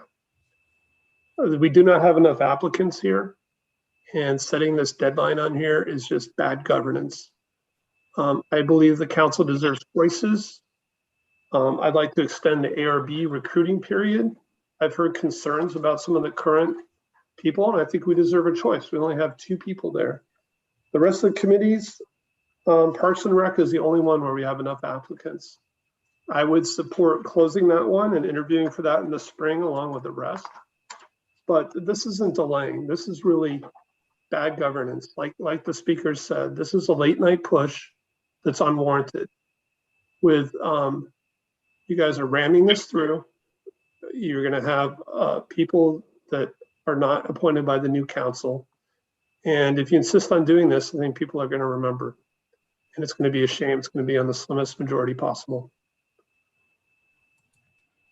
Councilmember Filseth. Well, I concur with what the Vice Mayor said. I think this is wildly inappropriate. I think for a couple of reasons. One is we all said last week, yeah, we think these lame duck appointments are something we should not do and we should move away from. And I didn't realize that we were speaking of future councils, not this one. Also, if you look at the applicants that we have, with the exception of Parks and Rec, we don't have enough applicants to fill these boards and commissions. And it's hard to imagine that at any other time, we wouldn't simply extend the period so we could go get more candidates. So the timing of this relative to the last 6 weeks of this council or something like that it begs the question. Right? So I don't think we should do this. I think it's bad governance. I think it's a bad idea. And if in fact we do pass this, and it will be by the barest minimum margin, I hope that this is the last council that indulges in this kind of thing. Thanks, Councilmember Filseth. I'll just remind Councilmembers Filseth, Du Bois, and Niss that in October of 2016, you all seemed perfectly happy to reappoint Councilmember Tanaka's replacement and another replacement on the PTC. So while I'm agreed with you, like I hope this is the last one, until we actually change those rules, I fully intend to follow them. And as Councilmember Cormack says, do the work. We have some applicants for some positions. Let's be clear, these are inherently political appointments, but I hope that each and every appointment does their absolute Palo Alto best, absent those political concerns. But we are a political body, and sometimes we make those choices. And so in terms of bad governance, it cuts both ways. Don't have much else to say on this one. Okay, any other hands on this one? All right, let's please vote on the motion on the floor by council members Niss and Cormack. First up, Vice Mayor Du Bois. Absolutely not. Take that as a no. Councilmember Filseth. Absolutely not. I'm an absolutely yes. Councilmember Niss. And I'm an absolute yes. Councilmember Koo. Nope. Councilmember Tanaka. Yes. Councilmember Cormack. Yes. Okay, that passes on a 4-3 vote with Councilmembers Filseth, Koo, and Vice Mayor Du Bois dissenting. Thank you everyone for that. Thanks staff for bringing this back. And thanks to our public speakers. Okay, we now move on to council member questions, comments, and announcements. Please hit your hand if you'd like to speak on this one. Councilmember Koo. I want to thank the city manager for inquiring with staff about Cypress Lane over in Barron Park. So I look forward to hearing about how to remedy that. So thank you, Ed. And then the second thing is I'm getting people calling me about traffic issues in terms of not stopping at stop signs, driving too fast, especially on Lewis Road. And also other parts of the city. So I don't know if police will kind of monitor neighborhood streets as well, or is it just for the main big, larger streets? If you can also look into that, that would be great. Thank you. Thanks, Councilmember Koo. Anyone else? Seeing no other hands, Councilmember Filseth. Yeah, just briefly, earlier this evening, there was a dispute between two council members as to whether one of them had, if I recall correctly, disclosed the vote in a closed session. And that's something that we are absolutely not supposed to do. And so I'm hoping to see documentation of that in writing, which meeting, which vote, and so forth, so that we can get to the bottom of this. And I hope we'll see that soon. Thanks. Thank you. Okay. I don't see any other hands. It being 11:03, our meeting is adjourned. Thank you, everyone. Please go vote tomorrow. Thanks all. Thanks.